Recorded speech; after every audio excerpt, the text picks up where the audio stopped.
hard enough stance against Russia's meddling. The CBS Evening News with Norah O'Donnell.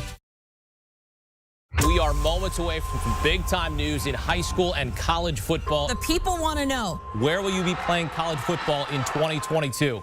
I will be committing to the University of North Carolina.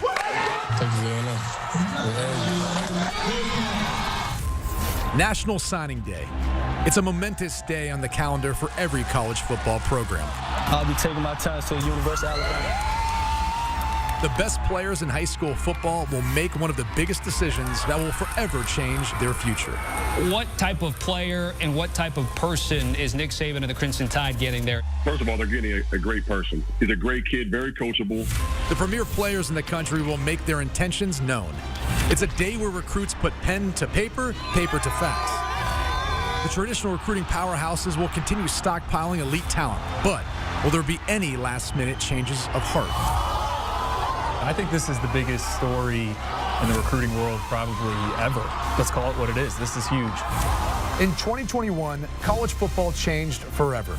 Players can now profit off their name, image, and likeness. And the coaching carousel has not only dominated the headlines, but has drastically shifted recruiting rankings. We came here because we believe in what this place can be, and we plan on building the best roster in the country. The moment these athletes have worked their entire lives for has arrived.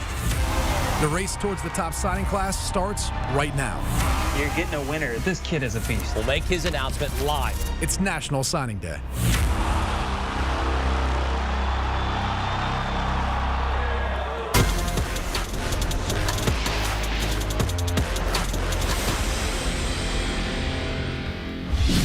All right, and we're off. Welcome in. We are live. It is Wednesday morning, straight up 9 a.m. on the East Coast. It is February 2nd, and it is National Signing Day. It's early in the morning, but a lot's been happening over the past 24, 48, 72 hours. Guys, we were last here in Fort Lauderdale at the CBS Sports HQ studio for early signing day, and we're going to talk a whole lot, obviously, about what happened then, but what's going to happen today. That is the focal point. And we've got several things that we're watching, and we know that you're watching this morning. Yes, we are very aware, as are you, of the Jim Harbaugh story that is floating out there. Who knows what today brings on that front? We've obviously got several commitments that we're going to bring you live. We've got coaching interviews that we're going to bring you throughout the day. We are wall to wall all the way from now until, guys, really late in the evening, in the afternoon. So we've got a lot to discuss. Steve Wolfong is directly to my left. Adjacent to him, and you know how rarely I use that word, is Andrew Ivins. We've got Chris Singletary here, Cooper Pategna's here, Bud Elliott is here. We've got a host of thousands. Blake Brockmeyer is in the house. We're going to have Carl Reed. We'll talk to Chris Hummer later on. So we've got you covered from every angle. And I want to just quickly toss it around the desk as we open this morning. Steve, I'll start with you. You got a lot on your plate. I mean, your battery's probably already almost dead on the iSteve there, but what are we thinking as we open the morning? Well, it's going to be an exciting day for several programs. There's a lot of schools that are in line for big potential days. You're talking about Oregon. You're talking about Oklahoma. How about Texas A&M chasing history for 24/7 Sports best recruiting class of all time? Florida, LSU, Clemson, Georgia. Those are schools that all could land multiple commitments today. I want to know if there's any surprises. You know, you mentioned it, December, we're here. We thought Travis Hunter was all but a done deal to Florida State. Next thing you know, he's signing with Jackson State. I think Steve feels like he has a pulse on some of these big fish that are out there, the 5 stars. But, hey, man, it's 2022. We don't know what's going to happen here. You know, Deion has teased some news out there. So I'm interested to see if there's anything else that has us kind of scrambling here on the desk. Which was really wild. I remember sitting in this very seat, and it got to be like 1 or 2 o'clock in the afternoon. And I looked at both of you and I said, do you realize we've talked more Jackson State to this point than we have Texas A&M? And so it's, what is it? It's 9:03. We're going to talk some Texas A&M here because Texas A&M could very well be in position to not only land the top class in this cycle, guys, but we're looking at maybe one player today, and Shamar Stewart, and we'll talk a lot about him, that could decide whether, at least statistically, this goes down as the highest ranked recruiting class in 24/7 team ranking history. And really, they could even distance that if they can get Jacoby Matthews in the fold, who's announcing at 7 o'clock on CBS Sports HQ, 7 o'clock Eastern. They're still a finalist for 5-star linebacker Harold Perkins, who at one time was in the fold. But Andrew Ivins and I, like Texas A&M stands with Shamar Stewart going into his announcement today. His commitment would push this historic Texas A&M class to #1 in our 24/7 Sports history, ahead of Alabama last year, which trumped Florida from 2010. No, talk about Texas A&M. I was out at the Under Armour All-America game. Texas A&M had almost, I think it was 16 or 17 signees playing. They're all joking around that, hey, this is a Texas A&M practice, and it felt like it. Every time you looked up, one of the guys making a play was a future Aggie. So this group is so special. You know, it's not just rankings. I think these are impact players. A number of guys we like, Chris Marshall, the wide receiver, Connor Wegman, the quarterback, and then the defensive line group. I mean, if they toss Shamar Stewart in there, watch out if you're in the SEC West and in the East. Yeah, and it's very important to note, Shamar Stewart is making an announcement today, and I know you're probably thinking, well, when is that happening? And when are all of these commitments happening? We've got a lot of commitments for you today, and it's also very important to note, second time I've said it, but it is to emphasize, these times kind of move around in the week and the days leading up, and so you got a lot of people in graphics departments that aren't crazy about this time of year, but as of now, here's what we know. We're looking, obviously, not in order. Shamar Stewart there at 1:30. These times are all Eastern. That's when he'll make his announcement, but there you see Christian Miller, 9 a.m. That's kind of happening right now. Caden Story will have him for you at 10:30. Jordan James right around high noon. And as we get into the afternoon, some big names still on the board. Harold Perkins, a lot of talk about that name. A lot of talk about Devin Campbell out in the Lone Star State.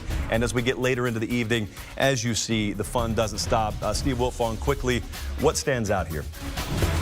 Well, I think you look at those announcements there, and you see Georgia and Clemson with a lot at stake with those announcements. But again, certainly, I keep going back to Texas A&M. They already have 4 top 50 commitments right now. And Shamar Stewart and Jacoby Matthews are 2 other top 50 recruits that I have 24/7 Sports Cristobal to the Aggies right now. Andrew, I also wanted to toss this to you right quick. I was mentioning a swing player, and maybe for people who just casually watch on signing day only, they don't necessarily know what that means. How pivotal is this? Getting Shamar Stewart for Texas A&M would mean fill in the blank. Well, they'd pass the magical 328 number, so that would give them the best recruiting class of all time. Steve tossed it out there. You know, last year, Alabama had that awesome group, and we saw how far they were able to get this season. And a lot of those kids played this year. Dallas Turner, Ja'Cory Brooks, you know, they made an impact. So that would give Jimbo Fisher a group that potentially can get him to that college football playoff one day. On the other side, you know, Miami, Mario Cristobal, he was hired. The one recruit he saw the first day out on the road, or really the second day, was Shamar Stewart. He burned that in-home visit really early on because he was that much of a priority. Mario was brought to Miami to recruit, get the U back to being the U. And this is a guy that he needs to get. So if Miami were able to pull this off, and you know, I think they've closed that gap here down the stretch, that would be a huge win for Mario Cristobal, really get the ball rolling there in the 305. Steve, how quickly do you think, when you're talking about a new head coach, that you can gain some traction there? We're talking about a guy in Mario Cristobal whose reputation first and foremost is as a recruiter, and so you got a proven commodity on that front, but the time, the calendar works against you. How much of an impact and how many inroads can you really make there? Well, I think that he made some big moves in the early signing period. When you talk about landing Nigel Kelly, one of the top pass rushers in the state of Florida, you beat USC and Oregon for Cyrus Moss, one of the more high upside pass rushers from out west, and you keep the Rogers kid in the fold out of Mississippi. So they had some big wins in the early signing period. So I think that he made a big impact, like a lot of these these new head coaches have. When you talk about Oregon and Oklahoma being in the mix for big days today, I mean, these are head coaches that are hit the ground running. Billy Napier in Florida had some monster recruiting wins at the end of the early cycle. Shamar James was a big win. They're in the mix for Harold Perkins right now. Could you imagine those 2 linebackers plug and play together in Gainesville for the Gators? I know that fires up the Florida fans watching, but I think that you can make some moves late in the process to start building your foundation, and all of these coaches that have been considered electric head coaching moves have done that so far. So last night, as we go to bed, this morning as we wake up, no one has a clue where Jim Harbaugh is going to coach this time next year. And we are on signing day. And I was talking to someone on the phone last night, and it just occurred to me, since we've been so immersed in this and your day-to-day, hour-to-hour being updated, sometimes you don't zoom out and just say it out loud. But think about this. Think about telling yourself this time last year. The head coach of a top 10 currently rated recruiting class is going to interview for an NFL head coaching job on National Signing Day. Andrew Ivins, when I say that headline to you, what comes to your mind? I mean, is this a sign of what's to come with college athletics? You talk with coaches at all different levels, whether that's Power 5, Group of 5. They all mention, hey, I got to recruit my roster now. I was on the phone with someone yesterday.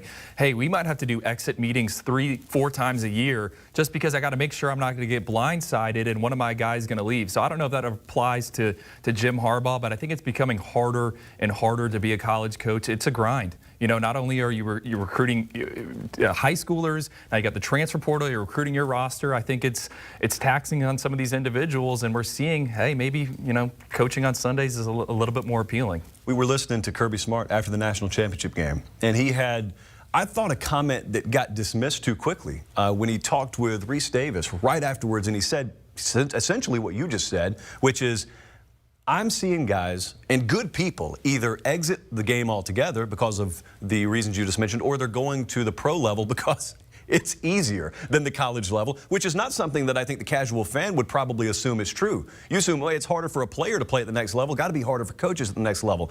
And things have been totally inverted because, Steve, of things like the portal and NIL, and it's not like these happened in 5-year increments. It feels like everything got thrown in the tumbler at the exact same time. And when someone asks you, hey, how crazy is it to cover recruiting right now? How crazy is it to cover college football right now? Have we come up with a word that accurately describes what the profession is like, and then in turn what our industry is like? Well, I think for covering a recruiting standpoint, it's kind of the same. I mean, we still got a little bit of drama, some guys that are up in the air going into today's announcements. Feel like we have a good handle on a lot of these young men, but the portal and those elements are certainly adding to, do colleges have room for a young man here or a young man there, or are we prioritizing a difference maker at running back in the portal or going the high school route? But I think more than anything, the programs with the best culture are obviously going to be the ones that have the least to worry about from roster defections and things of that nature when you're talking about the programs that are potential contenders. Unfortunately, when you're a program that's maybe considered a middle-of-the-road Power 5 or a Group of 5 program that's making waves, your roster could get picked apart a little bit for young men that are looking to maybe better their situation, better their draft stock on a bigger stage. Let me throw this out there right quick as we open the morning. Again, we thank you for being with us. We've got so much to come today. Yesterday, we saw Caleb Williams make it official, and he transfers from Oklahoma to USC. Lincoln Riley obviously takes over as the head coach at USC, and this is something that dominated headlines in December. And as we look ahead now, and you talk about rosters being picked apart, obviously you've got the rich getting richer, which is an entire story in and of itself right now, watching what Alabama's doing and what USC is doing. The direction overall that the game's headed, when you talk to coaches, assistants and head coaches, when you talk to player personnel types, I listen to you guys a lot off camera. The feedback you get is not overwhelmingly positive. It doesn't feel like everyone in the industry is crazy about the direction, but yet at the same time, Andrew, I'll ask you, are there any definitive answers? Like, is there a plan that's ever presented to you? Hey, here's how we fix fill in the blank. Well, I was with a head coach the other day, and he said they're still trying to navigate that. I've kind of tossed out the idea that I think, hey, maybe you take a certain amount of high school guys and then go into the portal and get what you can, but it seems to be a case-by-case situation. The scenario he tossed out to me, I thought I had my quarterback room figured out, right? I had a veteran guy. All of a sudden, he thinks the grass is greener. He leaves. So now I have to go in the portal and get someone. It's just an ever-revolving kind of wheel of things. So I think everyone is still trying to figure that out just based on the conversations I have, and we really don't have the answers as to, you know, what that magical formula is. I think the portal is exciting for every program, depending on how you want to attack it. If you're a school like Alabama and you have maybe a little bit of depth issue in the running back room or the receiver room because some young men went pro early, you can go in there and you can get Jahmyr Gibbs and you can get Jermaine Burton to solidify your championship run. Or if you're Notre Dame, you can go into the portal and get Brandon Joseph to come in and fill in for a Kyle Hamilton. Or if you're a program that's rebuilding like Michigan State was this past year, you can rehaul your whole roster, win 11 games, and win a New Year's 6 game. So there is a lot of excitement around the portal. programs are investing a lot of money into research, putting guys on staff to make sure they're on top of the portal, dotting their I's and crossing their T's there, evaluating guys and finding potential difference makers in there to either significantly upgrade your roster or fine-tune it so you can meet your goals. As we open the morning, the 24/7 Sports team recruiting rankings are Texas A&M #1, and then two familiar faces there, Alabama #2 and Georgia #3. I mentioned those two as being familiar because you last saw them playing for a national championship, and before that, you had last seen them at least against each other 1 month earlier playing for an SEC championship. There's a lot of redundancy this time of year. We are talking about these two programs every year. Nick Saban, Kirby Smart, they understand how to get it done in this line of work, and therefore they get it done on the field. We're talking about really highly rated current classes, and we could have some additions to these classes today. Rich get richer is kind of a tired phrase, but it's absolutely what's going on here, Andrew Ivins. And you know, a lot of the talk around college football water coolers, so to speak, is how do we inject more parity into the game? And everyone wants to look at playoff format, and they always want to reverse engineer it. And yet I sit here across from you guys on this day, and no matter what year it is, the top of that list looks virtually the same. This is where you start injecting that parity. How in the world do you break that stranglehold? Oh, I don't know how you break it, but you mentioned we keep talking about the same schools, and I go back to those All-Star games, the All-American Bowl, the Under Armour game. It seemed like every kid that was making a play was either going to Alabama or Georgia or Texas A&M. They just recruit the best of the best. I always toss out the phrase Bama's Bama. Are we going to have to start saying Georgia's Georgia? I mean, it seems like kids want to play for Nick Saban. Kids want to go and play for Kirby Smart. They want to play at the highest level. And the big reason why is because they are developing players and getting them to the NFL. So I think it's going to come down to that. Player development is such a big thing. And if you want to break into that elite group, you're going to have to put some guys into the NFL draft. And we know who the elite group is. So looking at some guys that are some programs that are on the fringe trying to break through. You look at a Texas recruiting class. They're in the top 5 right now. I haven't seen them recruit this well in the trenches on both sides of the ball in my time doing this 12 years plus at 24/7 Sports and beyond. Penn State, James Franklin and his staff, they've been to 3 New Year's Six Bowls. They've won a Big Ten championship. They've never recruited quarterback like this before. Drew Aller, Bo Prabula in the fold for Penn State. Maybe that's how they get over the hump with a difference maker and potential first rounder down the road at that position. Yeah, I think Notre Dame has proven that they've had pros in every position room. For them, to me, it comes down to quarterback. Are they going to get a difference maker in that room that can literally lead them to an extra win or two at the end of the year? I love the way Michigan's recruited offensive skill. I think they've really elevated that. Darius Clemens is another difference maker coming in at wideout. But if you look at the last 3 recruiting classes under the direction of Josh Gaddis and that offensive staff, they've really upgraded the running back and receiver rooms. And certainly they feel good about J.J. McCarthy. North Carolina's got Travis Shaw adding to a defensive line that we've loved. And they have their best class in the Mac Brown era. They've gone top 20, top 15. Now they're in the top 10. And Oklahoma, they continue to recruit the defensive side of the ball at a high level, and I think that Brent Venables, talking to some people around that program, he's going to instill some more accountability around there that can maybe help take them to another level. And then you look at Oregon. Dan Lanning, I think Mario Cristobal with 3 top 10 recruiting classes has put a nice foundation there for Dan Lanning and this new staff to come in, and Coach Lanning knows what a championship culture looks like. Obviously, coming from Georgia and talking to a coach out there in Eugene that's been around for a while, said that Dan Lanning kind of reminds him of a young Pete Carroll with the way he carries himself out there. A lot to watch, obviously. The Jim Harbaugh news, if and when it happens, we'll have that for you. How does that impact the Michigan recruiting class? They sit at number 8 right now. We'll talk about that. We've got Texas A&M. We've got a lot more to come. It is the National Signing Day Show on CBS Sports HQ and the 24/7 YouTube channel.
And welcome back. The 24/7 Sports National Signing Day Show, presented by Academy Sports and Outdoors, rolls merrily along here on this Wednesday morning. There you see the current, very up-to-the-minute 24/7 Sports team recruiting rankings. There are the top 3 classes: Texas A&M, Alabama, and Georgia Buckeyes and Longhorns rounding out the top 5.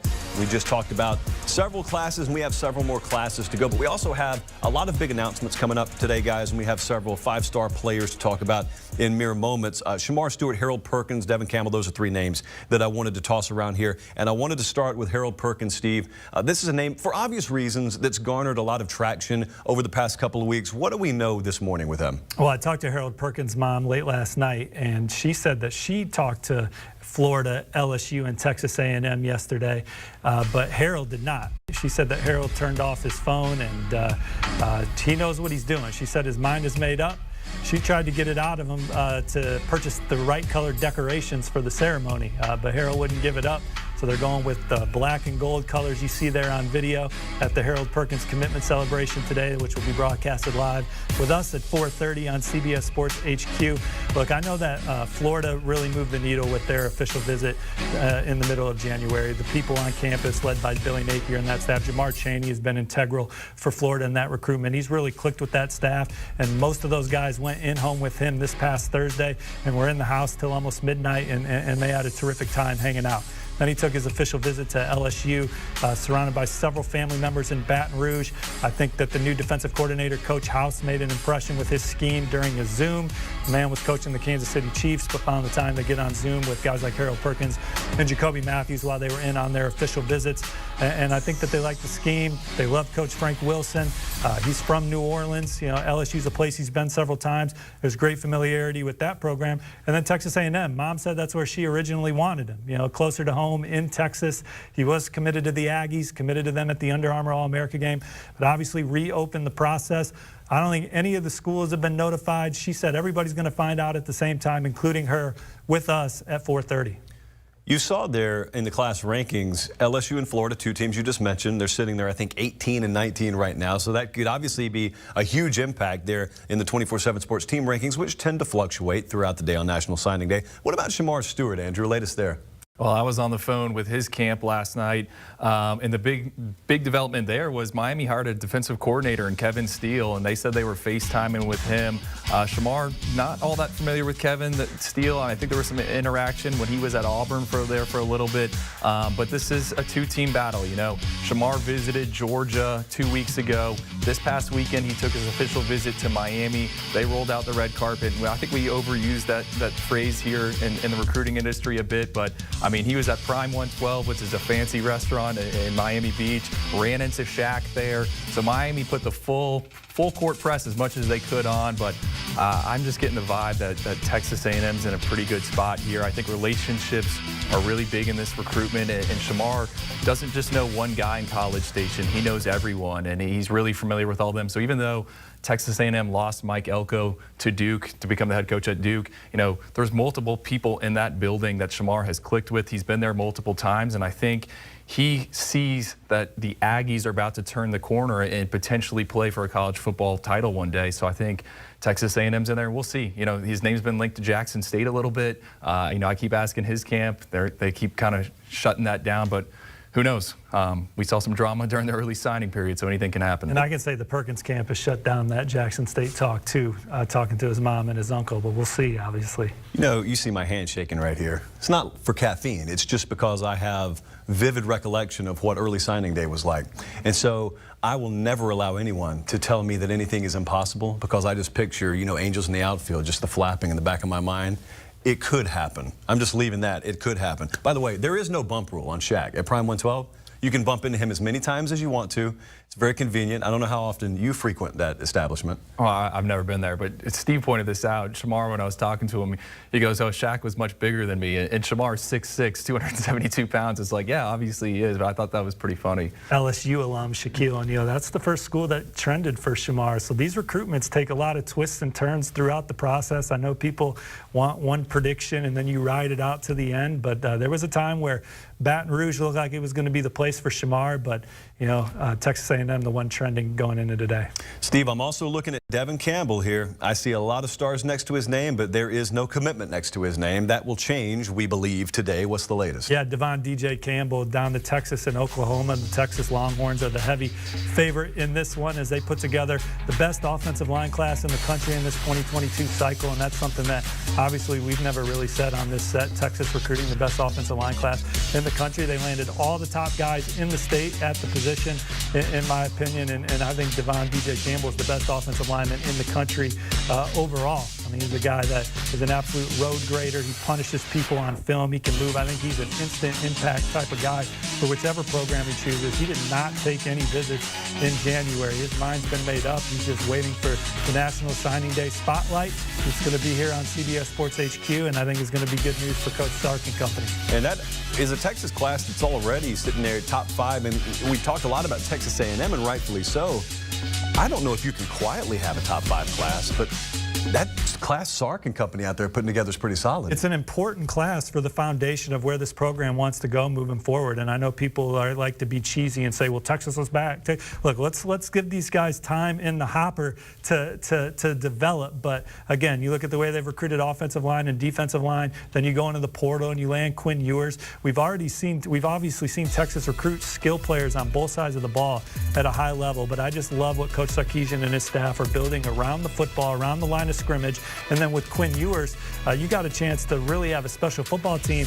But at 18, 19 years old, I don't know if it's fair to say, hey, these guys are going to come out and win 11 games next year. But I really like the trajectory of the program with what they've done from a recruiting standpoint, if they can add Campbell, and then certainly what they've done in the portal with Quinn Ewers and Ryan Watts and Isaiah Napier and company. So it'll be interesting to watch that program be on a trajectory up. I really like the arrow on Texas Longhorns. And it's really interesting, Ivans. Obviously, we're still getting used to the transfer portal era, and so each person out there kind of has their own way that they interpret a recruiting ranking right now. Some people choose to look at high school in one compartment and then portal in a separate compartment, and I just like to blend it all together because if you're adding someone to the roster, in my opinion. But if you do include, for the sake of argument, the addition of Quinn Ewers, who was a player that was wall-to-wall coverage on this program this time last year, all of a sudden, I mean, look at how radically the roster overturns in Austin in just one calendar year. Well, this is supposed to be the quarterback of your future, right? I remember Quinn out there at the Elite 11. He had by far the most talented arm of all the 20 quarterbacks that were there. I mean, I was just kind of in awe when I first saw him with that bleach blonde hair throwing it around there. Steve didn't even mention Jaleel Billingsley, the tight end from Alabama that joined Texas. I think that's a huge addition. You know, the tight end position has become such a weapon at all levels of football. I think he's a guy that's going to be able to stretch the field for them. So that probably helps them right away in 2022. But just looking forward, Quinn Ewers, that's your quarterback. And then that offensive line group. I mean, these are multiple guys that we like. Let's say they toss Devin Campbell in there, my guy Taurian Wilson, who trains offensive linemen. He was the O-line coach at the Under Armour All-America game. He said it's one of the best guys he's ever worked with, and he trains multiple pros. So a lot to like up front. We know this game is won at the point of attack. It's fascinating to look at the quarterback shuffle that we just saw there. How many highly rated guys from just a couple of, maybe 3 cycles ago are in other homes now than they were on signing day.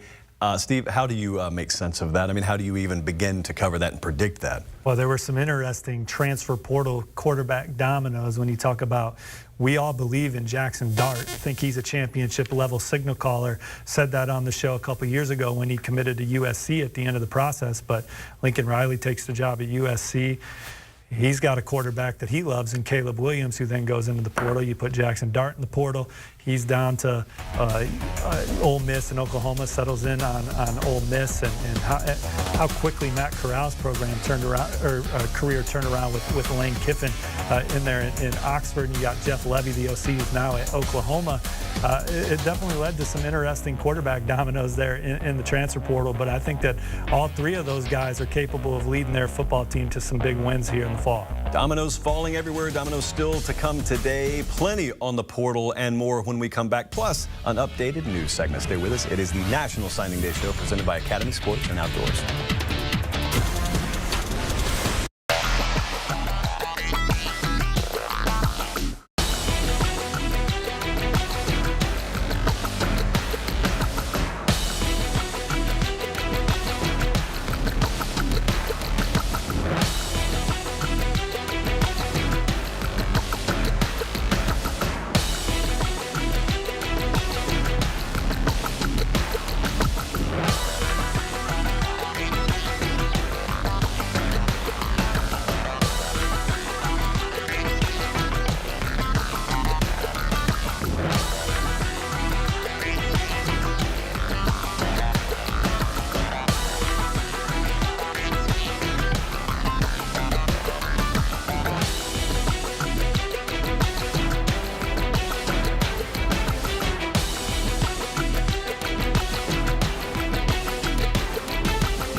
Fair News in 90, Brian Flores has filed a lawsuit against the NFL and 3 teams, the Dolphins, Giants, and the Broncos, alleging racial discrimination. The former Dolphins coach believes his interview with the Giants was a sham to comply with the Rooney Rule.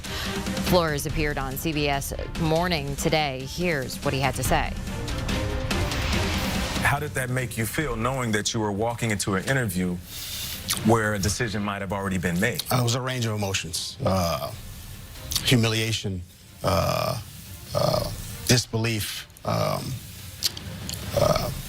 anger. Now I've worked so hard to get to where I am from in football, to become a head coach. Put 18 years in this league, and it was to go on what was going to be what felt like, or what was a sham interview. I was hurt. And, but you went knowing that you probably weren't going to get it. Why did you continue to go? I think there's still hope. Maybe it's call it the audacity of hope. And I was, I have a belief that there's good in people. I just do. Yeah. Well, I let both the teams know that we're gonna file. But look, I love coaching.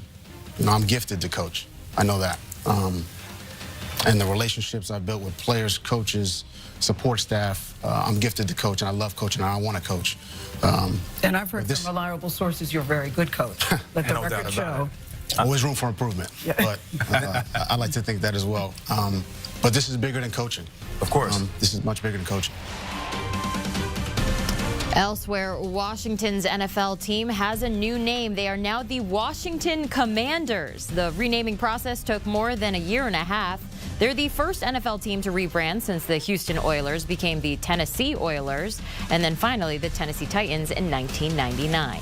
And some other stories we're keeping an eye on today. The Minnesota Vikings are interviewing Michigan head coach Jim Harbaugh today. The New Orleans Saints will have their interview with Lions defensive coordinator Aaron Glenn. And LeBron James officially listed as doubtful tonight against the Blazers because of some lingering soreness in his left knee. And welcome back in. National Signing Day rolls on this Wednesday morning. It is February 2nd. Call it signing day. Call it the second signing day. Just call it unpredictable. It always is. It promises to be today. The transfer portal fits that description as well. We just talked about Quinn Ewers. A lot of talk about Caleb Williams, and rightfully so, over the past 72 some odd hours. He's at USC now. And I'll tell you what's really been fun. What's really been fun to me is to look at this list, the transfer portal rankings, and look at how many big names that once upon a time we talked about on National Signing Day or early signing day, and we talked about what fixtures they were going to be and what impact they were going to be on a roster, and now you see the former team being the roster that is they were once upon a time listed on. The 2022 transfer portal team rankings up to the minute with the addition of Caleb Williams. USC is now ranked atop Ole Miss. Ole Miss, of course, and this is going to be confusing if you just tuned in, but pay attention. They added former USC quarterback Jackson Dart, and so it's now Trojans and Rebels there 1-2. Those will be, or at least figure to be, immediate impact players this upcoming season. If you combine those two and you look at the overall 2022 team rankings, you might ask, what's wrong with you? I thought Texas A&M was the #1 class. Well, purely in terms of high school recruiting rankings, they are.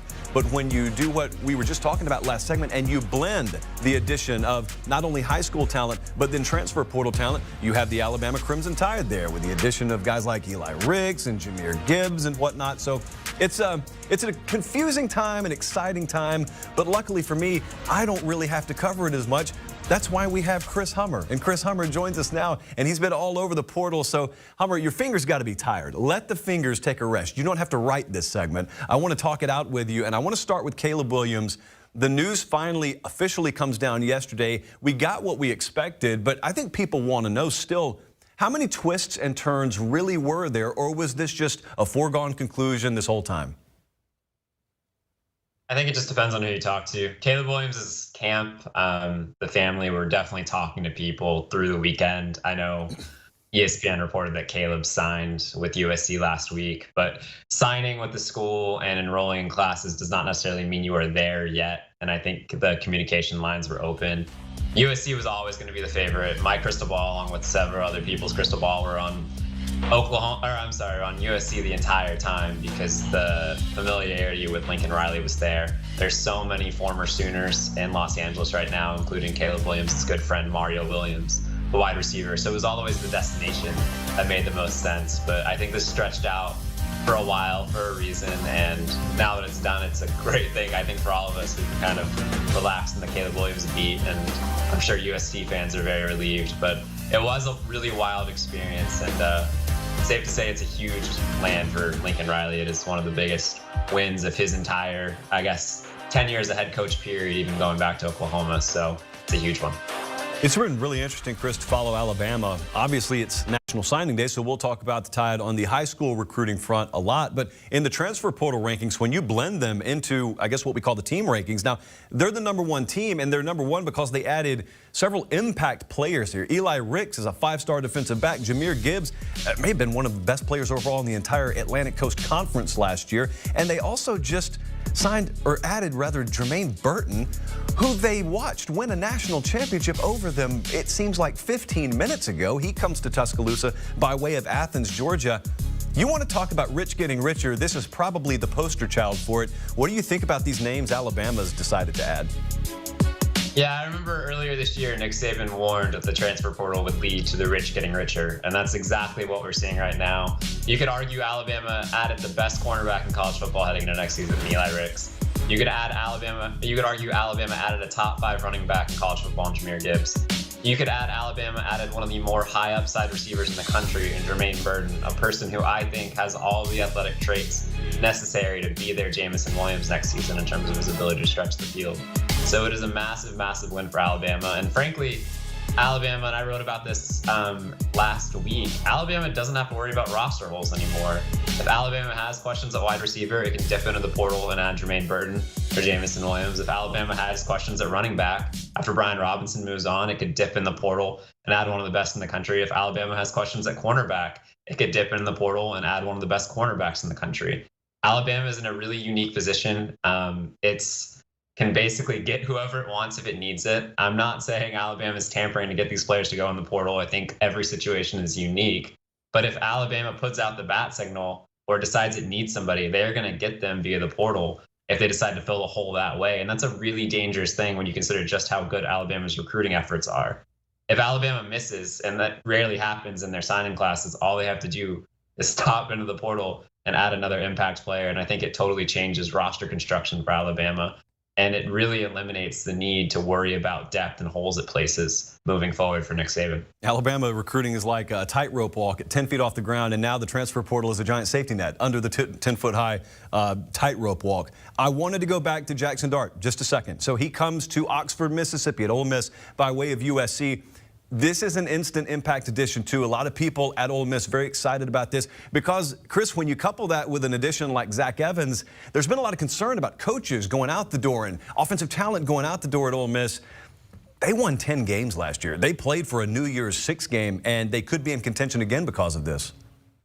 Absolutely. I think the most difficult thing in college football is to replace an elite quarterback, and I think Ole Miss found a really natural way to do that, going from Matt Corral to Jackson Dart.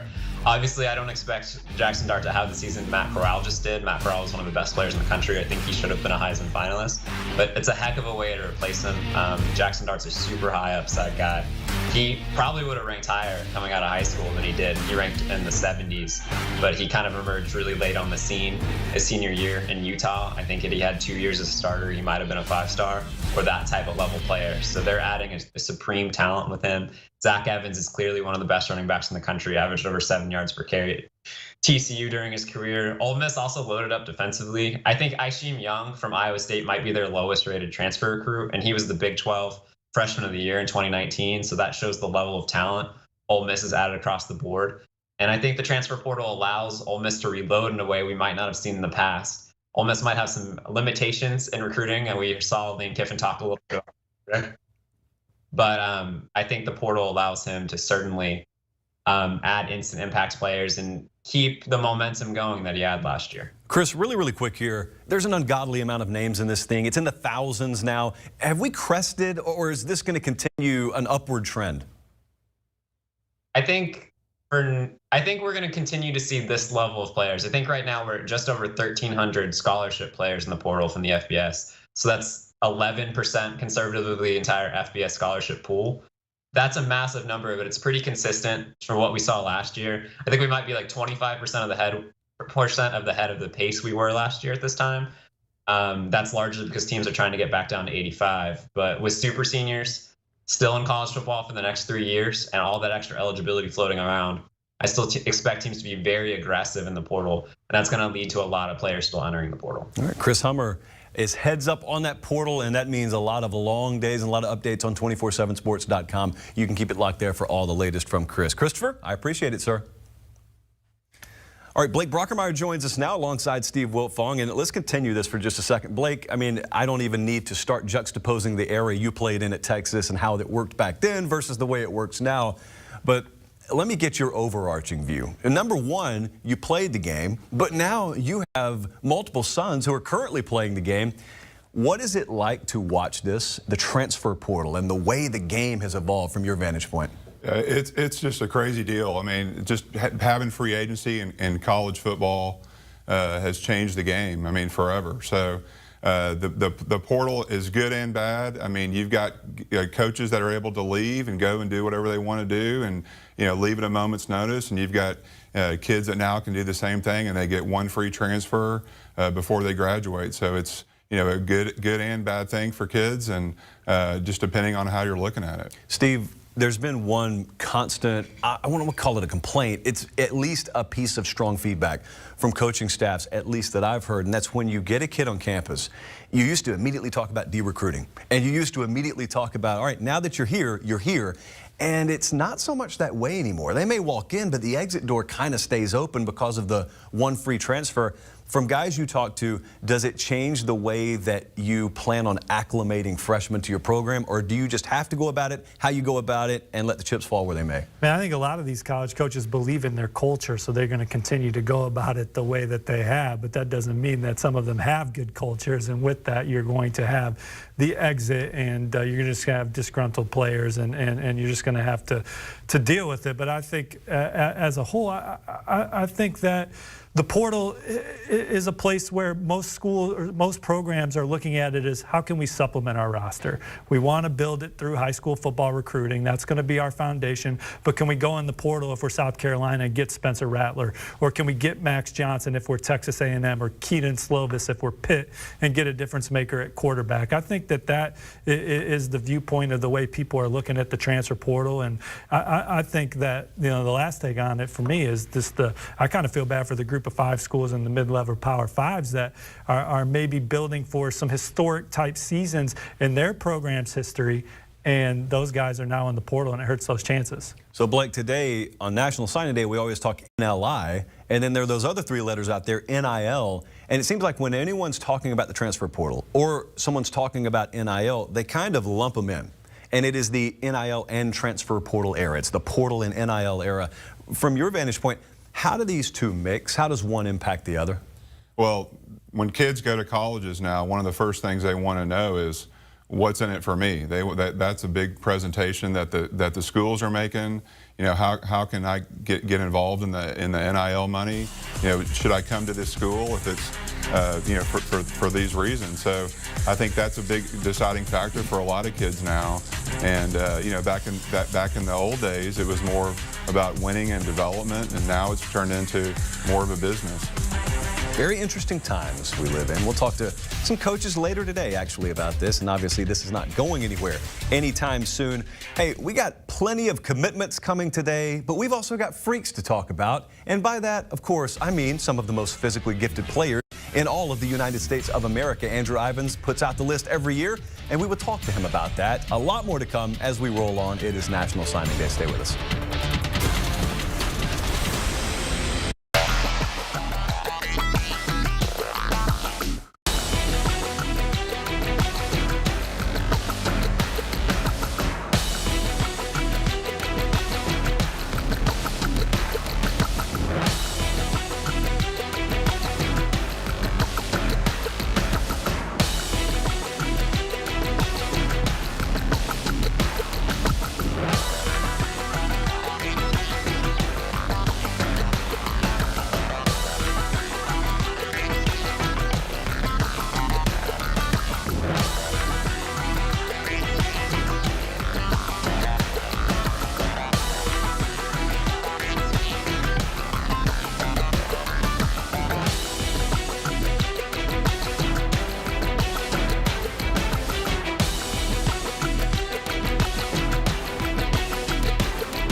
it's 9:52 a.m. on the East Coast. Why not talk some freaks? And where are they ending up? That's really what we want to know, and we'll talk about many more in just a second. Malachi Starks there at the top.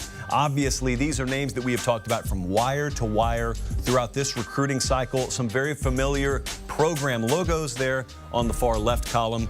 And to bring you the man that is responsible for all of this, Andrew Ivins rejoins us here. A lot of hockey line changes happening this morning. Tough one for your Florida Panthers last night. So let's dive into this and let's talk about some of the names that we saw there. And I want to start with Evan Stewart. Let's just pretend like some people watching, they may know the names, but they haven't watched the film. They haven't seen the 7-on-7. They haven't seen the camp. What are we looking at here? I mean, we're all about profiles at 24/7 Sports. It's more than just what they do on Friday nights. It's more of what they are with the stats and all that. We're trying to find out as much information as possible about these athletes. And when I started this list, Evan Stewart was a guy that shot right to the top. He was part of the U.S. soccer national team pool. I mean, this kid could have eventually played for a World Cup one day. He was on that track, figured out, hey, football might be better for my future. So he started that on the gridiron, but he's also a really decorated track athlete, state champ in the long jump, went 24.65. I saw him at Florida's Friday Night Lights camp back in July. He's the best player on the field. I mean, he was running past guys. He's just super athletic. And Texas A&M, they need a true deep threat, a guy that can stretch the field. Bud Elliott, our colleague, always brings that up. That's what's missing in Jimbo Fisher's offense. And I think Evan Stewart, with his speed, could be that guy. Really interesting there. It's something I want to circle back around to if we have time later today. But Damani Jackson is another name. It's a great name, period. So even if you've never seen him, you got to be in love with the name. But then when we show you the film, Ivins, then he really starts to stand out. Oh, yeah. I mean, he's got elite speed, track kid. He can hawk guys down. Good ball skills as well. But another kid who, once I got into the profile, I had to have him near the top of the list. Talking to Greg Biggins, our guy out on the West Coast, he was saying how Damani's father had him doing push-ups as like a toddler. You know, he was hitting push-ups and all that stuff. So he's got a fast twitch muscles, all that stuff. He's going to be exciting to watch. He's one of my favorite prospects in this class of 2022. Braden Bruce. I know you guys may think that's a typo. It's not. Northwestern is absolutely in on this party. Braden Bruce, what do I need to know? Well, he's the cousin of CrossFit legend Rick Froning, and he was actually in the CrossFit Games as a youth in the teen division. Went out to Tennessee to train with his cousin Rich Froning, and he's a gym rat. He almost rushed for 1,000 yards this season. Had 125 tackles out there in California. He's one of these guys that goes and spends 3-4 years at Northwestern, eats in the weight room, you know, moves some iron, and then all of a sudden he's getting drafted come May. So love that profile. A guy that I think is going to do some big things for the Wildcats. A lot of big names there. Wilfong, I know you love Nick Singleton as well as I do. We've got several commitments coming up today. You need to be updated on these times. We've got Jordan James, the 4-star running back there at high noon. Obviously, Shamar Stewart is a name we're following closely today, as is Harold Perkins. They will commit at 1:30 Eastern and 4:30 Eastern, respectively. Keep it locked on the 24/7 Sports National Signing Day Show.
All right, time for what's trending now. Former Dolphins head coach Brian Flores sent shockwaves through the entire NFL, filing a lawsuit against the league alleging racial discrimination. Among the allegations in the suit, he says he was pressured by owner Stephen Ross to lose games to improve the team's draft standing and to violate tampering rules to recruit a veteran quarterback to Miami. Here's more from Flores in his appearance on CBS Morning. Look, this game's done a lot for me. I grew up not far from here, in the projects in Brownsville, Brooklyn. I didn't grow up with a lot. This game, changed my life. So to attack the integrity of the game, that's what I felt was happening in that instance, and I wouldn't stand for it. And that was Dolphins owner Stephen Ross? Yes. Yes. So. And you think it hurt your career? I think it hurt my standing within the organization, and ultimately was the reason why I was let go. And the worst kept secret in the NFL is officially out. The Washington football team is now the Washington Commanders. Head coach Ron Rivera also appearing on CBS Mornings today to discuss the rebrand there in D.C. So really excited about, the fact that we are really starting a new chapter. We're turning a page, we're going forward, we're trying to step away from all the things that have happened in the past, but we're also at the same time want to make sure we honor what has happened with this football team in terms of the World Championships and Super Bowls that they've won. And some other stories we're keeping an eye on here today. The Minnesota Vikings are interviewing Michigan head coach Jim Harbaugh today. New Orleans Saints will have their interview with Lions defensive coordinator Aaron Glenn to fill that void. And in the NBA, LeBron James officially listed as doubtful tonight against the Portland Trail Blazers because of some lingering soreness in his left knee. Moments away from big-time news in high school and college football. The people want to know. Where will you be playing college football in 2022? I will be committing to the University of North Carolina.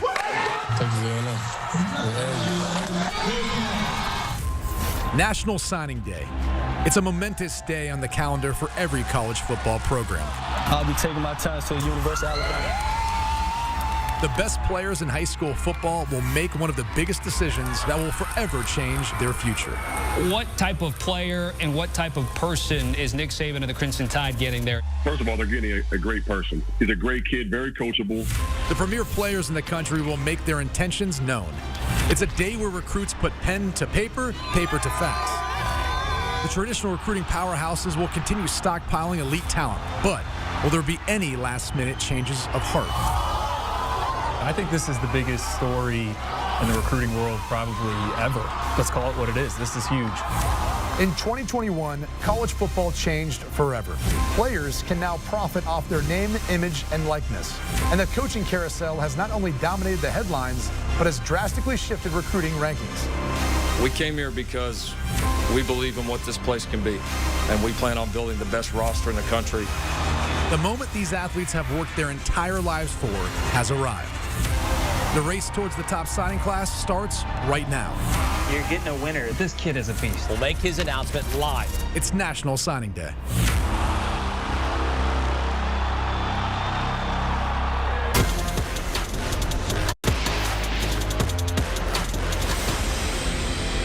And welcome back in. The National Signing Day show rolls on this morning, brought to you by Academy Sports and Outdoors. We're happy to be here. We, of course, are more than happy to have you here. We have got a jam-packed, wall-to-wall National Signing Day for you. 1 hour in, we are watching several commitments coming up. There's a lot trending right now, and it's really hard as these mornings open to struggle and kind of juggle, I guess is the right word I'm looking for, every single thing. But several recruiting headlines that we're following, guys. We've got Caden Story's commitment coming up down in Lynette, beautiful Lynette, Alabama, might I add, in about a half an hour. We've got several other commitments throughout the day. We, of course, will have Andrew Paul coming up. We are looking at several of the top classes that we will continue to watch evolve throughout the day. But also, we've got coaches joining us. And so we're going to hear from Jimbo Fisher. We plan on hearing from Nick Saban. It's a very interesting day. We're going to talk about team rankings coming up as well. But also, we've got the entire Jim Harbaugh story that's just kind of floating out there. And we're going to mention it periodically. Nothing, at least as far as we know, has happened this morning. What we do know is Jim Harbaugh interviews for the Michigan, or not for the, he's at Michigan, for the Minnesota Vikings job today. on National Signing Day, which I think is something that as we get removed from signing day will start to sound crazier and crazier. Right now you're too far in the weeds for it to really, you know, make your eyeballs look like saucers. But so far throughout this morning, I'll start with you, Andrew Ivins. What do you have your eye on? What is your eye keep cutting over to the phone and checking on? Oh, I want to see how Clemson finishes. You know, this was a interesting cycle for them. Obviously, some turnover there. How are they going to close this thing out? They've got a few legacy kind of recruits in the boat. Recently picked up Kobe McLeod, a linebacker who was related to Ray McLeod. But there's some big fish out there. I know Steve's been tracking that, so I want to see what they do. I want to see what Florida does. Billy Napier, I've been impressed with that staff. Yesterday on CBS Sports HQ, we saw Jack Pyburn, a defensive lineman, pick the Gators. So I think they could also have a good finish. Those are kind of two schools I'm tracking here throughout the day. Steve, Cristobal's are really all my buddies ever text me about. That's what they want to know about. And so the Cristobal, very, very popular feature on 247sports.com. Why don't we just play around with this thing? Let's start with Harold Perkins, the very latest here. No Cristobal on Harold Perkins for me. I guess if you had to make me put a gut pick on it, maybe I'd say LSU, but I would not be surprised if you picked the Florida Gators. I think that he really clicked with Billy Napier, Jamar Chaney, and that staff down there in Gainesville. And the opportunity to get away from home, I think, is at points been exciting for his mom. Now, his mom originally said, hey, I want him to stay closer at home, go to Texas A&M. But she said, she prefaced that with saying that was before I went on official visits to LSU and Florida. So, I mean, we were at dinner last night, and Ivins makes the waiter mad because we had to wait for him because he's on the phone working the Shamar Stewart angle. So this has got to be fresh information. What's the latest with Shamar Stewart, Ivins? Yeah, this is a battle. Like I said, we mentioned it in the last hour. Kevin Steele, the new defensive coordinator at Miami, or I guess he's going to be hired. Reports are out there. He was FaceTiming Shamar and Shamar's people last night. So Miami's trying to make one final push. You know, when they visited this past weekend on that official, a big question that Shamar had for Mario was who is going to run your defense? What's the scheme going to be? He wants to play in a four-man front. He thinks he's a guy that can do multiple things. So he didn't want to know if it was a 3-4 or whatnot. I still like Texas A&M right here, but it did get pretty interesting over the past 24 hours. Jacoby Matthews, another name that we've talked about a lot. Steve, you've written a lot about Jacoby Matthews recently. Latest Cristobal projection there. I'm on Texas A&M still for Jacoby Matthews. Felt great about it in the fall. Got a little iffy after the season with schools like Florida and certainly LSU making their pitch for Jacoby Matthews. But here at the finish line, I still like the Aggies to land Jacoby Matthews. If they get him and Shamar Stewart, that's two more top 50 recruits for what will ultimately be the #1 class of all time. Trevante Citizen is certainly on my all-name team for this cycle, but as far as the Cristobal, Andrew, what are we looking at here? Oh, you should have been on the All-Freaks team as well. I actually heard some Miami buzz late last night, and then I came in this morning and tried to verify that with Steve. Sounds like LSU, Florida also in there. I don't have a Cristobal pick. I don't know if Steve has one in there, but it's interesting. So I got the Gators right now for Trevante Citizen coming into the day. I talked to his dad yesterday, got the sense that Florida and Miami were in the best position. This was one that was trending towards Auburn when he decommitted from LSU at the end of the season. But Auburn going through two offensive coordinators in that span, I think has opened the door, and Florida and Miami have plowed right through. It was sounding good for the Gators, but Miami still had a pulse going into today. What about Grayson here? That's another name. We talked about him some this morning, but we haven't really taken a dive in. What's the Cristobal latest there? Well, I like Oklahoma for Grayson Holton, and you're talking about a team that could have a very special day. The Sooners are in line for several commitments today, and Grayson Holton trending towards Brent Venables and company. TJ Dudley, Andrew. I mentioned Clemson. That's the school I was looking out for. You know, this is a linebacker right there in Alabama. I think Clemson here is in a good spot, and they need linebackers. They need some depth, so I like Clemson right now. What about Caden Story, Steve? I also like Clemson there. Clemson for TJ Dudley, Clemson for Caden Story. The one that's up in the air for Clemson right now is Andrew Paul. You got Georgia battling for Andrew Paul. You got Clemson battling for Andrew Paul. And Michigan's still alive for Andrew Paul. And I don't think any of those programs has been notified of a decision. At one point, it seemed like Clemson was trending. Another point, Georgia and their running back pedigree. It's the great relationship with C.J. Spiller and those guys at Clemson.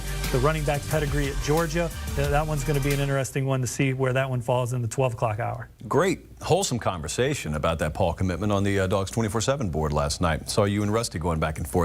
Let's go back to Clemson for just a second.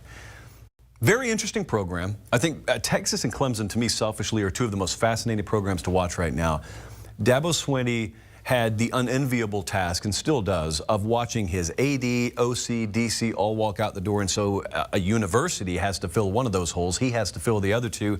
But the million-dollar question has been, all right, retooling, restocking the cupboard, recruiting. How is Dabo Swinney going to get it done? How's Clemson going to get it done?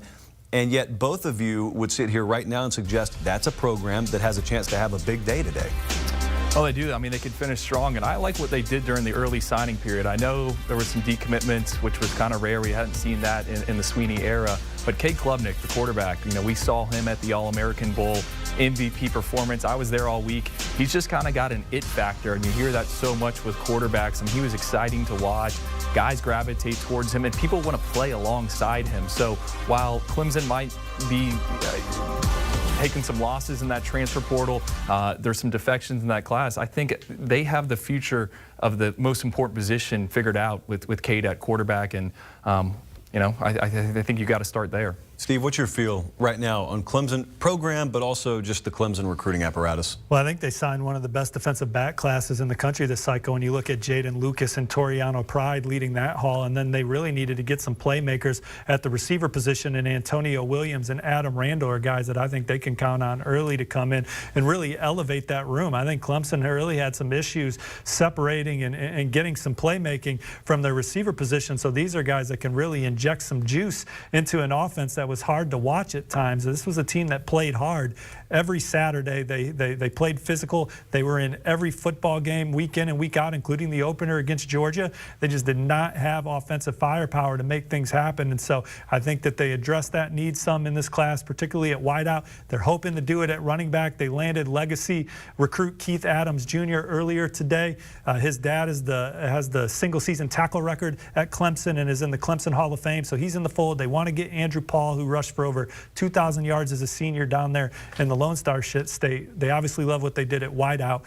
Andrew talked about Cade Klubnik, who's arguably the #1 quarterback in the class. So we'll see how the rest of the day goes for them. It feels like a year ago. It really has not been all that long since Mario Cristobal took the Miami job.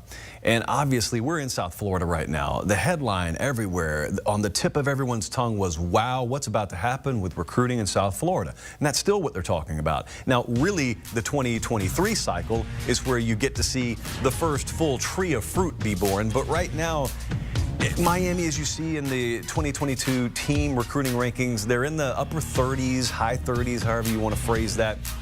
They could make some noise today. I know 2023 is really when we're going to have our first full report card grade on Mario Cristobal here. I mean, they just hired a defensive coordinator literally yesterday. But Andrew Ivins, just from the early feedback you've gotten down here, players, high school coaches, and the like, what have the early returns sounded like? Well, when we sat at this desk in December, they were in the 60s, almost in the 70s in that recruiting class ranking. So he was able to win some big battles. Jaleel Skinner, a tight end that was committed to Alabama. We don't see many kids back off an Alabama commitment and end up somewhere else. So I think he's just going to need some time, right? So we've seen him be able to go head-to-head with the SEC powers. But, I think with a guy like Shamar Stewart, maybe just kind of ran out of time at the finish line. And today could still be pretty fruitful for the Hurricanes. I like them to land Ahmad Moton, a local defensive lineman from right around here at Cardinal Gibbons. He's in the mix. We mentioned Trevante Citizen, 2 offensive linemen out there that they feel good about. Matthew McCoy, an in-state, kind of a project developmental type guy with tons of upside.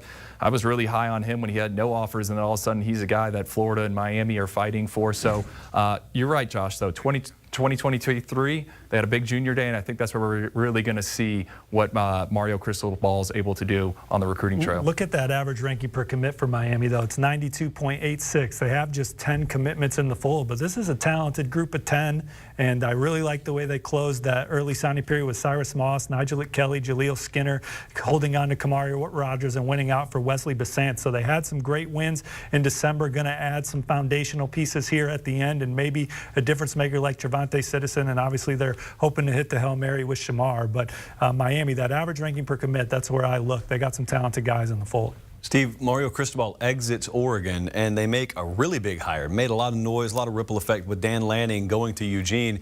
And they are also a team to watch today. The team ranking right now is 43. The caveat there obviously is a coaching change. change. What have been the early returns from the Oregon program? Well, let's talk about Dave Iuli, who's a 4-star offensive lineman that at one point was heavily favored to go to Miami. Now, Coach Dan Lanning goes in the school on Thursday or Friday. They trail significantly for this young man. He may not even visit campus. They get Iuli to commit to an official visit. Then they get him on campus, knock that visit out of the park. And here we have Oregon trending for Dave Iuli. And Oregon's one of the teams to watch here at the end. They landed Jaleel Florence on Monday here on CBS Sports HQ. Top 247 running back Jordan James is a Georgia commit that's going to announce his final decision with us later today on HQ. Oregon trending there. 4-star linebacker Marion Winston was on campus this past weekend. Like the Ducks for him as well. And I said this at the top of the show. Talking to a coach that's out there at Oregon right now working under Coach Lanning, said that he kind of, the way Coach Lanning carries himself on the recruiting trail in the office reminds him of a young Pete Carroll. So, not a bad comp there. Player comps we talk about all day. Coaching comps, Carroll's a good one to have. We've got position groupings to talk about as well. We've got a lot of potential breaking news to follow. We certainly have several commitments coming up, coaching interviews and the like. It is a long day. We're just getting started. It is the 24/7 Sports National Signing Day Show. Stay with us.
And welcome back in on this National Signing Day. It's always spatula season. The 24/7 Sports National Signing Day show rolls on. It's the most fun time of year because I get to toss it like this to Steve Wiltfong, who's got a flip. Steve? Nebraska got the spatula out and flipped 4-star running back A.J. Allen from TCU. Coach Applewhite leading the charge for the Huskers on that one.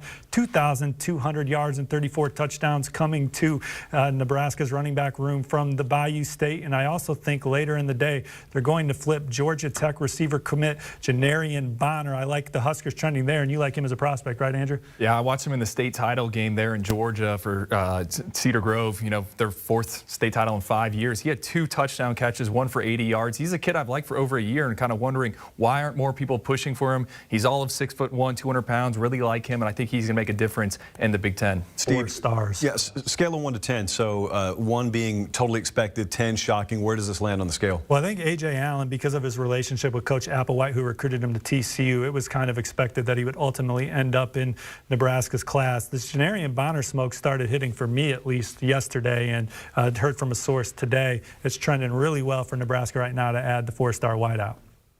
Again, it's the most fun time of year. I would assume this theme is not done, so keep it locked in. Flips could happen at any time. There are these fancy rundowns, and they can get wadded up and thrown in the trash anytime that a flip happens. Texas A&M, maybe you've heard of them. They currently have the 24/7 Sports top team recruiting ranking. That could be added onto today. It could go from just legendary to potentially historic, all-time. There could be a lot of accolades, but position groupings in particular, you can look at a number of them with Texas A&M. To do that, we look at this nice, fancy, full-screen running back, wide receiver, tight end. We're going to talk about a lot of these, but look at the familiarity in the right column there. Texas A&M, a program listed 3 times when we're talking about the 2022 top position hauls. And to do this on a deeper level, we bring in Cooper Pategna, we bring in Chris Singletary. Between December and February, they apparently had the company build them a nice fancy studio. It looks great. Those prop mics are not props. They actually work, unlike my show. So, guys, I wanted to dive into this, and we could go any of a number of directions, but one of you take this thing from the Texas A&M perspective and talk about these position hauls, because we could really go several directions here. Well, we're talking about a historical class in Texas A&M, and you think about the Aggies and what they've done. It starts up top with number 2 defensive lineman, number 1 defensive lineman in the country, and Walter Nolan. You think about him and what he brings to College Station. Outside of that, number 11 in the country, Gabriel Brownlow Dindy, and then Anthony Lucas sitting there at number 32. So you're talking about 3 5-stars within the top 32 just on the defensive line. And then add in Anai White, add in Malik Silla, 2 guys in the top 247 for Texas A&M. So what they're doing, defensive line coach Elijah Robinson, pretty special in a historic group, and that's with Shamar Stewart still out there as well. So we talk about their secondary a little bit, their tight ends as well, but secondary, Dion Bowie, Bryce Anderson, another guy who's a sub-10-5 guy. There's a lot to like there. So a lot of versatility. Jacoby Matthew still on board for the Aggies as well. Texas A&M getting it done. Chris, I mean, we could talk about Texas A&M all day long, and we kind of will, but hey, Ohio State, especially at that wide receiver position, looks pretty impressive as well. Ohio State has done what they've always do. They've addressed the guys that are the pass catchers, the playmakers. When you look at the wide receiver group that they've brought in, you have Keon Graves out of Arizona. You have Caleb Brown from St. Rita High School in Illinois. You got Caleb Burton, who's from Lake Travis. And then you finish up with Kojo Antwi. And what you do is you're addressing need. You saw those guys that stepped up when those guys opted out from the bowl game, and you saw the Marvin Harrison Juniors of the world step up. They addressed it with speed, with size, with playmaking ability. And these are guys that can transition, not only playing on the perimeter on the outside, but guys that also can factor in playing in the slot and then be returners in the return game for the Buckeyes. So they're continuing that trend, and I know they like to call their guys in the receiver room Zone 6. Cooper, Notre Dame and Marcus Freeman currently sitting here with the number 7 overall class. This linebacker haul, part of a big reason for that.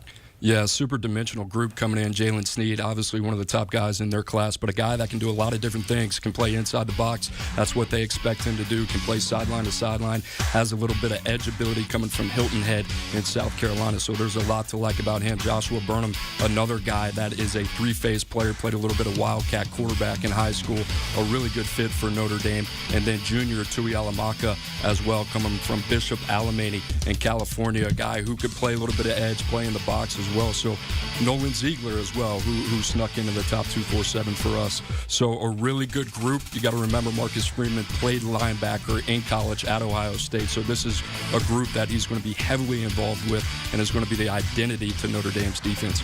I'll also tell you, Chris, one more here. The quarterback position, Penn State, Drew Aller, could pound for pound be one of the most important recruits this entire cycle because of what they have needed at Penn State and what he figures to potentially provide them. Drew Aller is a dynamic player. As you've seen, he's made the ascension through his career from his junior to senior year, and he's consistently gotten better. A guy that can make plays out of the pocket, the guy that has arm strength to make all the throws. All he's continuing to do is to be able to have different milestones where he's getting better and better.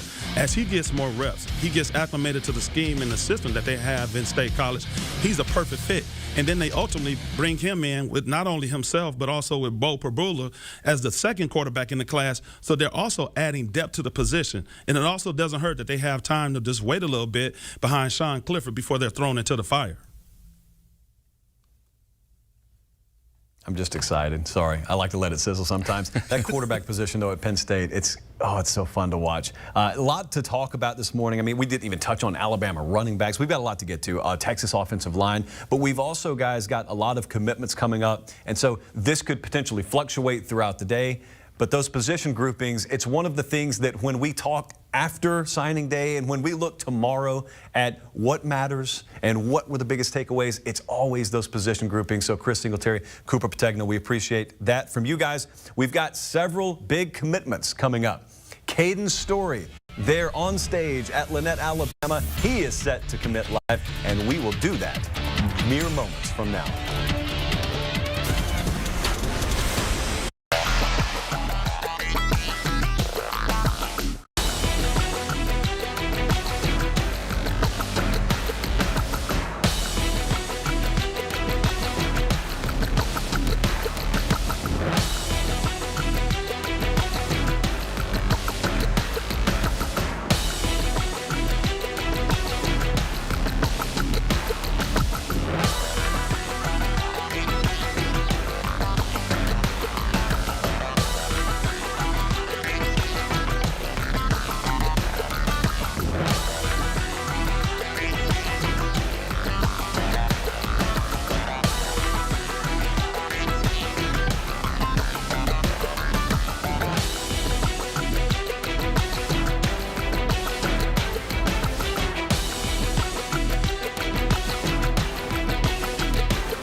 It's time for your News in 90. It's National Signing Day in college football, but all eyes are on Jim Harbaugh. The Michigan head coach will have his formal interview today with the Minnesota Vikings. Harbaugh led the Wolverines to a Big Ten title and a berth in the college football playoffs in his 7th season in Ann Arbor.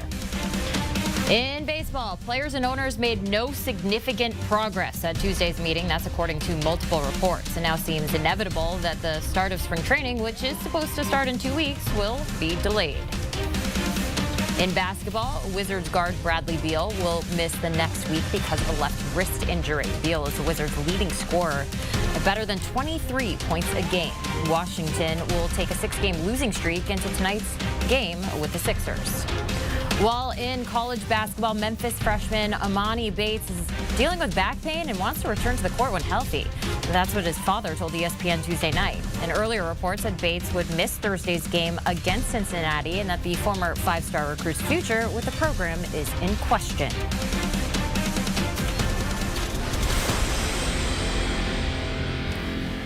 And welcome back. The National Signing Day show does indeed roll on. As you can tell from Jenny there, we've got a lot that we're following kind of on multiple fronts here, but Caden Story is a commitment that we're getting ready for. And this is a guy, kind of a lineage. He's already watched a brother go on. He plays for his dad there at Lynette. And it's very interesting because there are several contenders here. We've talked about Clemson and what this commitment could mean. So Steve, as we tee this up and we get ready for the commitment live, give me a little bit of feedback on what you see as a player and then what impact we could see here. Well, this is a young man that lives in the backfield. 20 quarterback or over 20 quarterback hurries, 16.5 sacks as a senior. He's been very productive in the backfield for several years playing down there at Lynette High School. And his recruitment is one that at one point looked like he was headed for Auburn. You know, he was committed to Auburn in the early signing period. But Coach Eason, defensive line coach, first Coach Caden doesn't put pen to paper during the early signing period. Then he sees a defensive line coach, Coach Eason, who he was real close with, come over to Clemson. The coach at his alma mater. And with that, Clemson trending for this going into this announcement. Florida was another school that he looked heavily at, UCF, and Coach Malzahn and Coach that coaching staff with their strong ties in the state of Alabama had UCF in the middle of it, but really like where Clemson stands going into this one as they try and get a big day rolling. It's really interesting when we look at coaching turnover, and then you look at Auburn University being right down the road from Lynette. You would just assume, boy, those kids in the backyard there, they got to be virtual locks to Auburn. Sometimes that's the case. Sometimes it's not the case. Hasn't been the case at Lynette, for example, even though it's right up at 85. But you got to wonder what that coaching turnover and what kind of the internal churn at Auburn has meant in this recruitment and maybe several other recruitments we're following today. I had a coach tell me one time, the ones in your backyard oftentimes are the hardest to get, just because they hear everything from the local media. You know, they hear that all the time. That's all they hear. So sometimes that can work against you, that proximity to campus. Clemson's had a lot of success recruiting the state of Alabama, too. They've been one of the few programs that's been able to go in there and beat Alabama legitimately for a recruit for time to time, and certainly Auburn. Seems like that staff and that head coach could be led by a guy who knows the state fairly well. But without further ado, we're going to tee it up here. We go to Lynette High School Live, and there you see Caden Story. We got Coach Story there right off of camera to the left, and we've got an entire crew. First off, Caden, before we get the commitment, I want to ask you, you've observed this process from a younger brother standpoint, and now you yourself are involved in the process. What has this been like for you? This process has been amazing. It's been a dream come true for everything that I've earned and everything that I've got. I'm going to give it to you, my friend. You take it any direction you want to go. Where will you be playing your college football? First and foremost, I'm grateful to God for blessing me to love and play the game of football. I'm so thankful for my parents' love and their sacrifices that helped me get this far. The love and support of my grandparents, my family, my pastor, my church family, teachers, and my community helped me reach heights I never imagined. To my coaches, both basketball and football, thank you for pushing me past my preset limits. Thank you to every coach that recruited me and believed in me. I finally found my home away from home. For the next 3 to 4 years, I'll be attending Clemson University.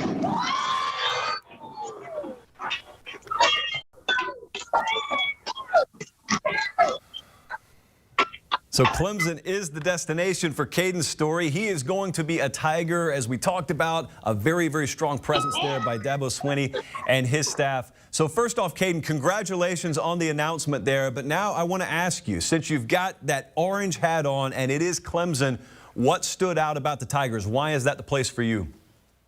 What stood out about the love and support that they have for each and every player and the program as a whole. What was it like for you? What did you learn from watching this from, again, a kind of a younger brother standpoint that got you ready for the recruiting process? Just watching my oldest brothers go through this recruiting process, it taught me how to tell if the love is real, the love is fake. They could just be telling me anything to get me on campus. And I feel like that Clemson is the best place for me, and I feel that they have genuine love for each and every one of their players. Awesome day there. You guys got a party to get to. We appreciate you joining us. Caden Story is headed to Clemson. He will be a Tiger. And guys, as we talked about, this is a big addition to that program and that signing class here. So now that it's official, we got a 4-star kid here inside the top 247. Steve, immediate reaction. Well, he told me yesterday, or he told me earlier in the weekend when he committed that Clemson was his dream school. So this is a program that when they offered, they instantly became the one to beat. Also talked about their Paul journey. You hear so many recruits when you talk about when programs mention academics for schools, Paul journey is one of the first ones I think of for a school that really brands that incredibly well. It's a major component for when recruits come on campus. They go through this Paul journey tour, and it really shows how Clemson can really help you develop off the field as a student athlete, and that was a major part of it. But certainly their track record on the field, developing defensive linemen, coming in to play for a program that competes for national championships. That's a standard Caden wants to play for. He's going to his dream school. He got the offer. He jumped on it, told Dabo Swinney and company a couple days ago, just shared the news publicly. And Andrew, you know, there are a lot of people out there who aren't Clemson fans, maybe rivals of Clemson, who are pulling for the demise of the program. And every time you see an announcement like that and you see Clemson there parked just outside the top 10, could now be in the top 10 with that addition, and by the end of the day, who knows? It gives you a little cause to maybe back off of the end of the world scenario for Clemson. Well, I'll say this. I don't think most are going to realize how important this was for Clemson. They didn't have a real edge front 7 player that can get after the quarterback in this 22 class. And last year, they only really got one of those guys. So they needed to get someone that can come off that edge. And I think Caden's a guy that can do multiple things. And with the new defensive coordinator there, Wes Goodwin, I think they're going to mix and match fronts just like Brent Venables did. And eventually, they're going to lose some of those 5 stars that are currently on the roster. So getting Caden, a blue chip kid in there, is bad news, like you said, for anyone in the ACC that's hoping Clemson goes away. Do we look right now and get the sense that there may have been an impact on this recruiting class because of the amount of coaching turnover there? And if so, if I were asking you, present the case for Clemson. Is this a situation where this class doesn't quite meet standard, or it does meet standard, or I should expect something more next class? Like, where would an outsider look at Clemson and say they are right now as a program? Well, when I look at the class, right, so I look at it, there's still some star power in there. Steve brought it up before. I mentioned Cade Klubnik, the quarterback. I really like 2 of the receivers, Adam Randall, Antonio Williams. So they have some guys at premium positions, defensive back as well. But this is going to come down to how they evaluate. They've taken a lot of kids that maybe other Power 5 schools weren't chasing after here the past couple of weeks. And it's going to come down to how they can coach them up, how they can develop them, because those guys are going to be needed in that 2 deep relatively early. They don't have 3-4 years to develop. They're going to be needed right away, especially on special teams. Last I looked, Brian Brzee and those guys are coming back on the defensive line, and he could have played if Clemson was playing in the college football playoff at the end of the season. So they're going to have one of the best defensive fronts in college football. They're bringing in one of the best defensive back classes in the country. We talked about receiver. We talked about quarterback. The standard's still the same for Clemson. They're trying to win the ACC and beyond. Dabo Swinney, he's one of the longer tenured head coaches in America at this point, but we have had several big coaches on the move, which of course directly impacts National Signing Day. Look at this. These are not no-name guys. These are heavy hitters, one after the other. Lincoln Riley, of course, headed to USC by way of Oklahoma. Brian Kelly, which if you froze someone in October and woke them up now would boggle your mind, goes from Notre Dame to LSU. We, of course, have already talked about Mario Cristobal, headed to Miami, but Billy Napier, we're going to talk a lot about Napier and his staff he's put together at Florida, now trying to put together a signing class today. Brent Venables, Dan Lanning. We've got plenty of time to talk about all, but I want to go right back to Brian Kelly.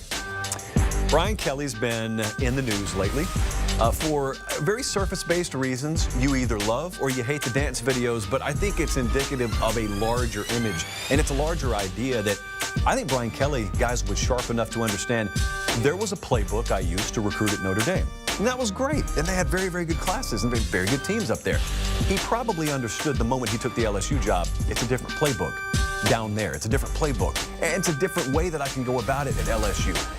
And with that in mind, I don't know if he's in his wheelhouse yet, but he is making an attempt to change some things on the exterior. But they're also in it for some guys, and they've gotten good feedback on the surface from guys, at least publicly. But I want to ask you guys, and start with Andrew here, behind the scenes, what do you hear about the early returns out of Baton Rouge? The staff's kind of just now in place, but what's the overall sense about what LSU could be under Brian Kelly? Can I mention an underclassman here? I was with Carnell Tate, our #1 ranked wide receiver in the class of 2023 over the weekend. He was had narrowed his recruitment kind of down to Ohio State and Notre Dame, and then he says, hey, I'm going to visit LSU. I go, why? Well, Brian Kelly. You know, he has that connection to a blue chip player like that. So you always are talking about it on your show, him staying in the headlines, LSU. I feel like we've talked more about LSU than ever before, really, since that title run, that magical season. So I think kids are going to be attracted to him. I mean, LSU, at the end of the day, they get 100,000 people in there. And it wasn't too long ago, Joe Burrow was leading them to a national title. So we'll see. It's hard to judge here in 22. He's going to get some guys. I'm interested to see what they do in 23. They hang on to state champion quarterback Walker Howard, who was looking at Ole Miss and Notre Dame. Will Campbell stays in the fold, coveted offensive lineman. And the one thing that Brian Kelly's been able to do at LSU that he wasn't really able to do at Notre Dame is going to the transfer portal. They got 12 committed out of the portal. It's number 3 in the 24/7 Sports transfer rankings, and they're obviously in on some blue chippers here down the stretch. And I also think that he's put together a terrific staff of recruiters. You're looking at Jamar Cain, Cortez Hankton. They get him from the University of Georgia. Brad Davis is one of the more respected offensive line coaches in the country. Mike Denbrock's one of the best recruiters that Notre Dame's had in the last 20 years, that did a good job at the University of Cincinnati helping build them into a contender. And Matt House instantly moved the needle with Harold Perkins and his family on his official visit with his acumen on the defensive side of the football. So I think I'm not judging any. If LSU has a dud today, it doesn't soil the trajectory of the program, in my opinion. I think this is a school that was in the top 5 3 straight years coming into this year, and that's the standard for recruiting at LSU, and I think this staff is capable of that moving forward. Here's what's really important to know. This is not a new head coach. It's not a first-time guy. We have a long track record on Brian Kelly. The Christmas tree's there. Like, the football acumen of Brian Kelly hasn't gone anywhere. Maybe some new ornaments, maybe some new tinsel on the tree. Looks a little bit different, but when it's 3rd and 7 in the 3rd quarter against Alabama, the same Brian Kelly that was at Notre Dame will be at LSU. It's a proven commodity, and thus it stands to reason players will want to go there.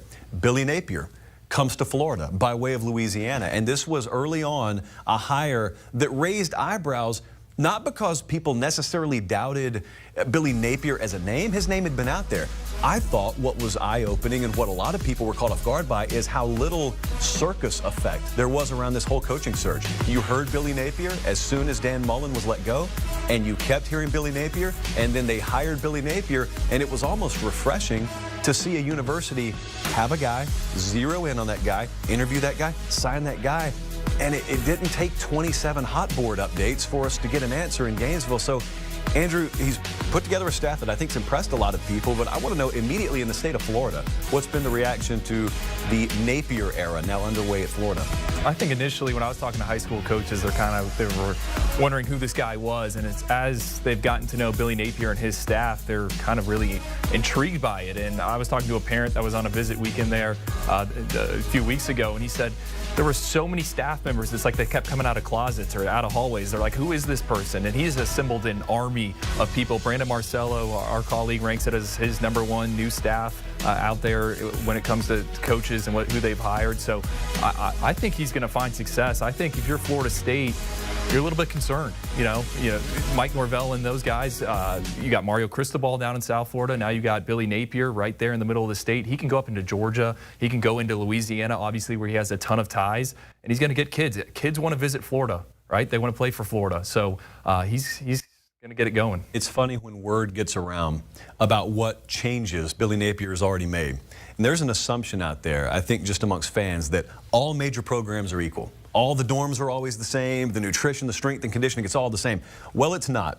And some of the earliest returns, shocking though it may seem, were the upgrades that Billy Napier made to player housing and player nutrition. I mean, it's amazing to see food and shelter stand out early on, but it is what it is. I think he did something with like parking tickets as well. There was a lot of players tweeting about that. That was an issue with on-campus. When you talk about nutrition, it reminds me of when Ohio State found out that Iowa was spending over $2 million a year on nutrition to feed their football program. Guess what? The Buckeyes were spending on nutrition the next year, over $2 million. But when you look at Coach Napier, talking to some guys that have worked with him in the past, they say he's the most organized individual, the most organized coach that they've ever worked with or worked for, depending on who I was talking to. In the history of University of Louisiana football, they had never won 10 games in a season until 3 years ago when they won 11. Last year, in a COVID-shortened season, they win 10, and then they win 13 this year. So this Billy Napier, I think he's 34-5 over his last 3 seasons at a program that really is not that rich in tradition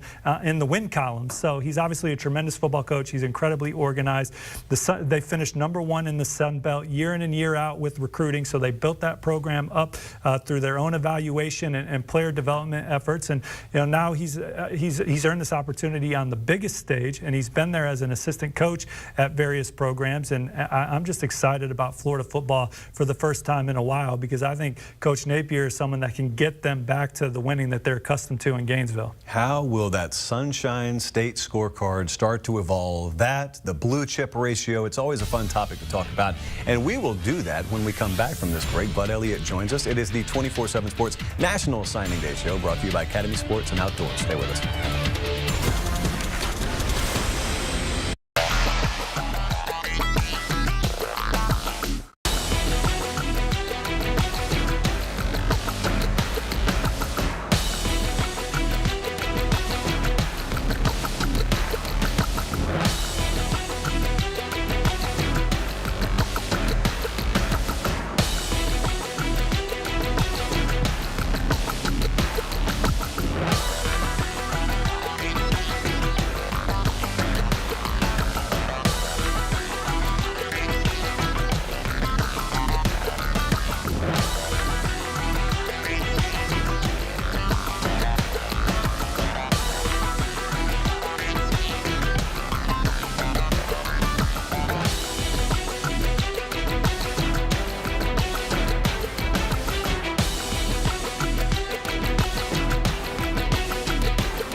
welcome back in as National Signing Day rolls on. Here's what you need to know as we roll on this Wednesday morning. The up-to-the-minute 2022 24/7 sports team recruiting rankings. Texas A&M leads the way with a 325 grade. It's already historic, could become legendary later in the day. Alabama, Georgia, Ohio State, and Texas round out the top 5. A lot of numbers coming at you today, so you just might as well get used to it. What's the blue chip ratio? Well, we'll have that answer momentarily, but I want you to look at how high the blue chip ratio is and who has the highest ratio, and it already starts to make a little bit of sense to you because a lot of those teams have one or two things in common. They tend to win a lot.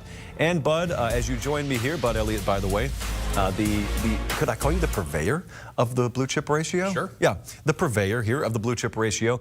If you're high on that list and you're not winning, it's even bigger an indictment. But very quickly, what is the blue chip ratio? Then we'll talk about why it matters. Sure. So in 2010, I came up with the blue chip ratio, which is essentially how many 4- and 5-stars have you signed over the last 4 classes? And I did so because I noticed that the national championship teams, they sign a lot of really good talent, Josh. And so I wanted to quantify that. And it actually came out that it was just a really simple ratio. You need to have more than half of your classes be 4- and 5-star player signees over the last 4 years if you want to win a national title. Every team in the last 2 decades has done so, and judging by this list, I think that will probably continue in the near future. I mean, it's amazing. Sometimes, and it's always anecdotal in nature from my perspective at least, but you'll have a kid that commits to Georgia or Alabama, and there'll be an accusation, oh man, that kid got bumped a little bit. And again, anecdotal in nature because when you zoom it out and you take these classes in totality and then you look at where they are, we just watched those 2 programs play for not only an SEC title, but you see the confetti raining down for the last 2 national championships. They played each other, for crying out loud, in the most recent national championship. And so you can pick apart one kid, but when we look at the overall bodies of work, it really removes a lot of the guesswork and a lot of the mystery out of why that is the case. It does, right? So those schools are pretty good at scouting players, it turns out. And our rankings are really good. We have, I think, the best rankings team in the industry, but those schools also do really good on their evaluations. And I do love when they match up. That makes a lot of sense. It's not that you have to be at the very top of the list to win a national title. No, it certainly helps to have more talent than not. But we have seen some teams closer to the bottom of the list win if they had a special quarterback. So Clemson was not that high up in the blue chip ratio when they had Deshaun. By the time they had Trevor, they were. Right. So there's a conspicuous team that's absent there, and that's Cincinnati. Cincinnati just made the college football playoff. There are 2 different camps, as you well know, that form anytime there's a G5 team that starts to float around that playoff periphery, and Cincinnati finally broke the veil and they got in this past year.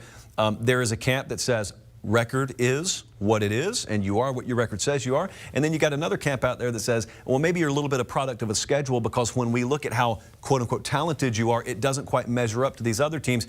There is an argument to be made that can't be is right. Now, it may not matter. It may not be the end-all, be-all, but when you start getting down that list a little ways, what's the cutoff point? Like, where is it reasonable to still expect that you can compete for a college football playoff spot versus you're below the line of demarcation, you're out of the equation? I think it's an important point you bring up with Cincinnati. They do a great job with scouting, developing players. They've actually dipped in and landed a couple 4-stars in recent years. But there is a huge difference between making the playoff, and I'm on record as saying I think Cincinnati deserved to make the playoff. But I didn't really believe they had a shot to win the overall playoff because I think the minimum is that 50% mark. You know, some people would probably question and say, but it should be higher. But 50% is convenient. It's historically accurate. So I stick with the 50%. But Cincinnati's really nowhere close, right? They're down in the teens. So when they made it, it's like, that's awesome. I think they deserve to make it. But reasonably, they don't have the same level of talent that an Alabama or a Georgia or one of those schools have. What do you think in the future? Let's just say, for argument's sake, Caleb Williams had not gone to USC. Let's say he goes to a place like Wisconsin. Wisconsin's not prominently featured in the blue chip ratio, but they're also not over the cliff and down at the bottom of a ravine. Could we see that combination coming sometime down the road where a team in the 50 to 55% range with a star quarterback all of a sudden kind of breaks a lot of the mold? So we have had teams in 50s actually win it all, like Clemson, but there's been a couple times I was scared. Oregon with Mariota was pretty close. They were in the 40s, so technically it wasn't going to work. The first Deshaun team that Nick Saban beat after that classic onside kick, They were in the high 40s. I do think you need to be pretty damn close and have a special quarterback if you want to break through. The blue chip ratio, very, very fun. We've got still a lot to come this morning. We've got commitments to come. We've got updated team rankings to come. Texas A&M could land the top-rated class of all time, and this is the place to be. The 24/7 Sports National Signing Day Show, brought to you by the Academy Sports and Outdoors, rolls on after this.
All right, time for what's trending now. Former Dolphins head coach Brian Flores sent shockwaves through the entire NFL, filing a lawsuit against the league alleging racial discrimination. Among the allegations in the suit, he says he was pressured by owner Stephen Ross to lose games to improve the team's draft standing and to violate tampering rules to recruit a veteran quarterback to Miami. Here's more from Flores in his appearance on CBS Morning. Look, this game's done a lot for me. I grew up not far from here, in the projects in Brownsville, Brooklyn. I didn't grow up with a lot. This game, changed my life. So to attack the integrity of the game, that's what I felt was happening in that instance, and I wouldn't stand for it. And that was Dolphins owner Stephen Ross? Yes. Yes. So. And you think it hurt your career? I think it hurt my standing within the organization, and ultimately was the reason why I was let go. And the worst kept secret in the NFL is officially out. The Washington football team is now the Washington Commanders. Head coach Ron Rivera also appearing on CBS Mornings today to discuss the rebrand there in D.C. So really excited about, the fact that we are really starting a new chapter. We're turning a page, we're going forward, we're trying to step away from all the things that have happened in the past, but we're also at the same time want to make sure we honor what has happened with this football team in terms of the World Championships and Super Bowls that they've won. And some other stories we're keeping an eye on here today. The Minnesota Vikings are interviewing Michigan head coach Jim Harbaugh today. New Orleans Saints will have their interview with Lions defensive coordinator Aaron Glenn to fill that void. And in the NBA, LeBron James officially listed as doubtful tonight against the Portland Trail Blazers because of some lingering soreness in his left knee. We are moments away from big-time news in high school and college football. The people want to know. Where will you be playing college football in 2022? I will be committing to the University of North Carolina.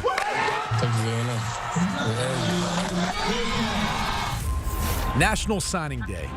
It's a momentous day on the calendar for every college football program. I'll be taking my time to the University of Alabama.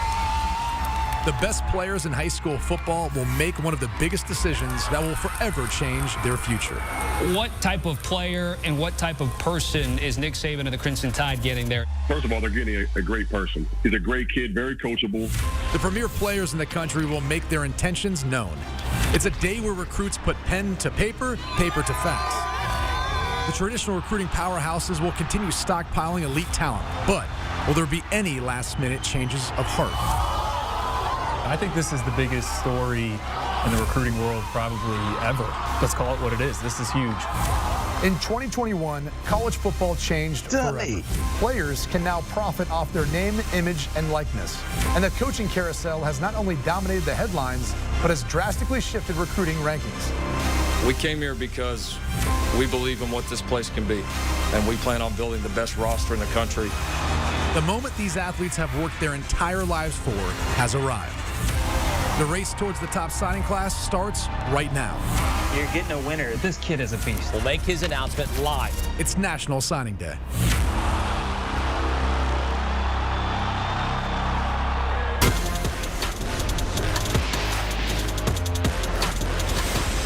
Welcome back. National Signing Day rolls on, brought to you by Academy Sports and Outdoors. A lot of laughter every time we roll that package and we look at the Travis Hunter breaking news, and it makes you relive it all over again, and everything that you had prepared in front of yourselves just goes up in smoke. So we've got a lot to get to today and this morning, spilling into early afternoon, and then late afternoon. We've got commitments coming up. We're going to have several for you live. Shamar Stewart and Harold Perkins are two in particular that we're looking forward to. Shamar Stewart and Harold Perkins are names that I would imagine are trending heavily on Google, especially on this day. There's not only impact for the program that these two respectively commit to, but then when you look at the overall impact on the 24/7 Sports team rankings, this will be a decider. I mean, Shamar Stewart, for example, Andrew, could be a swing player, taking that Aggie class from legendary to all-time historic. Yeah, it also would move Miami's class into the top 25, just his commitment alone. So we'll see what happens. Again, Cristobal right now on Texas A&M, but you never know. I tossed it out there earlier with the Jackson State. Kind of segues from what we were talking about. Harold Perkins, Steve, is a name that I think I've got like 57 people over here asking me about, so I'm just going to tell them, listen to you. What does Steve Wiltfong say about Harold Perkins? Well, if you have 57 people hitting you up, I wonder how many people are hitting up his mother right now, because yesterday Harold had his phone off, so she was the de facto contact that everyone was reaching out to, and she said that she talked to coaches at LSU, she talked to coaches at Texas A&M, and she talked to coaches at Florida. She told me last night that Harold was good to go. He knew what he was doing. She asked what color decorations she should buy for the celebration at the event. He said, don't worry about it. I'm not telling you, And she said, everybody's going to find out at the same time. Coaches and even her, when they announce, and they're going to just go with the school colors for the decorations of the high school there at the ceremony. Leak prevention there. I mean, borderline unprecedented measures, just locking the mom out as well. Go get me gray balloons is what you can say for the celebration. But if Texas A&M does indeed land, really either, you're locking up the top class, and they've got the top class right now. We're looking at 6 total 5-star rated players, 18 in the 4-star range. But that average player rating, Steve, anytime we do whip around, that's what you're always quick to bring me back to, is not only the quantity, but what is the quality of player right now. 94 and change there on the average average player rating, very strong. These are the top 5 recruiting classes of all time. You don't have to go back very far to remember number 1. That was last year around this time. Alabama locks down the currently highest rated class of all time. Then you see number 2. That is as of this morning. And then you see the caveat at the bottom. That Texas A&M class is still in the process of being put together. It's not finalized. So we think there is a more than reasonable shot that could end up overtaking Alabama 2021 as the number 1 overall class. And then you got to go back a decade for the number 3 class. That was that Florida 2010 player. As for the number 1 player in the country, that would be Travis Hunter. And we started the early signing day show, and we have a lot of sound to acknowledge this, talking about the formality that Travis Hunter would be going to Florida State. Let's just relive all this together, shall we? I'm going on record to tell you guys we're going to shock the country. You know, some years we're coming into as late as today, and we're looking at an uncommitted logo next to the number 1 player in the class. Well, that hasn't been the case here. And then maybe, guys, there are other years where they're committed, but are they going to stick? This has just never been an issue with Travis Hunter, the number 1 player in the country there, out of Collins Hill, Sewanee, Georgia. The beautiful thing about the guys that are sitting in the room in Tallahassee, there's going to be a fight.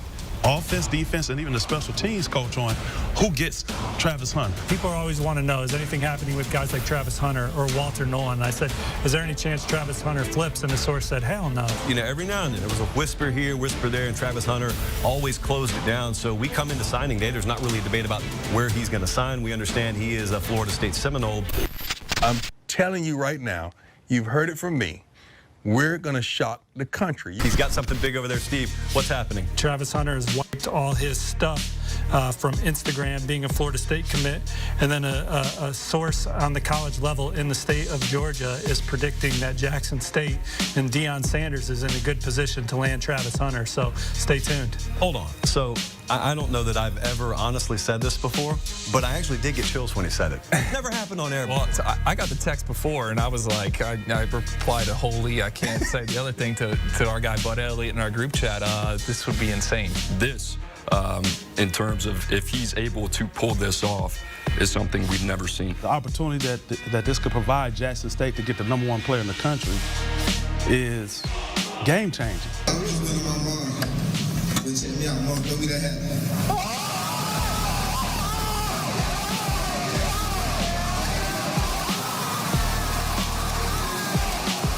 This has the entire recruiting world turned upside down. I think this is the biggest story in the recruiting world probably ever, right? I mean, let's call it what it is. This is huge. This is the biggest flip ever. What Deion has done is created the ultimate buzz. Well, it is the biggest recruiting news I've ever seen on signing day, and honestly, it's awesome. All right, so that was then, this is now. Hey, what hasn't changed is Travis Hunter is still a stud. He's still the number 1 overall ranked player per the 24/7 Sports individual player rankings. There you see the player profile, and we've showed this a lot. And you've got Jackson State now as his home. What a day that was.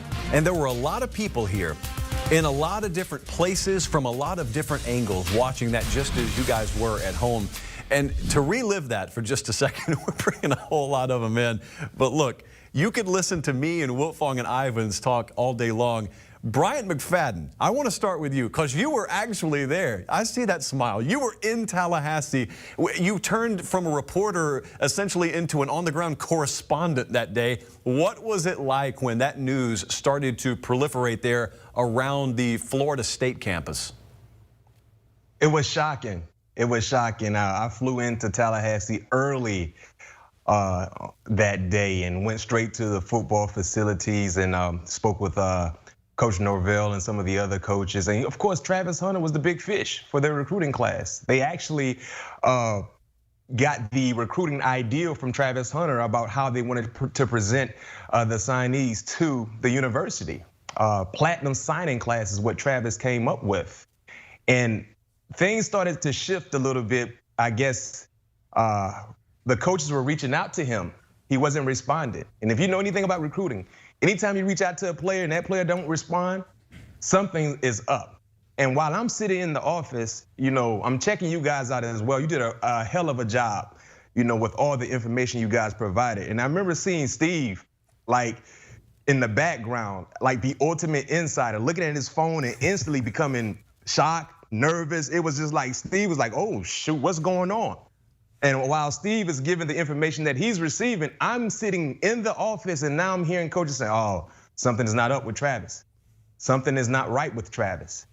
And then we started hearing Jackson State, Jackson State, Jackson State. And then before you know it, it became official. And that was tough for Florida State because he was a guy that was committed to the university for almost 2 years. I had him on my podcast and he was just talking about the love for Florida State, always wanted to play for the Garnet and Gold. And then the day of signing day, early signing day, he flipped. It changed the landscape of college football. And because of that, now you kind of gotta expect the unexpected when it comes to these prospects and what they say when it comes to commitments and things like that. Yeah, unprecedented, sort of this hyperbolic world or word that's thrown around a lot in our world on this day, but that really fit the description perfectly.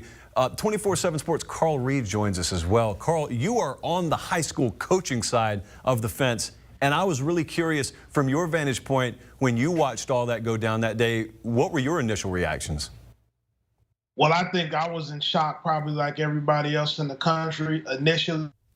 But when you really start to sit back and evaluate it, not only is it Deion Sanders, and when you talk about Hunter being committed to Florida State as long as he was, it would be safe to say that the player he probably emulated his game behind is Deion Sanders, who's one of the greatest Seminoles of all time, if not the greatest, playing the same position that he plays. Deion also has great relationships with a lot of kids because he spent years being a youth and a high school coach. And he was a big part of the Under Armour All-American game. So he's built incredible relationships with kids. So it's not a surprise to me that kids would want to play for Deion, and the exposure that they're getting with the media that follows them around is unprecedented. And so kids like Hunter, I think, is just the tip of the iceberg. He's going to get a lot more big-time prospects over the course of his career there to continue to look at Jackson State as a real option.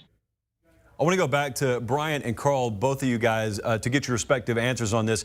When that happened, there was the initial shock, and then once the shock wore off and people recovered and picked up their phone, one of the first things everyone wanted to talk about is, okay, is this an isolated deal, or how big an impact is this going to be? Is this just something I'm going to get used to now on the HBCU front? So Bryant first, and then Carl, I'll get your answer. Just the overall bigger picture impact of this, what does it really mean? It's huge because looking at what happened, in December, no one thought that could be a possibility for the #1 player in the country, dynamic player, to basically say no to a Power 5 school and go to a HBCU school. That's almost unreal. And I can think back to my time when I was a prospect, right? I had a few coaches. Well, no, just one school from the HBCU. It was FAMU. He came to my high school. He told my coach, you know what? I know I probably don't have a chance to get McFadden, but I just want to see him. I just want to talk to him. And he came in, he talked to me a little bit. I'm like, yo, FAMU, yeah, okay, it's cool, but it's no cool. Thanks, but no thanks. But seeing what Deion Sanders has been able to do, it's about who they have coaching them. That's the thing. Deion Sanders is a guy that we all know, we all respect, we all want to be like to some degree, from the swag, the way he dominates, his greatness. And when he comes and talks to you, and he is the ultimate car salesman. I mean, he can sell water to a whale. Let's keep it real. When he talks to you, he starts saying some good things to you, not to mention his the impact that he has made, all the connections he's made. I was surprised, but then I wasn't surprised. But the biggest surprise for me was the school he took Travis Hunter from. That was the ultimate surprise, and that's the thing that a lot of people in Tallahassee were so upset about, was like, yo, Deion, this is what you're going to do to your school that you created your identity at, football identity. So I don't expect for this to continue to happen because all HBCU schools don't have the luxury of having Deion Sanders as their head coach. Carl, same question to you right quick. Well, I think that Deion obviously gives them an advantage that the other HBCUs don't have. So I agree with Brian on that from a standpoint of Do you have Deion Sanders? Deion Sanders is able to provide kids things that everybody else doesn't have. But what it does do is it gives kids the opportunity to say, this is a very viable option for us. If we go to a HBCU, we can get some exposure, because when Jackson State is playing opponents on ESPN, they're going to be playing against other HBCUs. There's long been conversations throughout the football circles of what if these kids went to HBCUs like they used to go to back in the day when guys were going to Grambling and FAMU and Southern. Could you overtake those teams? But what I think a more realistic vantage point is, you have to look at the fact that the HBCUs are FCS schools. So while people want to compare them to Alabama and Georgia, they really have to try to close the gap between North Dakota State, who dominates the level of the FCS schools at that level. You want to close the gap between North Dakota State. And I think Jackson State is in a position to do that if they can continue to recruit at a high level. But HBCUs across the board have to take advantage of the exposure that they're getting and use those to build their programs, because there's still only 63 scholarships at that level. And so Deion can't take all the players. If I was an HBCU coach right now, I'd be trying to jump on board and show kids that these are real options. Exposure, really, really important word there, not to be overlooked. Bryant McFadden, Carl Reed, appreciate that from you guys. We'll continue this on the other side with Chris Singletary coming in. Look at this graphic, though. The current highest-rated HBCU classes, Jackson State there, 119, Georgia State in the top 100. We've got Florida A&M, Alabama A&M. We'll talk about this more when we come back.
National Signing Day show rolls on here, brought to you by Academy Sports and Outdoors. There you see Deion Sanders. He's not the head coach at Georgia State. He is the head coach at Jackson State, an actual HBCU there in the flesh. And we're talking about that and the Travis Hunter impact, but also the overall impact on HBCU football. And here you see the class notes right now for the Jackson State program.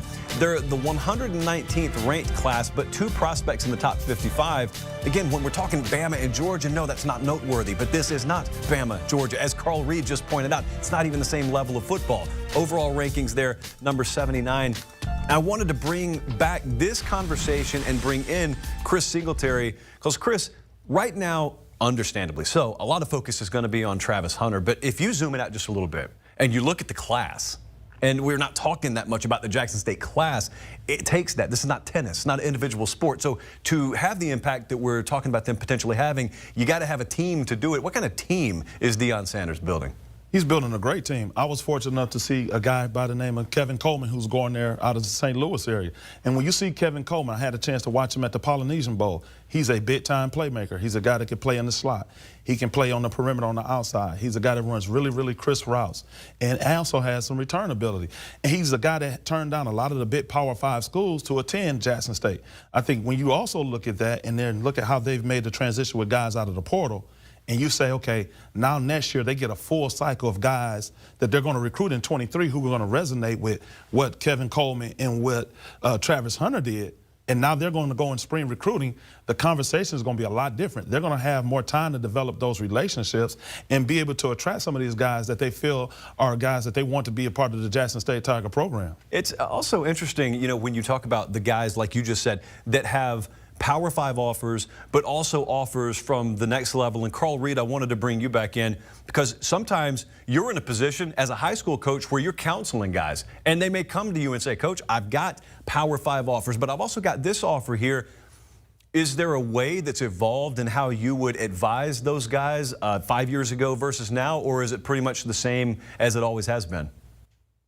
Well, when you talk about even 5 years ago, Quill Glass, the quarterback from Alabama A&M, who's turned himself into a football prospect that's going to be drafted in the NFL here, is one of my former players, and he's a 2-time SWAC Offensive Player of the Year. And when he was coming out of high school, HBCU, Alabama A&M was the only offer that he had. And I don't think at that time, if he had anything else, he would have went to Alabama A&M. Now we fast forward to now, Antonio Doyle, who's a transfer portal guy from Texas A&M and was an Adidas All-American, he called me after the Travis Hunter announcement, and he said, get on the phone with Deion. I want to go to Jackson State. And that momentum started to come with that. So Kevin Coleman, who's another St. Louis area high school player, he started talking to Antonio. So those are real options for those guys now. These guys are having conversations. They camp together. They play 7-on-7 together. They're at these All-American Bowls together, and they are all talking about the effect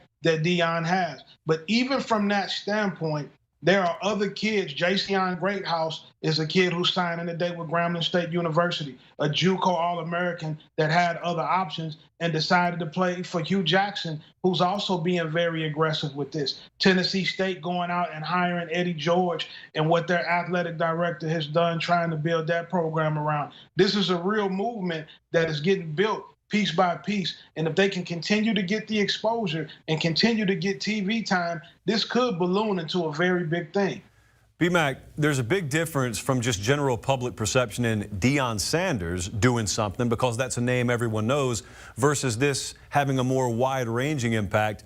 But there are other notable names as head coaches at the HBCU level that people would recognize. They just may not know they're there. What are some other names that you have an eye on that could potentially have this kind of impact?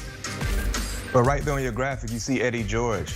He's a name that clearly, if you're a football fan, football watcher, you know who he is. The same can be said for Tyrone Whitley. You just heard about Hugh Jackson at Grambling State. These guys all have something that these players would like to get at some point, which is NFL ties. Eddie George, one of the great running backs of the National Football League, had an outstanding career at Ohio State, Tennessee. You look at Tyrone Wheatley, unbelievable career at Michigan, went on to the NFL, had a great career as well. The same can be said for Hugh Jackson. They have to be able to showcase to these kids, we have ties that can get you to the next level, regardless if you don't go to a Power 5 school. That was the biggest issues back in years past. Not being able to get the recognition, not being able to be seen, to be able to have an opportunity to get drafted. Now they're doing things a little differently. HBCU they have like their own combine where all 32 teams will be there to see them perform. Not to mention you get more TV exposure along with the likes of Deion Sanders coming to the league and Eddie George. So I do believe the momentum clearly is in HBCU's favor based on the big names they have representing some of their universities,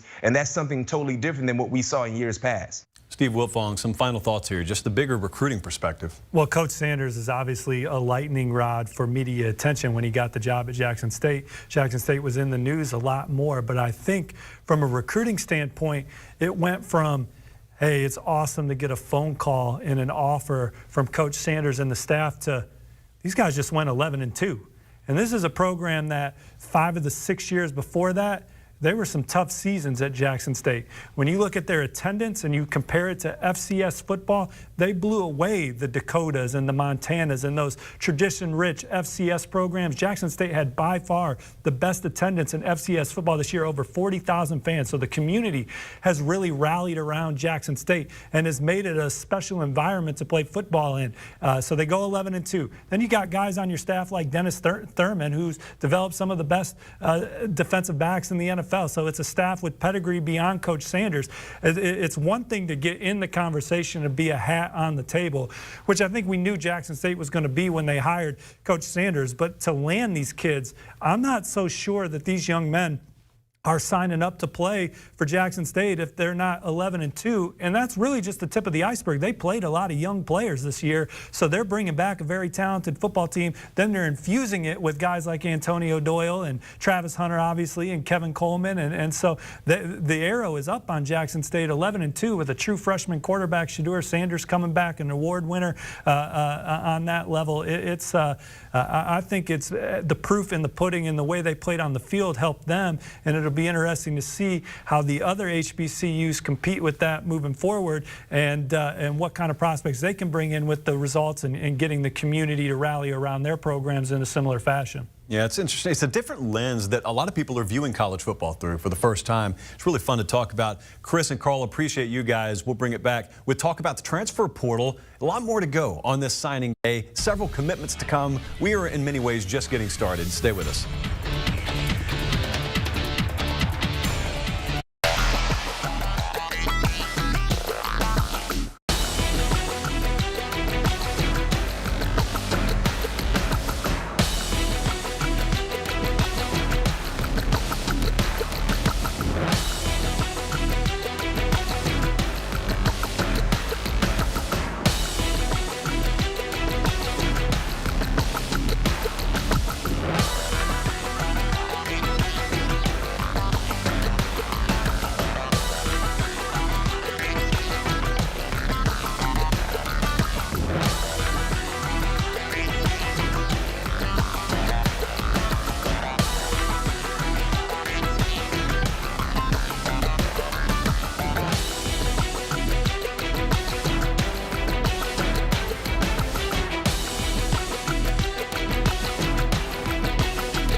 All right, time for that news in 90. It's National Signing Day in college football, but all eyes on Jim Harbaugh. The Michigan head coach will have his formal interview today with the Minnesota Vikings. Harbaugh led the Wolverines to the Big Ten title and a berth in the college football playoffs in his 7th season there in Ann Arbor. Over in baseball, players and owners made no significant progress on Tuesday's meeting. That's according to multiple reports. It now seems inevitable that the start of spring training, which is supposed to start in 2 weeks, will be delayed there. On the court in basketball, Wizards guard Bradley Beal will miss the next week because of a left wrist injury. Beal, the Wizards' leading scorer, better than 23 points a game. Washington will take a 6-game losing streak into tonight's game with the Philadelphia 76ers there. While in college basketball, Memphis freshman Amani Bates is dealing with back pain and wants to return to court when he's healthy. But his father told ESPN Tuesday night on early reports that Bates would miss Thursday's game against Cincinnati and that the former 5-star recruit's future with the program is in question there. You are set to share your commitment with the country. Caleb Williams, let's make it official.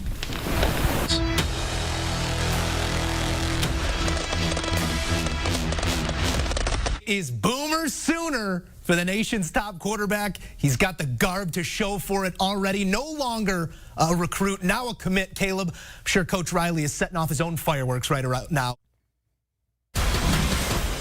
Yep.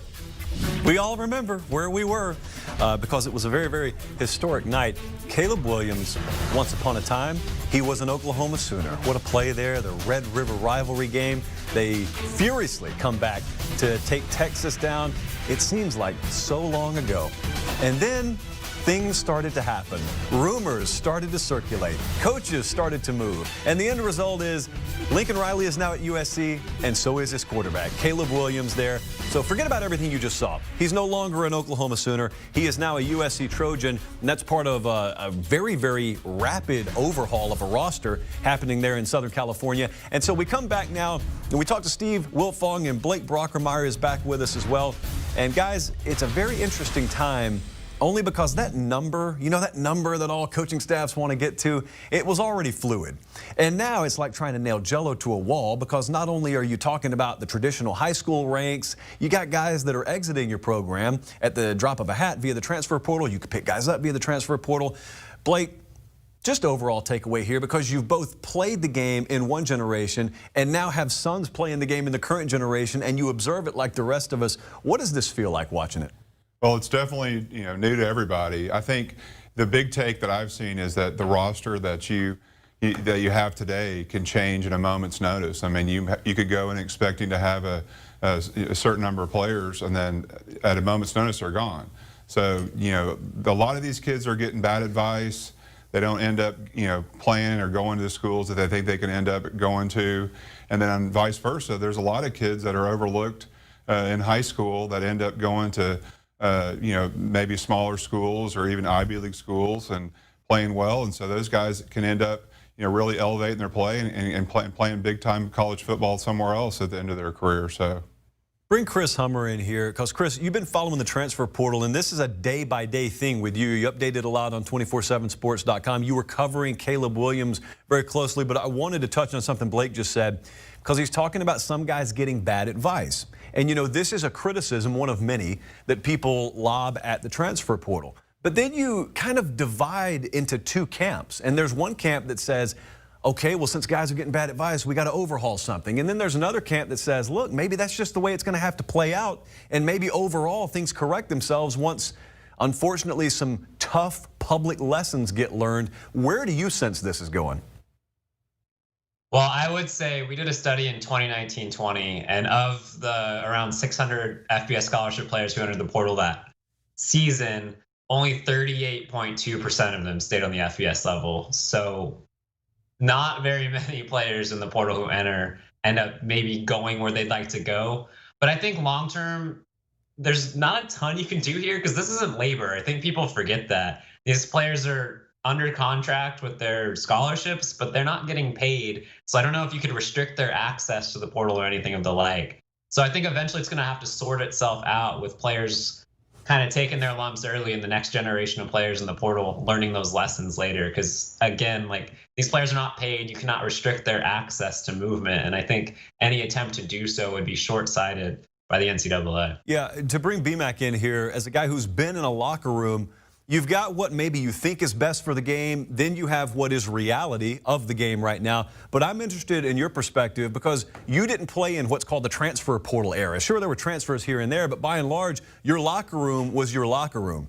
And I'm really interested to get your take. If you played in this era, would it impact you at all? And number two, can you imagine looking around a locker room and knowing if this guy's running 2s or 3s on the depth chart, he may not be here next week? What must that be like in a football locker room?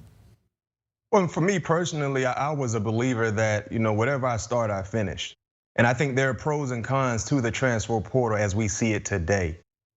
Pros are sometimes your coach might leave, you know what I mean? The coach that recruited you might leave. And then, of course, you have an attachment to that said coach and he leaves, you might want to follow him. That's what we're seeing with Lincoln Riley.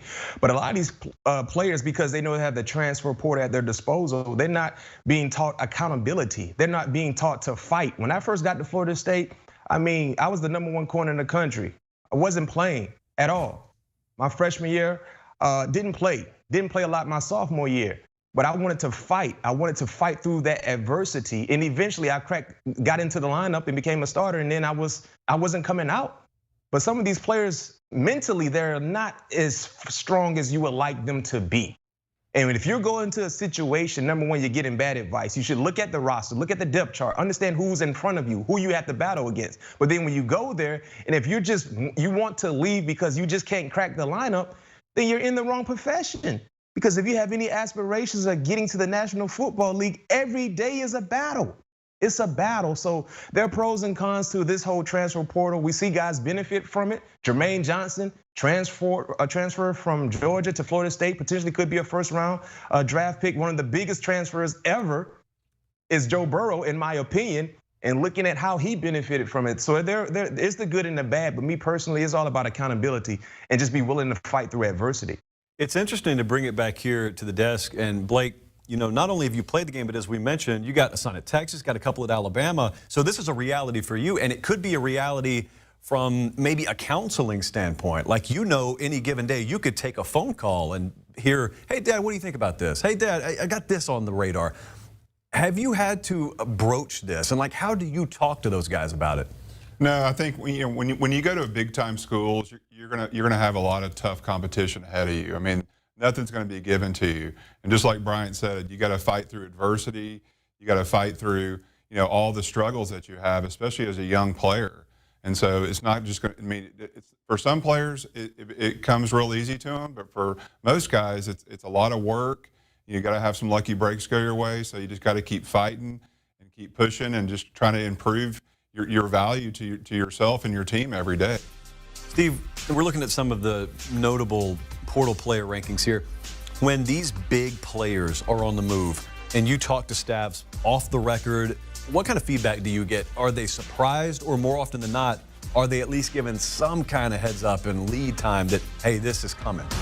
Well, oftentimes when these young men go in the portal, I think they have a plan in place of how they want to attack it. They know which 1 or 2 schools is on their short list, but certainly there is an excitement factor when they see when a college program sees a big name go in the portal. How can we get in touch? Is it the high school coach? Did we recruit him? Do we have his parents' number? Do we still have his number? And people are immediately reaching out. So it is there is an excitement of when a new potential free agent is in play. It's like a rat race to get in touch.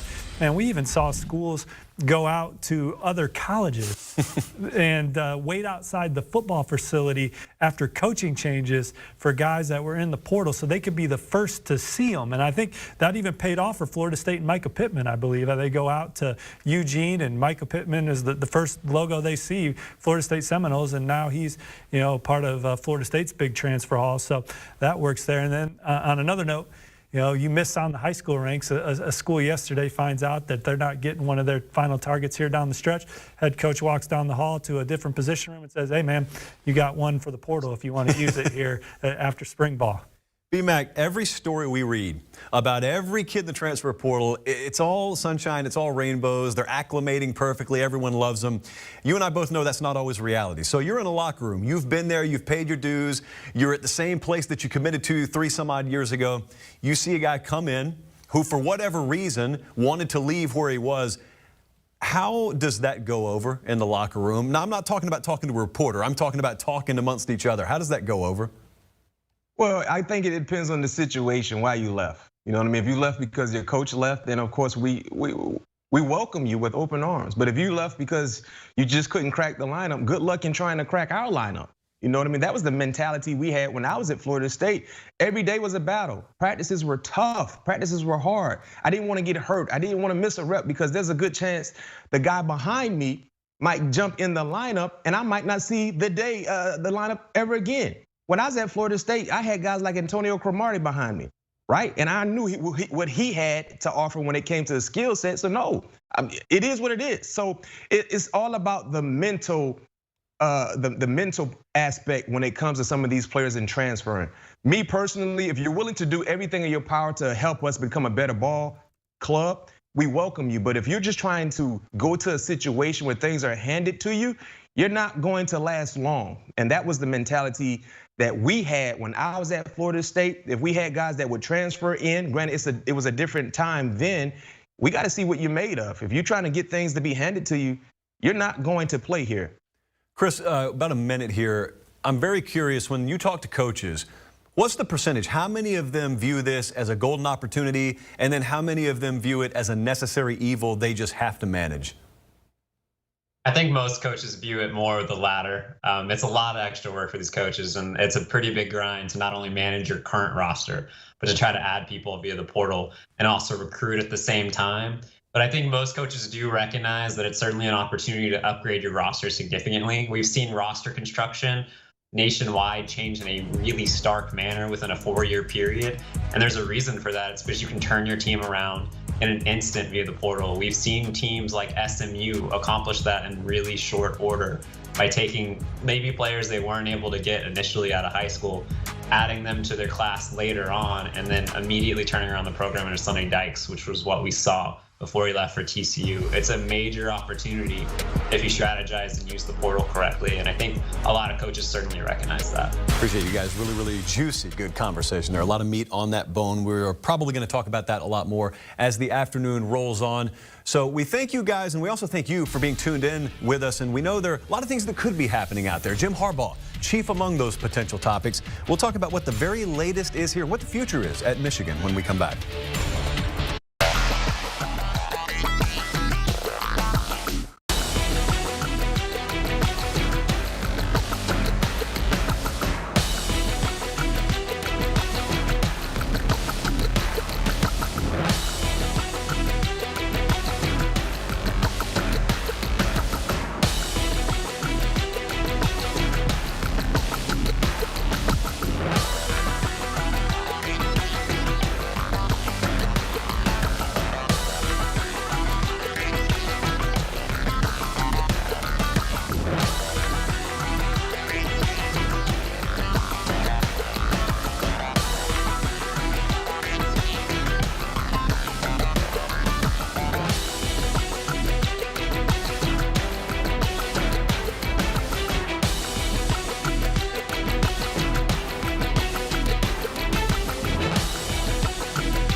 And welcome back in. National Signing Day rolls on, brought to you by Academy Sports and Outdoors. Through the sun and the snow, it wasn't the Postal Service, it was Michigan under Jim Harbaugh coming through this year with a Big Ten championship. Beat Ohio State. You can list those on his power ratings of accomplishment any order you choose. I just saw myself on TV there. It's highlighted my day so far. What is happening at Michigan, though? There's a lot going on. Michigan in the news for some good reasons and some nationally recognized reasons today. But Jim Harbaugh, as we speak, reportedly interviewing for a job with the Minnesota Vikings, and yet there sits the Michigan Wolverines signing class currently in the top 10. We've got to make sense of this because there's a lot going on, and here to unpack that is Alan True, 24/7 Sports recruiting analyst, also a guy very, very close to this scene in and around Ann Arbor. So, Alan, I got to start with this, man. I know what I think. Everyone nationally has an opinion on this. On the ground there, close to the program, what do the locals think about this? Well, I think there was some shock, but it's been reported for long enough now that I think some of that's worn off and everybody's now just waiting and ready for this thing to be over, especially with it being National Signing Day and knowing that he's in Minnesota. I think the locals are ready to have this move on if indeed Jim Harbaugh is moving on and have them turn the page to whoever the next coach is. Alan, I mean, it's kind of low-hanging fruit, but I'm going to ask you anyway. You got a percentage here? Are you crystal balling Jim Harbaugh one way or the other? That's what I'm trying to ask you. Oh man, that is, I don't want to ruin my sterling recruiting crystal ball percentage, but if I had my first coaching crystal ball, I would predict right now that he's going to go. He is in Minnesota. He's had plenty of chances to put this thing to bed and say he's not interested and he wants to stay at Michigan. He hasn't done that. He's obviously pursuing these NFL jobs. They are pursuing him. And with him being there in Minnesota, this thing seems like they're at least in the red zone and trying to punch it in today. Yeah, Key's not guaranteed to work if and when he does try and come back and take over that old job he currently has. So this is not new. These rumors have been around for weeks now. And I think the question on my mind from Michigan's perspective is, how were they or were they not going to let this sneak up on them? I gotta imagine there's some sharp people up there in that athletic department. If due diligence was done, and theoretically you're right, and Jim Harbaugh does take the NFL job, how quickly could we expect them to move on naming his replacement? I think you think they would move pretty quickly here, especially because you've got spring ball coming up. 2023 recruiting is in full swing. You've got some good candidates. As you mentioned, this isn't the first time they've been down this road. Some of the names you're hearing as candidates, these names up on the board, we've heard them in other years. There's also Harold Goodwin from the Tampa Bay Buccaneers. We've heard that name in past years. So we've been down this road before. There's a couple of good candidates in the building there with Josh Gaddis and Mike Hart. So they've got a good list of names, and I would expect that they wouldn't take too long to name the successor just because of the time of year it is and with the team moving towards spring football. Alan, is there a lean, as far as you can gather, one way or the other, about requiring that candidate to have been a head coach and to have a proven resume? Or is Michigan a program, for the sake of staff continuity and maybe holding the recruiting class together, that would opt for a Mike Hart or a Josh Gaddis, even understanding that would be their first time as head coaches? Yeah, I think that all these options are on the table. I don't know that being a head coach previously is a requirement. Josh Gaddis and Mike Hart are two young guys who have proven themselves certainly as recruiters, who I think for several years now, we've heard that those guys have head coach in their future. Don't know that we thought it was going to be this soon that they were going to be discussed for it, but those are guys who have been earmarked as potential head coaches down the line. Gaddis has been talked about at other schools as a potential head coach, so that's not a huge surprise. I think for Michigan, it's about getting the right person in, no matter what their background is or where they've been or what the other positions are. If those two guys are deemed worthy of the job, I think they'll be considered regardless of head coach experience. Alan True with all the latest on Jim Harbaugh and Michigan/Minnesota. Who knows what the rest of the day could bring. Alan, we appreciate it. You can follow him on Twitter, 247sports.com. A really good follow here, especially for this story, among several others that we're following on National Signing Day. And just like that, Cooper Pategna, poof, he pops on the set. You've been in this program, and you've got a lot of ties to the program, a lot of connections in the program. I'm really curious, not on the outside, but if you peel that curtain and we look behind the scenes, what are people saying up there? Sure. I don't think it's a surprise by any stretch of the imagination. I think beating Ohio State has kind of catapulted Jim Harbaugh into this conversation and makes us a lot of sense on a lot of different levels. You think about all the changes in the college football landscape that we've been talking about with the transfer portal and NIL. I think with coaches who especially have experience in the NFL and a guy like Jim Harbaugh who's had a lot of success, that is certainly appealing to go back and really kind of have that balance and that type of focus really on the day-to-day just on football. Now, as far as the search, I think Michigan is a top 5 job in the country. I think Michigan would be wise to take their time with this. We kind of see the benefit with a Notre Dame and a Brian Kelly type of situation where Marcus Freeman, who was obviously right there and was the answer in-house, they were able to keep their recruiting class together. But with a place like Michigan, even though they're coming off a playoff appearance, you have a chance to get this right. There's certainly a higher ceiling there than what they've accomplished in the last handful of years with Jim Harbaugh. Steve, I know you're over there gathering a lot of information right now, and so I hate to interrupt you, but I just got to do it right quick.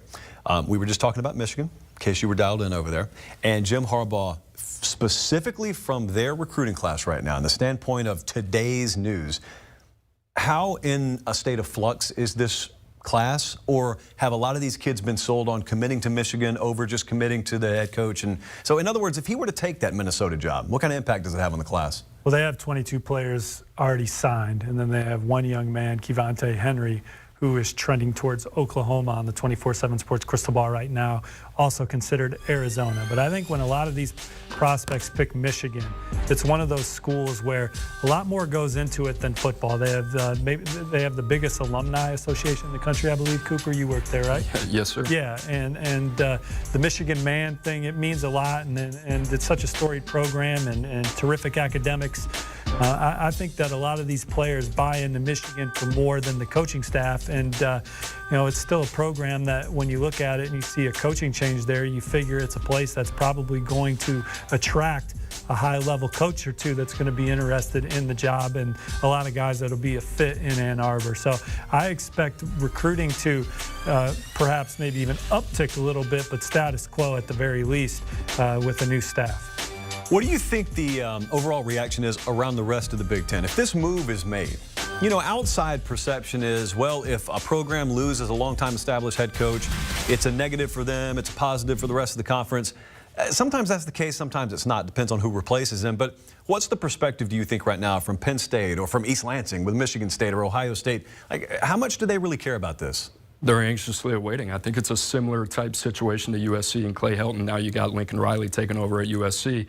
And fully expect USC to get back to a standpoint where they're back to their early 2000 days with Pete Carroll. So you look at Michigan, and it's like Steve said, they're sitting there at number 8 in the country. But in terms of what they can do and establish themselves as a power on the recruiting trail consistently year in and year out, as a top 5 program in the country, they're certainly capable of doing that if they get this hire right.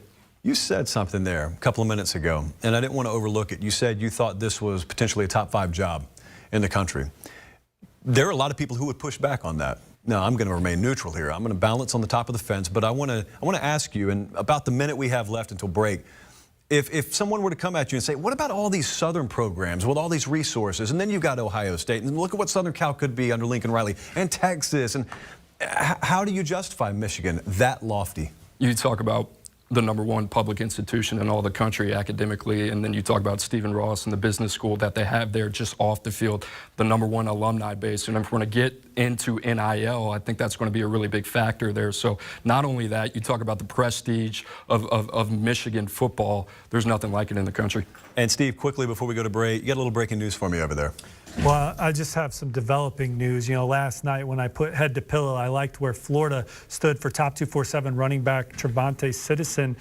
Miami being the main competition for the young man from Louisiana, LSU and Auburn rounding out the top 4. I think Miami's making a move, you know, texting with some people here today. You know, I think that Miami's gone from being dead to back to life here, and so still communication. And I don't think this young man has made up his mind or told the coaching staff yet that he's in the fold. So Trevante Citizen getting interesting between Florida and Miami, 2 programs that he visited in the last week. Took an official to Miami this past weekend, hit Florida on a midweek. I think from a depth chart standpoint, sees an opportunity to make an instant impact at Miami, and then at Florida come in and contribute in a young running back room, and both Jabbar Jalouk and Kevin Smith have done a good job recruiting them respectively at each program. Hey, sometimes Steve doesn't talk for quite a while because he's over there getting breaking news like that. So thank you everyone here. Thank you everyone for watching. We're going to toss it to Cover 3, and they'll have an entire hour wall to wall. And just a reminder, take a look.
At this hour, former Dolphins coach Brian Flores sent shockwaves through the NFL, filing a lawsuit against the league alleging racial discrimination. Among the allegations of the suit, he says he was pressured by Dolphins owner Stephen Ross to lose games to improve the team's draft standing and to violate tampering rules to recruit a veteran quarterback to Miami. There's more from Flores in his appearance on CBS Mornings. Look, this game's done a lot for me. I grew up not far from here, in the projects in Brownsville, Brooklyn. And didn't grow up with a lot. This game, changed my life. So to attack the integrity of the game, that's what I felt was happening in that instance, and I wouldn't stand for it. And that was Dolphins owner Stephen Ross? Yes. Yes. So. And you think it hurt your career? I think it hurt my standing within the organization, and ultimately was the reason why I was let go. The worst kept secret in the NFL is out. The Washington football team has a new nickname, the Commanders, and there are the jerseys. The renaming process took more than a year and a half. They're the first NFL team to rebrand since the Houston Oilers became the Tennessee Oilers and finally the Tennessee Titans in 1999. And Eagles quarterback Jalen Hurts is having surgery on his left ankle, according to multiple reports. He is expected to be healthy in time for the offseason program in April. Hurts suffered a high ankle sprain in late November, never fully recovered.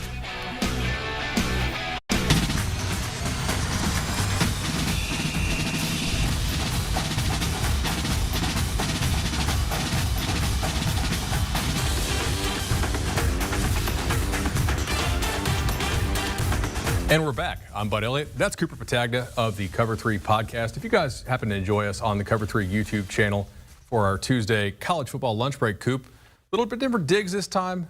Pretty cool topic with National Signing Day. And if you caught the last segment with Josh Pate and Steve Wiltfong, they were discussing Michigan. You worked at Michigan for Jim Harbaugh. Let's go ahead and keep this thing rolling.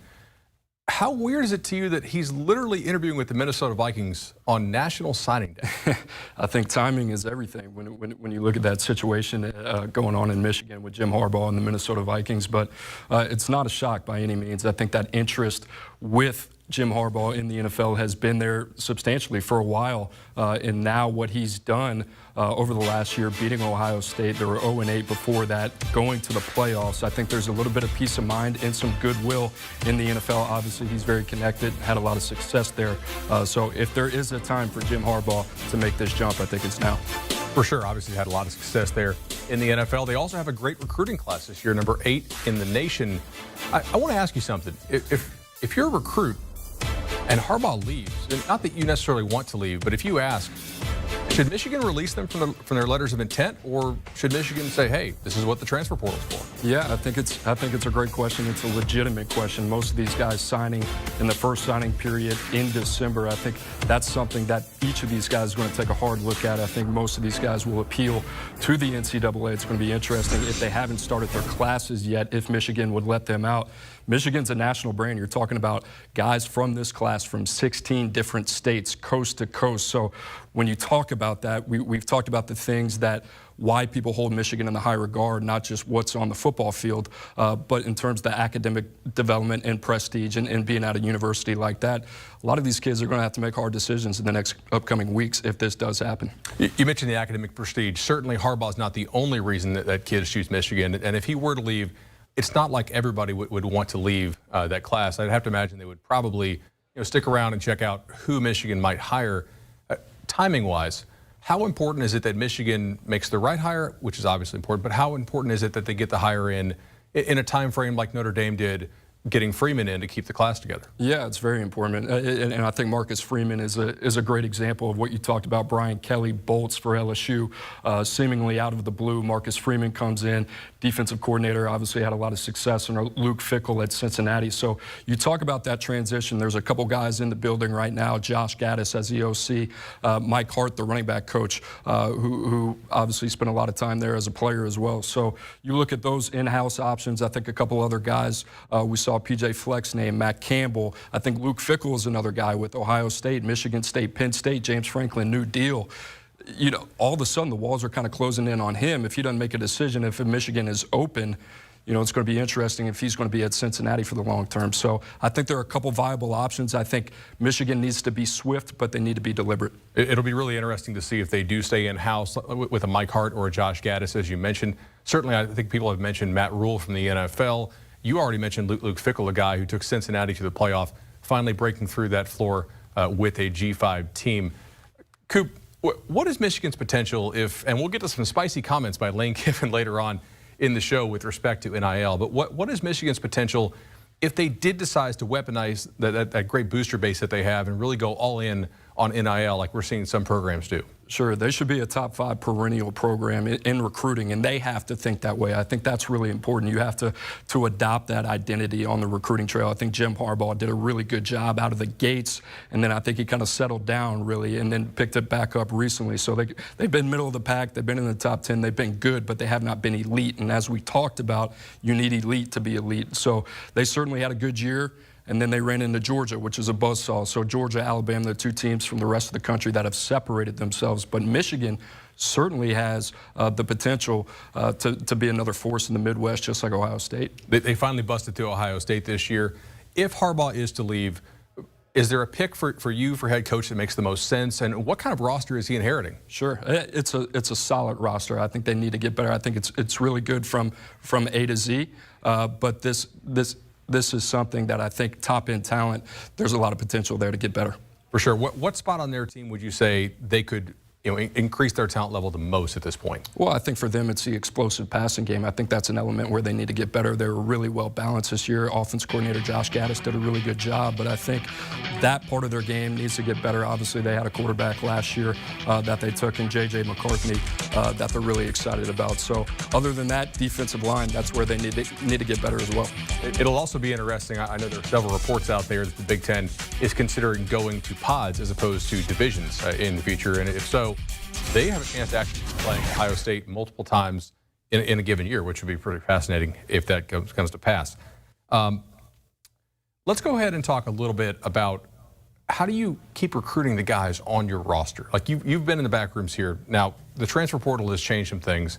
If you're Michigan, without knowing Jim's decision, what's your messaging right now? Yeah, this is a really tough spot to be in. There's really no sugarcoating it. I think that's really the biggest thing with Michigan. But we've seen staffs really counter to this. I think a development type of staff, director of player development, you see this at Alabama, Georgia, and really in the SEC. Billy Napier in Florida also investing in this as well. This is just really for guys to have relationships that they can drive into and keep a pulse on the temperature of their team and what individuals are leaning out. And it happens so quickly because nowadays what the transfer portal allows is if a player wants to opt out and put their name in the transfer portal, they don't even need to have a conversation eye to eye. They can just go straight to the compliance office. For sure. We'll talk about the uniqueness of this recruiting cycle when we come back and a commitment from star running back Jordan James.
And we're back here on the Cover 3 hour of the 24/7 Sports National Signing Day show on CBS HQ and the 24/7 Sports YouTube channel. And we're going to start this segment with a bang with four-star running back Jordan James making his college commitment, currently committed to Georgia, but going to make a final decision today. We'll see if he'll stick with Georgia or maybe a new school, maybe with a new head coach. We'll have to see what he decides to do here. A pretty special player, and let's go ahead and throw it to Jordan.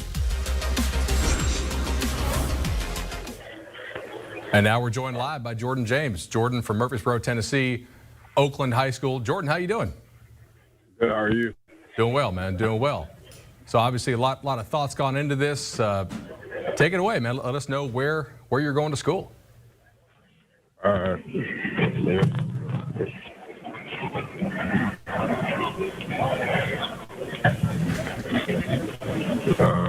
want to start off by giving the glory to God, the man above, because I would be nothing if it wasn't for him. Next, I want to thank my family for sacrificing and supporting me and keeping my head on straight. I want to thank Oakland football, my coaches, my teammates for pushing me every day to become a better person and a better man. I want to give special thanks to Dion Giddens, Coach DeJuan Sharp, Brandon Taylor, and Coach Marcus Bryson for training me and pouring into me. Lastly, I want to thank all the coaches that believed in me enough to give me the opportunity to play the game of my life at the next level. And with that being said,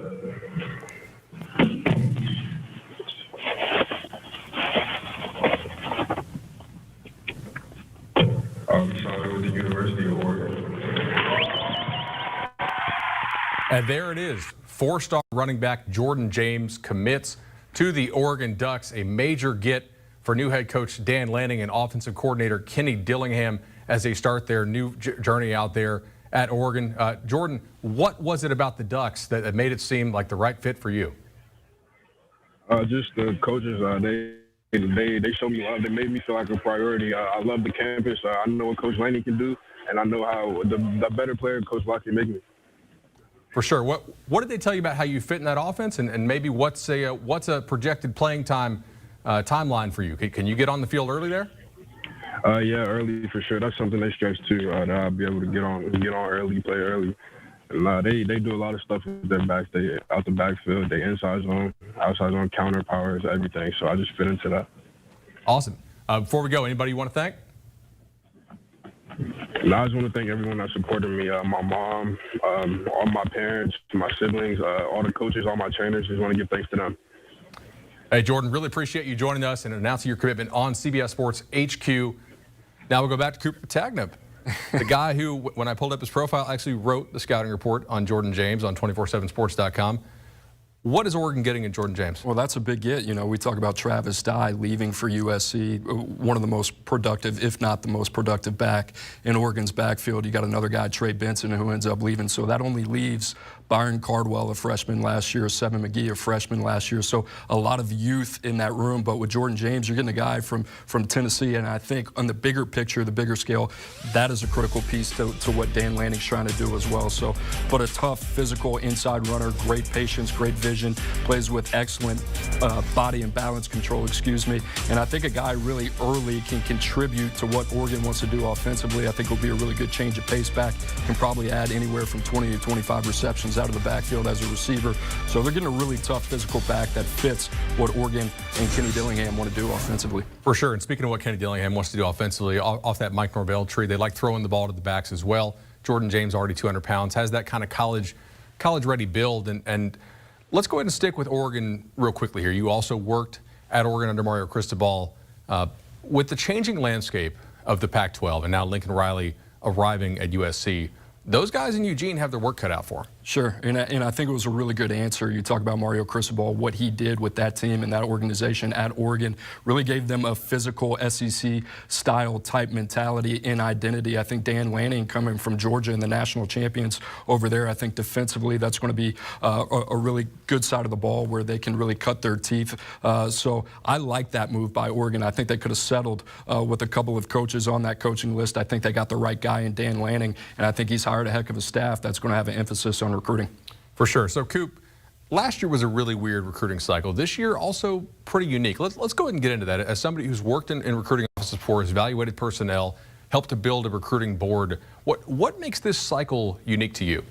Well, it's different. You're coming off a year where they had COVID, and I think with that in the evaluation process, it put a lot of strain on a lot of people in the building, whether that was coaches, recruiting departments, whatever it was. You had to be really innovative, really creative with how you wanted to communicate with prospects and their families. A lot of virtual conference calls, not only talking about where your son fits on the football field, but how does he fit within the landscape of the university that you represent as well. So I think a little bit of normalcy, and I think that's something that a lot of coaches can look forward to. And then you add this NIL element, you add this transfer portal element. So it's only getting crazier out there. I know a lot of coaches and staffs out there really trying to do their best to adjust to the new changes in college football. So let's talk about that transfer portal element. I know we've already talked portal a good bit on today's show, but specifically when it comes to building your recruiting board and your class. With last year being the first year of the immediate eligibility, we weren't really sure how many kids were going to jump in the portal and what type of player, what quality of player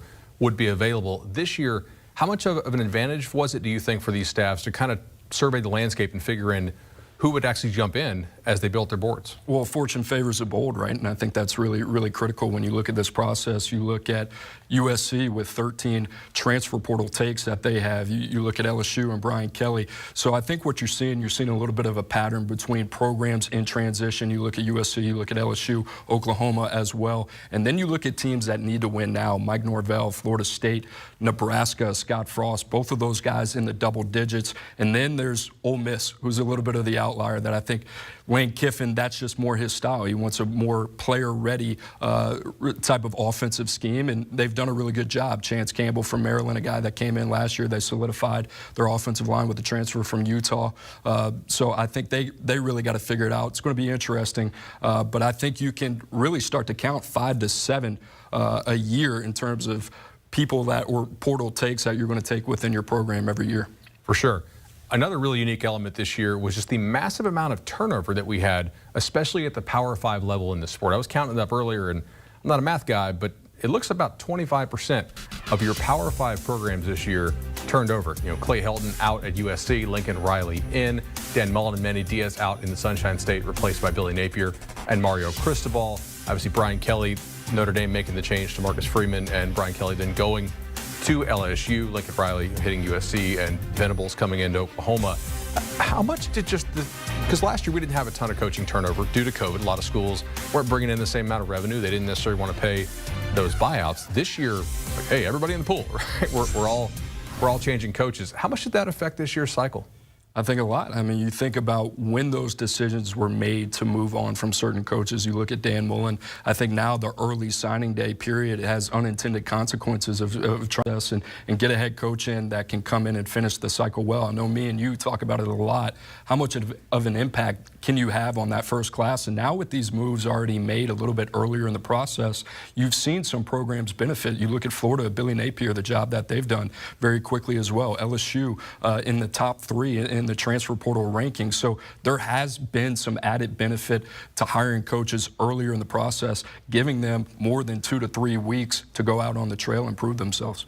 And of course, we don't have time to get to all this stuff, but there's also the whole needing to get back down to 85 scholarships from last year, which was essentially unlimited for the super seniors who were granted that extra year of eligibility, due to playing in COVID in 2020. Lot of factors, man, and we roll right along with more commitments. Christian Miller, 4-star defensive lineman, coming up on the 24/7 Sports National Signing Day show.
Here's the news in 90. LeBron James is doubtful for tonight's game against the Trailblazers. He's still dealing with swelling in his left knee. He has missed the past 3 games, and all of them have been losses for the Lakers.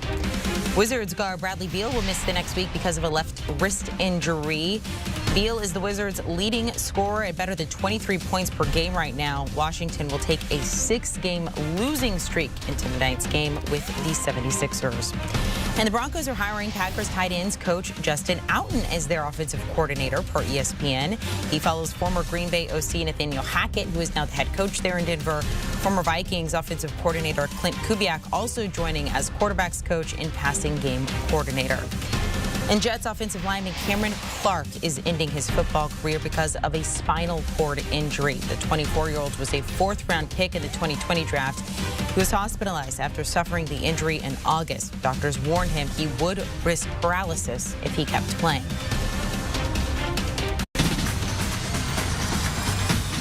Hey guys, welcome back in to the 24/7 Sports National Sign of Day show. I'm Bud Elliott. That's Cooper Taggart. Really appreciate y'all joining us on the 24/7 Sports YouTube channel and on CBS Sports HQ. And now we're going to discuss one of Cooper's absolute favorite topics in the world, NIL, name, image, and likeness. We abbreviate it so often, but maybe you're all's first time hearing it. And Lane Kiffin had some interesting comments to our own Carl Reed on 24/7 Sports about his opinion as to what is happening at the intersection of NIL and recruiting. Has NIL changed the landscape of college football forever? Oh, it's changed. I mean, you know, it's basically like everybody's got different salary caps. You know, like I joked the other day, like, hey, are they going to implement a luxury tax on Texas and Texas A&M? I mean, because, you know, I mean, what they're paying the players is unbelievable, but it's legal. So, you know, you got players that have never played before making hundreds of thousands and even $1 million. So it just is what it is, but it's not going to be an equal playing field around the country at all. And, you know, to me, you're going to see this happening, you know, because what would happen in the NFL if people had different salary caps, you know, eventually, you know, those guys with the highest salary caps go on a lot of games. And welcome back in.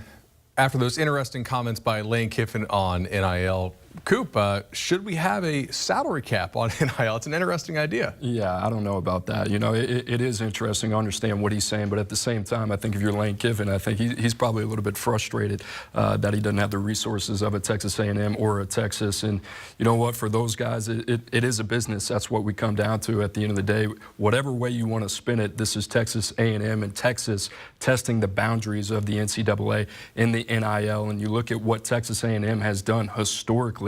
And then I think another thing that you have to look at is the geographical footprint of this class and where these guys are from, Arizona, Florida, and you look at A&M and what they've done this class. So I don't know about a salary cap, but I do know this is going to be something that is going to have to be addressed pretty much in the near future.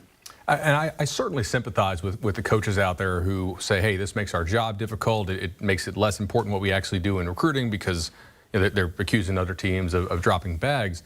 But let's remember that the schools are the folks who make up the NCAA. And the NCAA had years and years to tackle NIL if they wanted to, but they didn't. They decided they wanted to punt this thing to Congress, and Congress decided they had bigger things to handle at the moment. And thus, we basically kicked it back to the states, and every state passed different NIL laws. And thus, I think a very legitimate complaint from a lot of schools and coaches out there is, well, why in some states is this legal? Why can, in this state, you have more communication with a coaching staff, with your boosters who are lining up these, of course, very legitimate deals for players, only for their name, image, and likeness value. And yet in other states, they're not. And in fact, the one we're broadcasting in right now, they're working to change the law in Florida, where the staffs are not allowed to work in conjunction at all with the folks doing NIL. Do you think we need a national standard on NIL? I think so. I mean, I'm also not the person who well equipped to talk about it as well, like as we talked about. So I just think it is one of those things, and I know we're going to get into this conversation in terms of the superpowers, but you talk about the teams capitalizing off of this, especially in the state of Texas, where there's a lot of resources and deep pockets. Texas A&M, Texas, Alabama, Georgia, not far behind. So it's going to be a ripple effect all the way through. I know probably a lot of administrations are talking throughout to get this to a standardized to where it's a level playing field. And of course, NIL is not allowed to induce recruits to come to campus at all. As Jimbo Fisher's noted, you're only allowed to tell kids what current players on the roster might be receiving, and because it's an inducement, so you're not really allowed to use it. But I do think it's worth noting that while NIL has certainly become an increasingly important part of the recruiting process, that's not to discredit the job that coaches have to do. It's not just like, hey, here's some NIL, come to our school. The coaches still have to build these relationships. The analysts are building relationships. You're figuring out who's a fit. You visit the campus. Most of the kids I know are not picking a school based solely on NIL. Sure, and I think there's a lot that goes into the process, right? We're talking about a very long process that goes from identification, evaluation, to building and sustaining relationships, all the way from some even starting as a freshman in high school. And I think Texas A&M has done a tremendous job, even using, with the backing of the full forces of their resources, they've done a tremendous job in terms of the evaluation process and the players that they brought in at each of their positions, A through Z. And it's not just a talented class up top. It's talented all the way down, and I think Jimbo Fisher and his staff should be given a lot of credit for it. Do you think that we will start to see schools bring more NIL in-house if they're able to, and start to control that process to work more in conjunction? I mean, you were in recruiting offices. If it was legal, you'd want to know exactly what type of potential NIL deals are being lined up. Even if you can't pitch it to the kid, you'd still want to know that information, right? Sure, and I think the other aspect of this too is you want somebody in-house who understands the landscape of NIL. I mean, right now it's a lot of these coaches who really don't have a background in this, that have to overcompensate, that are learning this on the fly, that also have other responsibilities that require their time. You know, so we talk about the talent acquisition aspect of this, but now the player retainment, it's not just one thing, but how some of these deals are being cut. You know, hey, once I sign my deal, can I enter the transfer portal and be immediately eligible somewhere else? Or is it going to be part of my NIL deal that it's going to keep me there for 3 to 4 years?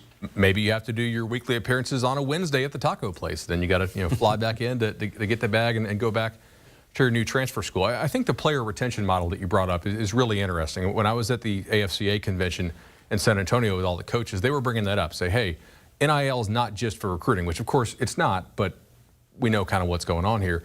It's also something, maybe you can get a player to not decide to go to the NFL quite as early. If he's a first rounder, he's gone. But if he's a borderline kid who maybe you convince him, hey, here's a little walking around money for, through NIL, stay here, develop a little bit more, get a higher draft spot next year. This is better for your career in the long term. So they're not having to make that choice between some NFL money via the draft or maybe going to be a practice squad player or none in college. Now, if you're an established player, you have some value to boosters through their businesses through your NIL, and that also could impact them at the G5 level as well, with maybe not having guys leave a G5 to go transfer up to a P5 if they've established themselves as a star at that level.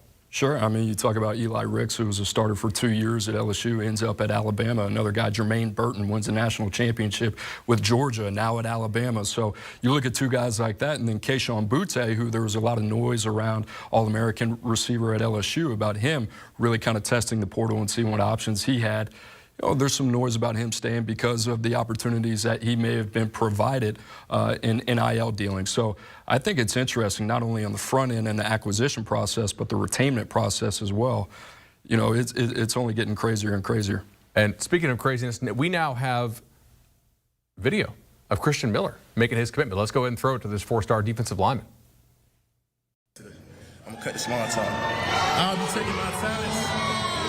taking my talents to the University of... I'm staying home, baby.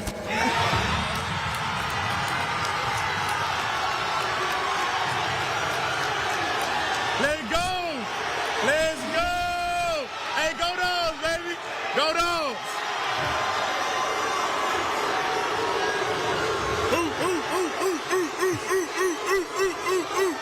Yes, sir!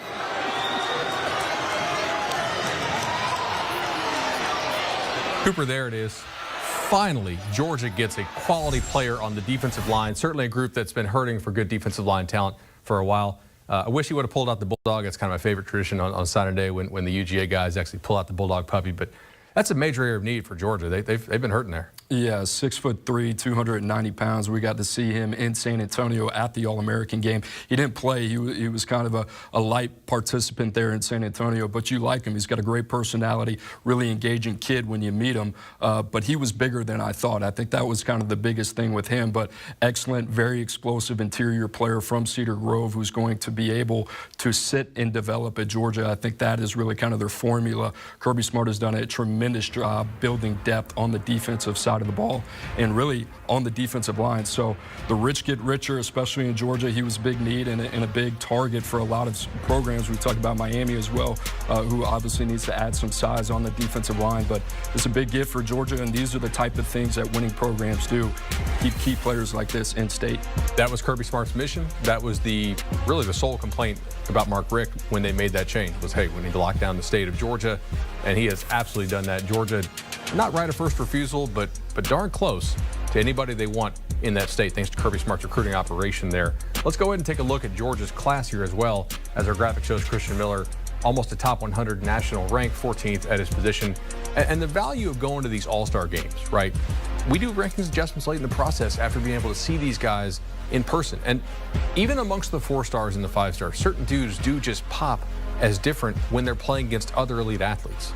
Yeah, I think and one example of that is Michael Williams. You talked about a guy that shot up late in the rankings process for us, ends up getting in firmly into the top 10, and that was a guy that we loved in San Antonio. Got to see him work out. He was the alpha, not only on a couple days throughout the weeks and individual drills, team drills, 7-on-7 run. This was a guy that was a force throughout the week. Marvin Jones, another guy as an edge, 6'4", 3/4, 253 pounds. He had a really good week as well. A really good pass rusher who has the luxury now of not having to play early, but is going to sit behind a guy like Nolan Smith. So that's where that depth comes into play. We talk about the transfer portal, but you talk about guys, and Taurian Matthew mentioned this about his disdain for the transfer portal. He got to sit behind Pat Pete, Morris Claiborne, guys like that he got to learn from, that obviously helped him in his progression, in his development as a player. So I think Georgia building it the right way, and then obviously with top tier caliber talent as well. Georgia currently sitting at the number 3 class nationally, also number 3 in the SEC. We'll discuss that a little bit more in a minute, but also they're reloading at cornerback with Dalen Everett and Jaheim Singletary. Yeah, Julian Humphrey as well. You can't forget him. They flip him from the Gators. Jaheim Singletary, very positioned, versatile player, can play corner, can play safety, the deep hash, can play on the line of scrimmage, kind of that star position that they like there with Latavius Brzee, who's now at Arkansas, but guys that they can move around.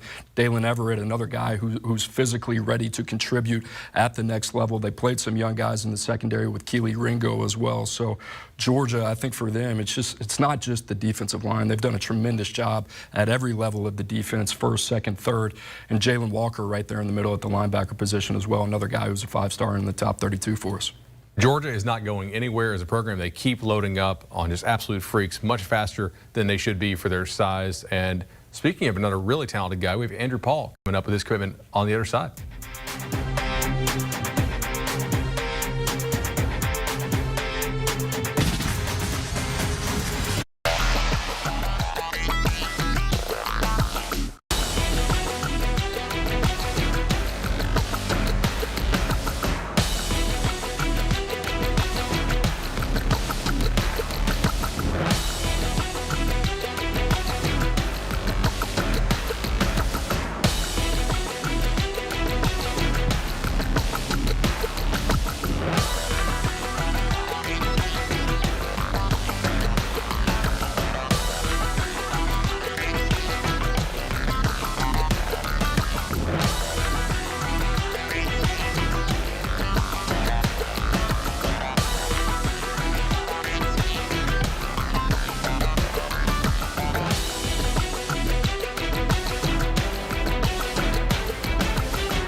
The United States men's national team wraps up another round of World Cup qualifying tonight against Honduras, but they are expected to play in dangerous sub-zero conditions in St. Paul, Minnesota. The forecast calling for the temperature to be 3 degrees with wind chills at negative 25 to 30. The USA is hoping to bounce back from a loss to Canada on Sunday. And U.S. defender DeAndre Yedlin is back in the MLS, agreeing to a 4-year deal with Inter Miami. He is with the national team for tonight's match against Honduras. Will report to the club later this week. He last played in the MLS in 2014 with the Seattle Sounders. And reigning NWSL Rookie of the Year, Trinity Rodman will be the highest paid player in the league, in league history, I should say, at only 19 years old. Her contract with Washington Spirit is 4 years, just over $1 million. Trinity is the daughter of Basketball Hall of Famer Dennis Rodman. And a big surprise in the NHL last night, the Arizona Coyotes stunned the Avalanche 3-2 in the shootout to snap Colorado's 18-game home winning streak. Well, Arizona had the worst record in the Western Conference. The Avalanche were minus a .600 favorite, making it the biggest upset in the NHL since 2006.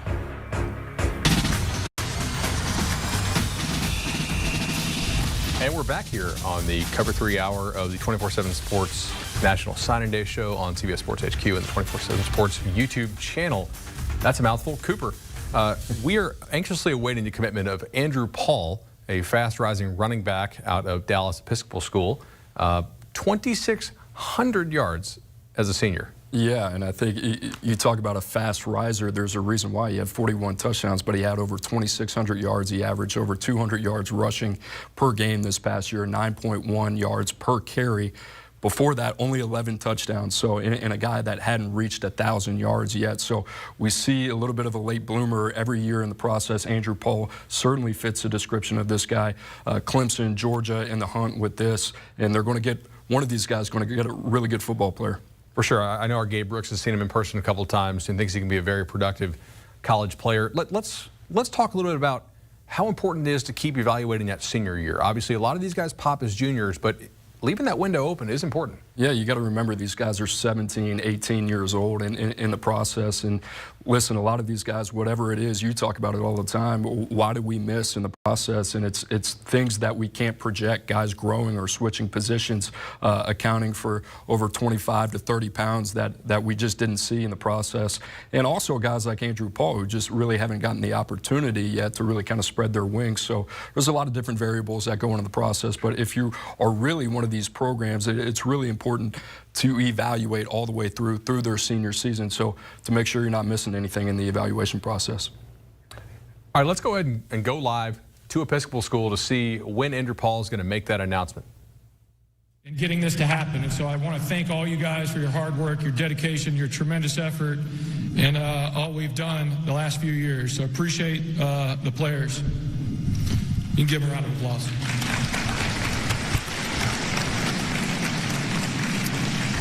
So signing day is the culmination of a lifelong dream for a lot of these guys. Many of us that put on the pads from the very first time we had this dream of sitting up here, signing and committing to go play college football in front of our family and friends. I know I couldn't be more proud of this group and this team represented by these guys up here today. They've accomplished so much in their time at Parrish. They've walked off the field the last 3 years in a row having won the championship. I can't tell you how few people get to experience this and how rare it is. You don't get to do that without having a tremendous amount of unique and rare character traits. They're selfless, they truly are a team first, and they have the best interest of the team at heart.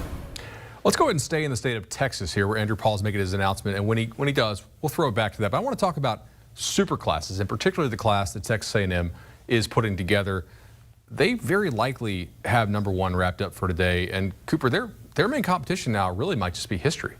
Yeah, in the other two trailing, Alabama and Georgia, you look at two SEC programs, both of those guys playing in the national championship this past year and been going at it head-to-head in the SEC. And now Texas A&M coming off an 8-4 season, kind of adds a little bit of a ripple effect here, or a wrinkle, excuse me. But you look at what they've done, you're talking about it, history, right? So how do you get into this conversation? That's the blueprint. You follow Alabama and Georgia and what they've accomplished historically over the last handful of years since Kirby Smart has been there and since Nick Saban has been there in Tuscaloosa, and Jimbo Fisher having an exceptional class. You look at the names on the board there with Walter Nolan, Evan Stewart, and so on and so forth. And not to mention Shamar Stewart still on the board for the Aggies as well, and Jacoby Matthews, a top 247 safety from Louisiana. So Jimbo Fisher in the Aggies, this is the blueprint. He can coach. He's been in the national championship before. He's got one under him. This is the next step in the evolution for Texas A&M. And this is one of the absolute best defensive line classes. You and Chris Singleton spoke about it earlier, but this reminds me almost of that group that Clemson put together in 2018 with Christian Wilkins and Farrell and those guys. And it was just, you could play so many different combo coverages on the back end because you knew that the four guys up front were going to be such difference makers for you.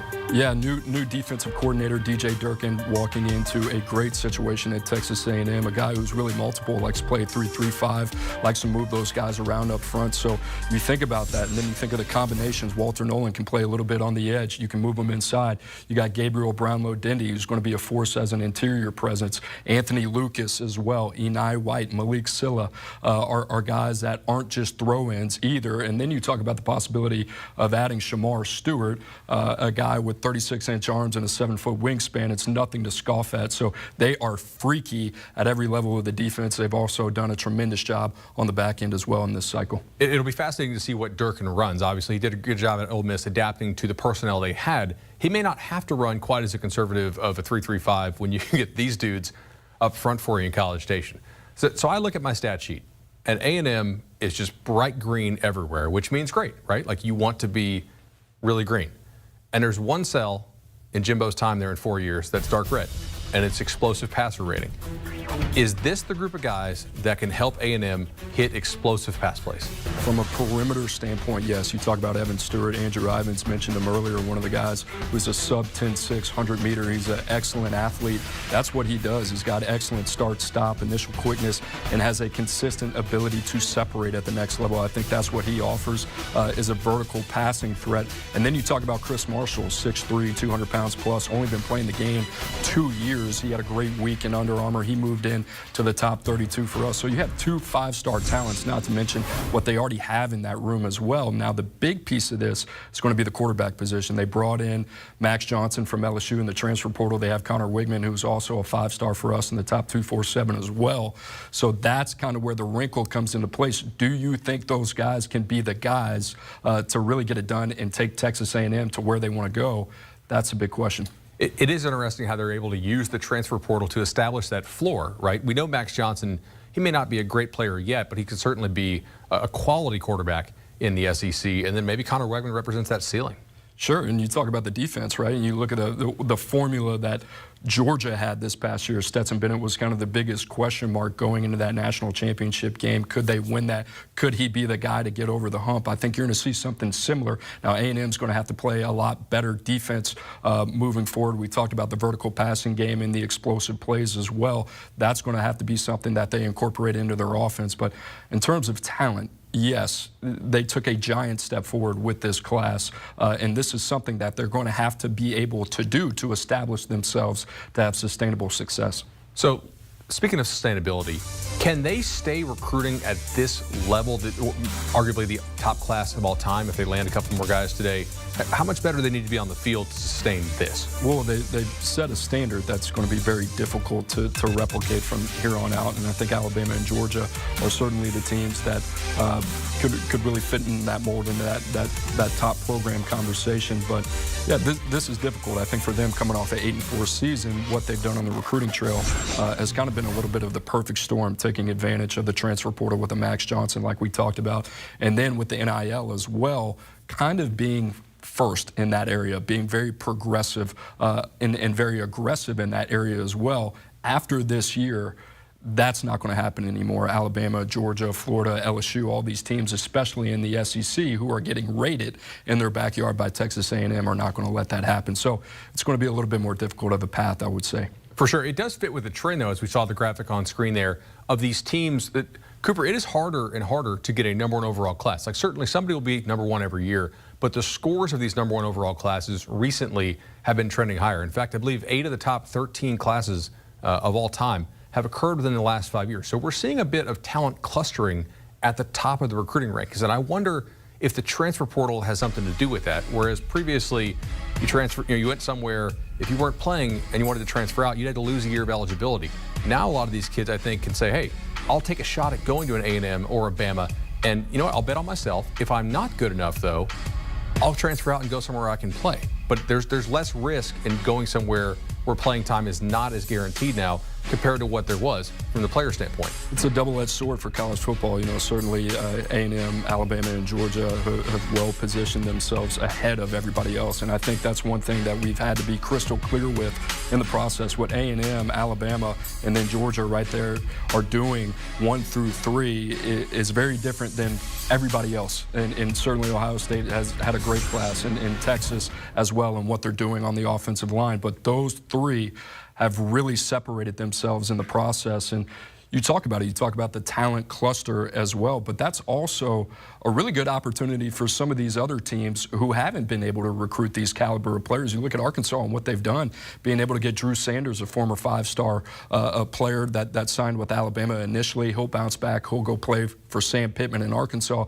Latavius Brini as well, who started 37 games at Georgia under Kirby Smart at the star position. Now Arkansas, with an established culture, is able to be a little bit more selective in that process. I think we'll see that blueprint moving forward. So we talk a little gambling on Cover 3 from time to time. If I said, Cooper, you can't take Alabama, you can't take Georgia, and you can't take A&M, who is Cooper Patagna's pick to be the next school to have a #1 overall recruiting class, and why? Yeah, that's a great question. I think USC. I think you look at the job of what Lincoln Riley has done early here, Mario Williams, Caleb Williams, obviously those guys jumping in the boat coming over from Oklahoma, but he has the highest ceiling at USC, what they have to offer. I think this program is built for the modern age in recruiting and NIL, the marketing ability of Los Angeles. You talk about what they're able to offer in playing time right now. This is a roster and a lot of flux, which I think is a really good opportunity for Lincoln Riley. What would be a 3 to 4 year transition now becomes 1 to 2 years because of the transfer portal, and I think USC stands to benefit from that the most. They would also be one of those schools, as you discussed earlier, that went heavy portal with a new head coach in this cycle, but we'll have a lot of playing time and scholarships to sell next year at the high school level. I'd expect them to attack the high school ranks pretty hard next year. Sure, and I think that's the expectation. You see a lot of this transition, like LSU, we talked about them. They only had 39 guys dress out for the bowl game, right? So they're under mass construction as well, and I think that's really important to note. I don't expect this. I think what we look at is the pattern, right? We look at the trends, and I think the teams in transition are going to be floating around those double digits. I think teams who need to win immediately with their jobs on the line, we talked about Florida State and Nebraska as well. There's a little bit more urgency. Outside of that, you know, you're looking 5 to 7, maybe 8 players a year where you can go in the portal where you're trying to get a starter at an important position or just try to build a little bit of depth. So let's go ahead and stick with USC. What is their game plan to get back on top? Because we used to see Pete Carroll and guys like that land #1 overall classes. You recruited against those guys when you were at Oregon and at Washington. What do they have to do differently to get back on top? Well, they have to be themselves, and they have to have a caliber of coach leading that program that people believe in, that inspires confidence, I think, first and foremost. And Lincoln Riley is that person coming over from Oklahoma, obviously the lineage of exceptional quarterback play that they've had under his tutelage. And you talk about the hotspot of quarterbacks is right there in Southern California. Malachi Nelson of the 2023 class, what he's been able to do, establish in a short amount of time. Maybe they're not going to be the team that is within the top 25 in the recruiting rankings today, but tomorrow. I mean, you talk about what they've done already in 2023. It's impressive. Finishing off the class in 22 has been really good. So I think the most upside is at USC. I think they can get back to an exciting brand of football. Look, when they're good, that conference benefits from it, and that's what that conference needs. They need a jolt on the national level, and I think you're going to start to see the trend where the top players on the West Coast are going to run through USC again. If that happens, George Kliakoff, Commissioner of Pac-12, will be very happy. Let's go back to Dallas and check in on running back Andrew Paul, who will be deciding between Georgia and Clemson here. It looks like we're still thanking people and going through some more announcements here. We have a lot of other good commitments coming up, though, on CBS Sports HQ, including, that is a loaded afternoon and evening session. Look at this. Shamar Stewart, Harold Perkins, 2 5 stars. A&M heavily in the mix there for both, as well as LSU. 5-star offensive tackle Devin Campbell, Grayson Holton. Dave, I'm going to botch this. And then Jacoby Matthew. Iuli. Dave Iuli, I'm told. Well, a lot of good players there. You see the top-end talent, like we talked about. Shamar, Stewart, Harold Perkins, both top 10 guys. Devin Campbell, Steve Wiltfong mentioned as one of his top players in the class, and a 5-star for us in the top 247 as well. So exciting afternoon setting up for us. Indeed, and after this all wraps, we'll also be live on Cover 3 at 5 Eastern on the Cover 3 YouTube channel to recap the entire day. So if you need like 12 or 14 hours of signing day coverage, we've got you. Cooper, enjoyed it. Thank you.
And welcome back. National Signing Day rolls on here alongside Steve Wiltfong and Andrew Ivins back here, an afternoon jam-packed well into the National Signing Day show here, brought to you by Academy Sports and Outdoors. But still a lot to go, guys. We have commitments kind of happening even as we talk. I know that's why a lot of you guys have been glued to a screen in the past hour, but a big commitment earlier, and that was one that we came into the day waiting to hear, and that is Christian Miller, the high 4-star defensive lineman. He is headed to the University of Georgia. As you see in the player profile here, National rank there at 102. He is a Georgia product. He's out of Ellenwood there. He's a guy that we talked about a little bit earlier this morning, and obviously an impact player for the Georgia Bulldogs. We'll talk about him amongst ourselves momentarily, but there's no need for us to talk about him when we have the man himself, Christian Miller, joining us right now. So, Christian, the commitment's official now. You finally got that weight off your shoulders. What does it feel like to officially be committed to this Georgia program? Hey man, it feel great. I really don't know how to feel right now, but all I can really say is I'm blessed, man. I really just get to put my head down and work now. That's all I'm focused on. I'm focusing on working, building relationships with my teachers, my coaches, and just. So you grew up in the state of Georgia. I mean, you're playing there. And so when you commit to the in-state school, a lot of times that means a little bit extra. What has it been like around your friends and your family leading up and during this process? Everybody at school, they wondering where I'm going to. They saying FAMU, they saying this, they saying that. Some saying go Dogs. So it was cool. I got to really just sit back and laugh because in my head I knew.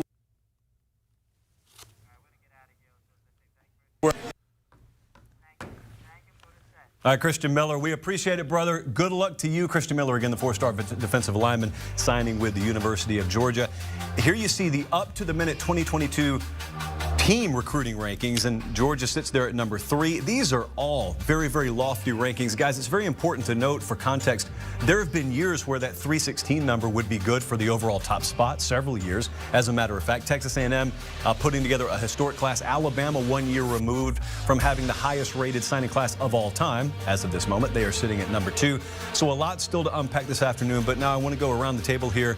Steve, Christian Miller to Georgia, the immediate takeaway from your end. And real quick before I dive into that, breaking news from the desk back there, our buddy Trey Scott texts me, Andrew Paul to Georgia, the 2,000-yard rusher from the Peach State, has announced his commitment to Georgia, joining the nation's number 3 recruiting class. Still expecting good news from linebacker E.J. Lightsey to the Bulldogs also, but Georgia Clemson went down the stretch for Andrew Paul, and I think that Georgia's ability to develop running backs is what separated them from Michigan and Clemson down the stretch. So they add Andrew Paul to Branson Robinson, who's already in the fold, so a loaded running back room and a loaded defensive line room with Christian Miller joining the likes of Michael Williams, who's arguably the top prospect in the country regardless of position. They got Bear Alexander. Then you're bringing in one of the top pass rushers in the country from Andrew's neck of the woods, Marvin Jones Jr. This Georgia defense that was so destructive this fall continues to reload with guys like Christian Miller. Steve, you mentioned the commitment of Andrew Paul. Let's take a look at how that went down. You all right? Yeah, I'm good.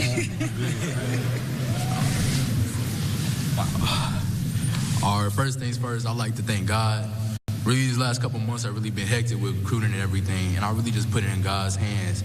So if things really became clear after that, and I really know that this school is the school God meant for me to be. Next, I'd like to thank my family, my mom and my dad, and my sisters and brothers, and my teammates, my coaches, my trainers. They really helped me get to where I am today. Without further ado, for the next 3 years, I'll be spending at the University of Georgia.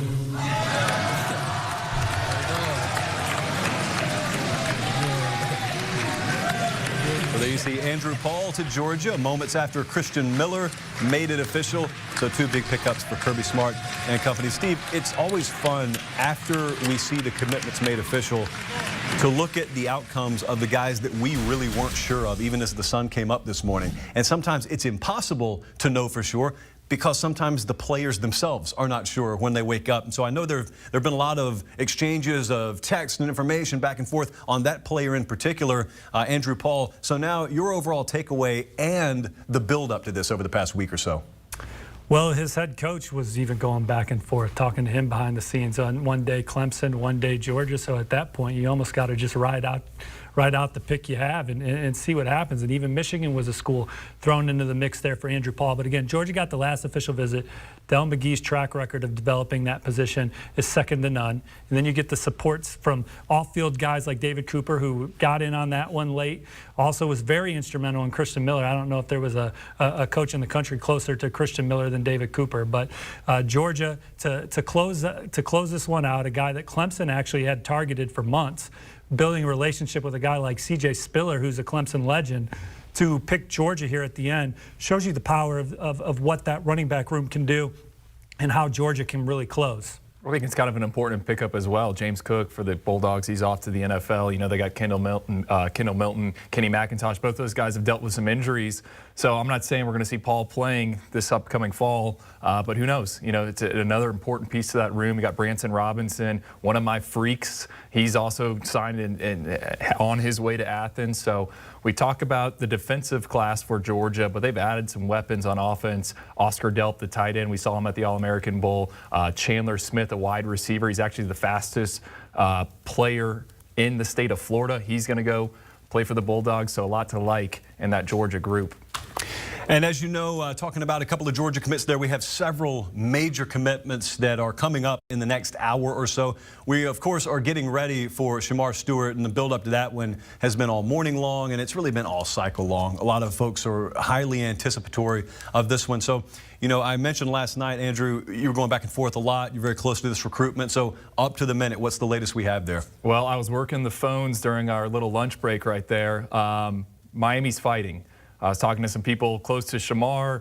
They're on the phone with Mario Cristobal. Mario sending defensive line footage, defensive drills, everything, throwing the kitchen sink at Shamar Stewart and his people this morning. We'll see. I think it's tight. It's close. Talked to some people in Coral Gables.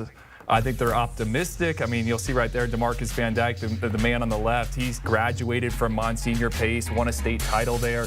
He has known Shamar for about 4 or 5 years now. So Shamar has a lot of ties. Obviously, everyone in the city wants him to end up in Coral Gables. So this is a difficult decision for him. You know, not a lot of guys from down South Florida go to Texas A&M, so we'll see. But I like Texas A&M right now, but Miami has made this super interesting. And look, Hurricanes just kind of pulled up a bit of a surprise, getting Trevante Citizen, top 247 running back. We didn't think this morning that he was going to end up at Miami. There was some buzz about it. He ends up picking the Hurricanes. So Mario trying to close strong here. It's always funny how every year you pull up in the parking lot or you wake up in the morning and you try and guess, which team are we going to be talking about?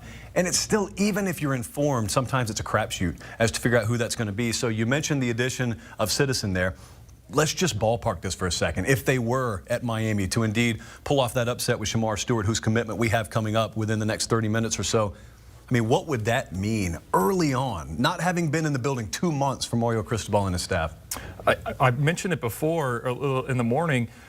Mario went head-to-head with Alabama and got Jaleel Skinner, a longtime commit, a top 247 tight end, to sign on the last day of the signing period with Miami. So I think that would be huge. It would just show what he's able to do, and it would be scary to think if he had more time what he's going to be able to do in that class of 2023. I know me and Steve were down in Coral Gables a few weeks ago when they had a junior day. There was kids from all around the country. I think it might have been the best recruiting event ever in the modern era for the Hurricanes in terms of five stars and star power. So it would be a sign of what's to come, I think. I am scrolling. I want to jump in on Miami here real quick because they landed Trevante Citizen. And before we went to break, we teased that Miami was making a move. We were dead, brought back to life, a source told me, regarding Trevante Citizen. And they ultimately land Miami while we were breaking bread in the break room there for an hour. And get a text, team effort, exclamation mark. You know, our head coach is a monster, exclamation mark. Hard to bet against them, and we know that's true. 3 top 10 classes in 4 years at Oregon. #1 tracking for #1 in the Pac-12 for a 4th year before he took the Miami job. You see some of these big recruiting wins he's had down the stretch here in Coral Gables. And this is a man that just bought a house. He bought it a mile away from the University of Miami. And I think that the only prerequisite he had for his wife when she was picking out the houses, it's got to be a good recruiting house. When they bring recruits over for those big weekends, I think that's how this mind works. I'm buying a house, about to buy this nice house a mile away from campus, and the sole purpose of it isn't to live in it. It's to recruit for the Miami Hurricanes. That's how his brain works. It's more a facility than a house, if you really think about it that way. Stephen, did you just make a big crystal ball? I did. I'm going to ride with LSU for 5-star linebacker Harold Perkins. It's time for me to get a decision in there. I told you guys, or I wrote last night that my gut was LSU. Mentioned that again this morning without much confidence, but it's time to put a pick in. I think that the family ties to LSU, visiting there several times, the plan that Coach House has for him defensively, I think that that could end up being the difference for him as he decides between LSU, Florida, and Texas A&M. Did anything change in your mind from when we pulled in this morning to the moment now where you're putting this Cristobal pick in? I just think I feel better about LSU's position working the phone lines. And that would be obviously a gigantic feather in the cap of this Brian Kelly class. We talked about that earlier, but now, you know, Andrew, if we were to circle back around, I'll get both your takes on this. If we were theoretically to add Harold Perkins to that class, I mean, all of a sudden, it's already a top 20 class. But then you, not only do you get the boost of an addition of a guy like Harold Perkins, you also get to say, if we did that with this little amount of lead time, imagine what we will do here, given a full cycle ahead of us. My big question about Brian Kelly when he took the LSU job is, how would he be able to handle himself right in the 11th hour in crunch time? You know, at Notre Dame, most of those kids commit. They stay committed. Not a lot of guys are trying to flip them, and it's smooth sailing when we get to December, January, and February. At LSU, that's not the case, right? It's a different type of kid you're recruiting at LSU compared to Notre Dame, and there's going to be schools hitting the DMs, as the kids will say it, or calling late, trying to make a flip. So I think this would be a telling sign about what he's able to do with some top prospects. I love Harold Perkins. You know, Damon Clark, linebacker out of LSU, he's probably going to go early in the NFL draft. I think that shows that you can go anywhere, and I know it's going to be a different defensive coordinator, but there's a potential to be a star linebacker at LSU. Steve, you also just mentioned not only Brian Kelly, you mentioned a bunch of names on that staff, and that was another question, along with being able to close, that a lot of people had when LSU added Brian Kelly is, well, he's never coached in the South. Like, what kind of coaching staff is he going to put together? Well, you just rattled off a whole list of names that sounded pretty credible, and it looks like maybe in the short term you're starting to see some fruit already bear out, not only in recruiting but also in the transfer portal. Well, if they do land Harold Perkins, Frank Wilson obviously was a monster hire for LSU with all his inroads in-state and the respect that he commands with his reputation. I think that was big, but again, NFL mind coordinator coming in and Coach House to run the defense, I think was big. You know, obviously these young men have major aspirations to play at the highest level, and he's got a track record that is, you know, exciting to these prospects, and the reason why LSU is a finalist for a lot of these players. You don't get them all. We'll see what happens with Harold Perkins, but this staff that Brian Kelly put together, I think, is built for recruiting. They got some good recruiters in there, Mike Denbrock, Jamar Cain, to name a couple others. Just a reminder, if you're joining us, I know a lot of you getting off lunch, maybe taking a half a day off, and I commend you for that if you are choosing to do that. Texas A&M, Bama, Georgia, Ohio State, and Texas. That's the current 1 through 5 in the 24/7 Sports team recruiting rankings. A reminder, the Shamar Stewart commitment is coming up in mere moments. So we've got a jam-packed afternoon ahead. We're going to take a quick break, and we'll talk a little bit more about the SEC and beyond when we come back.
And National Signing Day rolls on here, powered by Academy Sports and Outdoors. Happy to have you with us.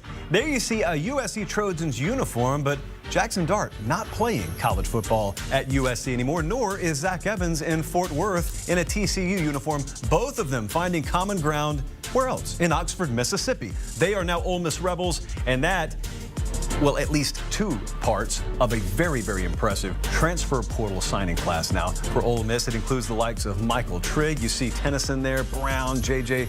Pegee, and it's a class right now that just in and of itself really stands out when you combine that, obviously, with the recruiting haul that Lane Kiffin and company will bring in today. That's where you really get an overall sense of what the team there at Ole Miss is doing for this signing class and this entire cycle.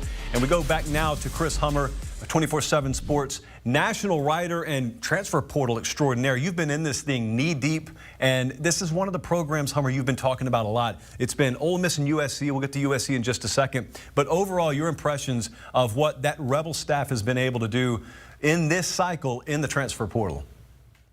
Oh, they've done an outstanding job. They've been extremely aggressive in the transfer portal addressing needs, and there were a lot of them coming off of this 10-win season for the Rebels with as many starters as they had exiting the program. They got one of the best quarterbacks in the transfer portal, and Jackson Dart. Big check mark after Matt Corral left. They added Zach Evans, one of the best running backs in the country, in the transfer portal. Big check mark after what they lost at that position earlier this year. Michael Trigg is one of the best tight ends in the transfer portal. Big check mark. Defensively, they added impact players all over the place. J.J. Pegee coming from Auburn. One of the more intriguing defensive line prospects in the country. He's an Oxford native, going to make an impact right away. Troy Brown coming from Central Michigan, going to be an excellent addition to the secondary. You could say much the same thing about Asheem Young coming from Iowa State. They had Mason Brooks at offensive tackle, who's going to start right away for the Rebels. They're loaded up at pretty much every position possible. Lane Kiffin and his staff have done an excellent job. Chris, you remember the recruitment of Zach Evans. I remember talking about it a whole lot when he was coming out of high school. And you had, on one hand, the immense talent, and then you had some questions about him off the field, and some people used it to maybe knock that rating down a peg or two. Well, this is not high school anymore. We've seen Zach Evans in college. We've seen him on the field. He's got a resume now of what you can expect as an off-the-field guy. And so I'm very curious, have you sensed a reset on the industry evaluation in the coaching world and maybe the way he's perceived now? I think there should be. If you talk to the coaches at TCU, they were nothing but thrilled with the way Zach handled himself during his time in Fort Worth. And I've knew Zach pretty well during the recruiting process too. I always thought some of the concerns with him are a little overblown.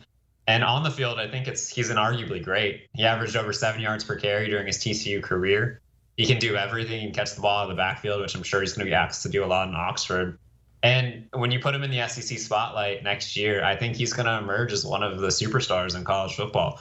He's that talented, and I think Ole Miss picked up one of the unquestionably best players in college football via the portal. Chris, what's the feel, not just on the roster churn there, but the coaching staff churn? There have been some big names walk out the door, and I know right now our attention is on Jackson Dart and these guys coming in via the transfer portal, but what's the overall insider feel about what Lane Kiffin has done and has to do to replace some big coaching departures on his staff? I think if you look at some of the departures and some of the places those people ended up, it's not really surprising. You got DJ Durkin going to Texas A&M, for an example. Like, A&M is paying a significant sum to bring him in as defensive coordinator. I don't know if a lot of the departures were that unexpected when you look at them situationally. I guess when you pull the curtain back a little bit, it does look like a lot, but I don't think there's a ton of concern within the Ole Miss staff about where that is going, and I think they feel really good about where they're headed in 2022. Let me shift it out to the West Coast and talk USC with you for a second. We know the name Caleb Williams, but when you get past Caleb Williams, there have been several other names here. I mean, there's a reason why that USC logo is right up near the top of the transfer portal rankings.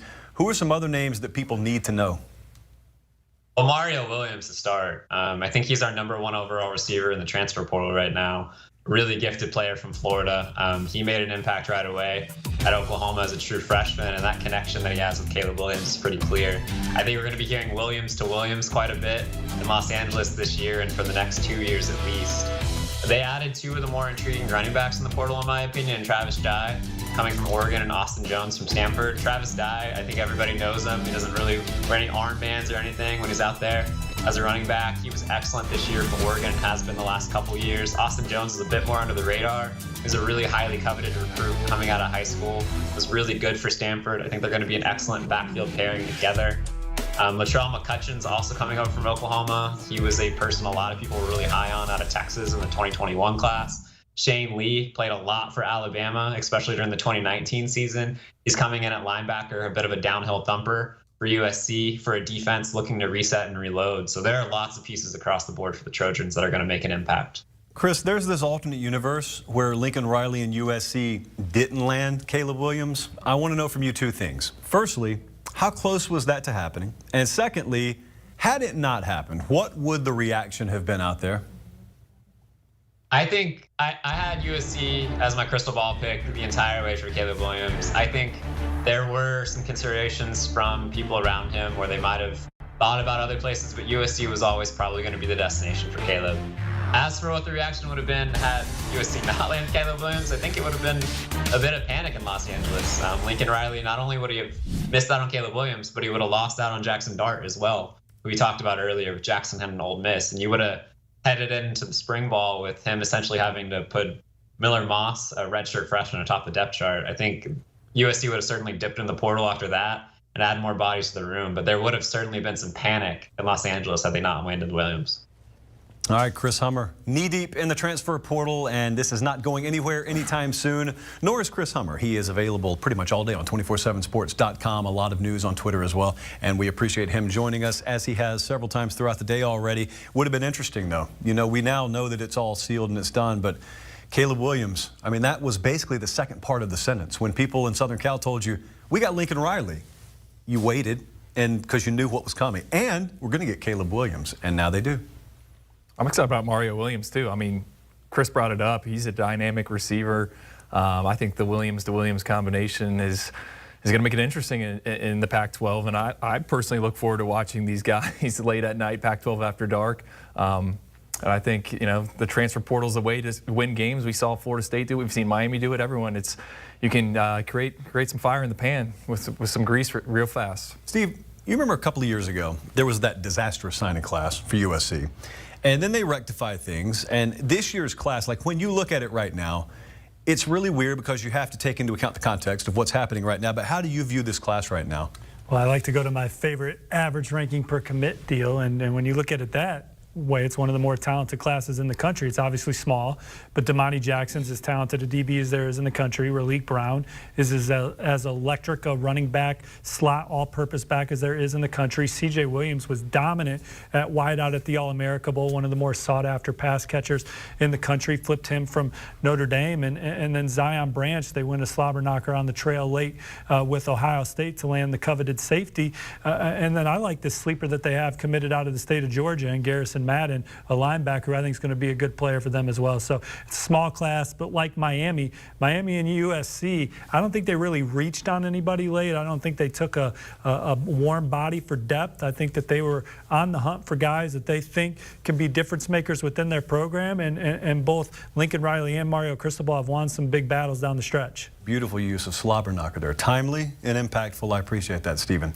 There's another name, Josh Conerly, that we've talked a little bit about, not so much today, but in the cycle in general. The reason we haven't brought his name up much today, and the reason you don't see him graphically anywhere, is because he's not committing today. We have a lot scheduled. We got Shamar Stewart coming up in mere moments, but Josh Conerly, not a guy committing, and yet when you look at his player profile, this is a bona fide stud. He is at the offensive tackle position in high school. Going to be very interesting to talk to Brandon Huffman here to talk about how he projects at the next level, but also just to get an update on the recruitment. And to do that, indeed, we do welcome in from the West Coast 24/7 Sports recruiting analyst Brandon Huffman. Brandon, first off, I'm happy to see you. Welcome in. Secondly, Josh Conerly Jr., for those who are unfamiliar, what's the latest in this recruitment? Well, there's something in the water in Washington. After JT Tuimoloau decided to delay his announcement till the 4th of July, Josh Conerly, a year later, doing the same thing. He's not going to July. He's waiting till March, largely because he plays basketball at Rainier Beach, one of the most prominent programs on the West Coast. And so that kept him from taking all of his official visits in the month of January. Now he'll take his last 2 visits in March. He's going to visit Oregon, he's going to go visit USC, and he'll take an unofficial visit to Washington. He named a top 6 in January at the All-American Bowl, where he was named the National Lineman of the Year of Oklahoma, Oregon, Miami, Washington, USC, and with those 5 schools, with those 6 schools, and Michigan as well, those 6 schools were all in-home last week. They all did their final in-home visit, but Oregon and USC are going to get that official visit in March. They'll do the local unofficial to Washington. 5 of the 6 schools that are in his final 6 had head coaching changes, and the 6th, the head coach is flirting with the NFL right now. So that's another reason why he decided to wait. He wanted to know who the offensive line coaches were, who were the offensive coordinators, get to know these head coaches, and that's why he's pushing his decision back, and all eyes will be on Seattle once again after signing day. Brandon, sometimes people in my neck of the woods get accused of looking straight past the Rocky Mountains and all the way out to the coast when we talk about the Pac-12. So I'm going to admit to you I'm guilty of that. And so I have talked a lot of USC. I absolutely have talked Oregon, but they didn't win the Pac-12 last year. Utah did. And every time when you talk to people inside recruiting, they say, hey, there's this thing about Utah. So I want you to explain to me and to everyone else, why has the Utah model been so sustainable, successful, and what's it like around there this time of year?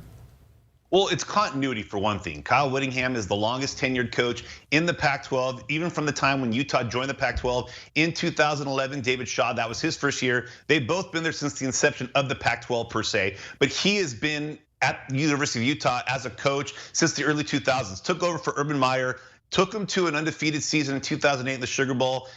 Got the Pac-12 thing rolling, and then they've been in 3 of the last 4 Pac-12 championship games, but it's been because of development. It's been about evaluation. It's finding guys like Mika Tafua, finding guys like Devin Lloyd that were maybe lightly recruited, and then turning those guys loose in year 3 or 4.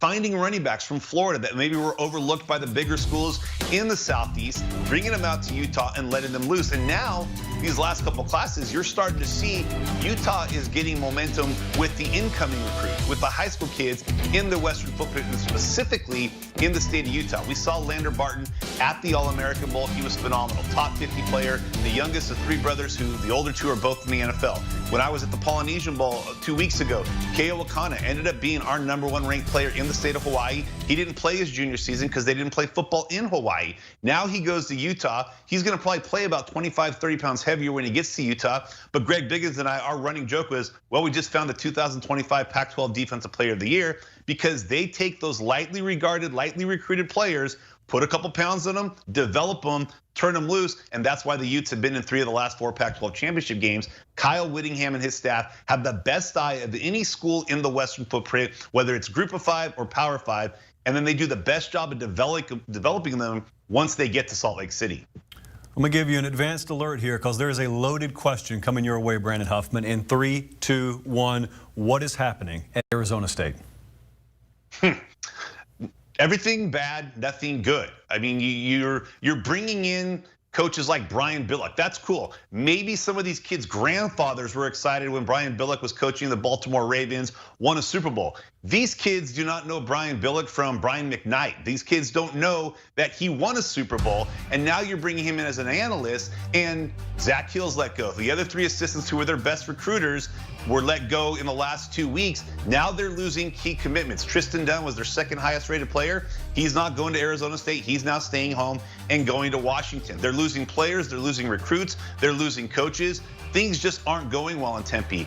Is it time for a reset there? Is the NFL model that Herm Edwards said he was going to bring, where they had some moderate success in those first couple of years, is it working? Well, it doesn't appear to be, not when you've got the NCAA sniffing around into what your program is doing, and recruits are worried about that. The coaches recruiting them aren't there. Tristan Dunn said when he committed to Washington, not to hate on Arizona State, but the coaches recruiting me were not the coaches I committed to, and I feel more of a connection with the Washington coaches, who, mind you, have only been there a month themselves, but that just gives you a little bit of an insight into kind of what's going on at Arizona State. Nobody wants to be there from a player's standpoint because there's so much uncertainty with the coaching changes, and now you're seeing that really affect their recruiting class. Wow. It's just a fascinating story that really started before the season kicked off and now rolls over into signing day. Brandon Huffman, we appreciate it. When we come back, there you see the preparation underway Are those cupcakes? Oh my goodness, get to break so we can get back. Shamar Stewart, a big time commitment coming up when we roll on.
Shamar Stewart, five-star defensive lineman from Monsignor Pace High School down in South Florida. The 6'6", 270-pounder checks in as the number 12 overall prospect in the class of 2022 on 24/7 Sports Composite Rankings, is the second-rated defensive lineman and number 1 player overall from the state of Florida. Stewart, he's got that sauce coming off the edge. He's one of the best and most talented players in high school football. And hey, they call this dude the menace for a reason because he gets into the backfield and makes havoc. Stewart's going to be a guy I expect to make an instant impact as a true freshman when he does get to college, and I also wouldn't be surprised if Stewart is a future first-round pick in the NFL draft. Stewart's also got that perfect combination of size and speed. His tremendous wingspan, knows how to use his hands, and is one of the best edge rushers in the class of 2022. Now, back in December, he dropped his top 3. It features Texas A&M, Miami, and Georgia. And right now, Texas A&M is the Cristobal leader. And an NFL comp I got for Stewart is the Philadelphia Eagles' Josh Sweat.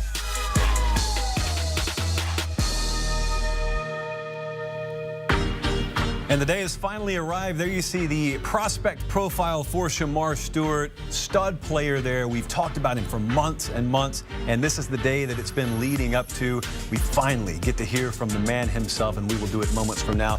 This is a name that's been thrown around a lot this morning and this afternoon. Team recruiting rankings will be decided based on what we're about to hear. And for that, we are going straight to the site. Shamar Stewart is prepared to make his commitment. We welcome him in now. Shamar, thank you for joining us. Before we get your commitment, I want to ask you, the day's finally here. What have the days leading up to this moment been like for you? The days leading up has been really crazy, you know. I'm just glad it's about to be over. And we are as well. And with that in mind, I'm going to turn it over to you. The floor is yours. Shamar Stewart, go ahead, make your decision. First off, I want to thank God, my family, my coaches, my mom, my dad, all my father figures, Coach Sham, and the Pace athletic staff. And with that being said, for the next 3 to 4 years, I'll be going.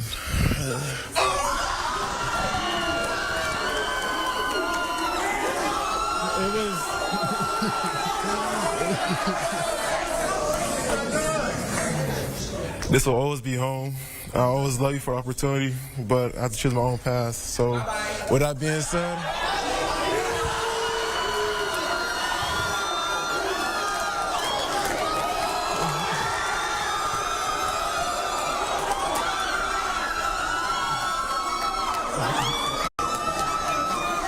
Shamar Stewart making it official.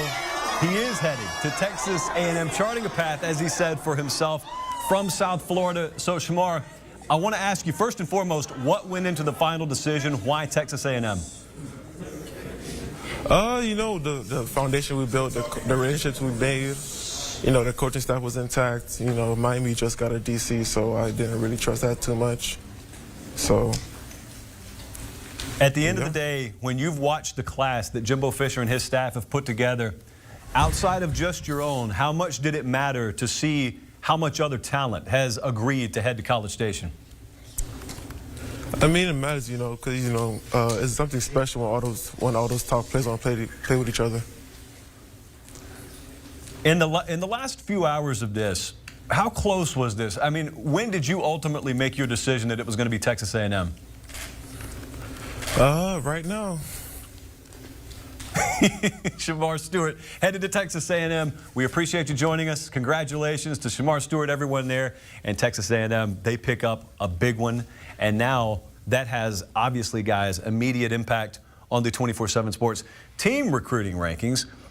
But I also want to revisit just moments ago when we saw the Miami hat get picked up, and then it gets set back down, and then the Texas A&M hat gets picked up. You guys know, because you've been around the block a time or 10, it's not done until it's done. What were the feelings? I know my man here had a story ready with quotes from Shamar talking about his Aggie commitment, but what if he would have got caught up in that atmosphere? Yeah, I mean, I was a little I was nervous, right? I said Miami was working the phones all morning, all night with Kevin Steele.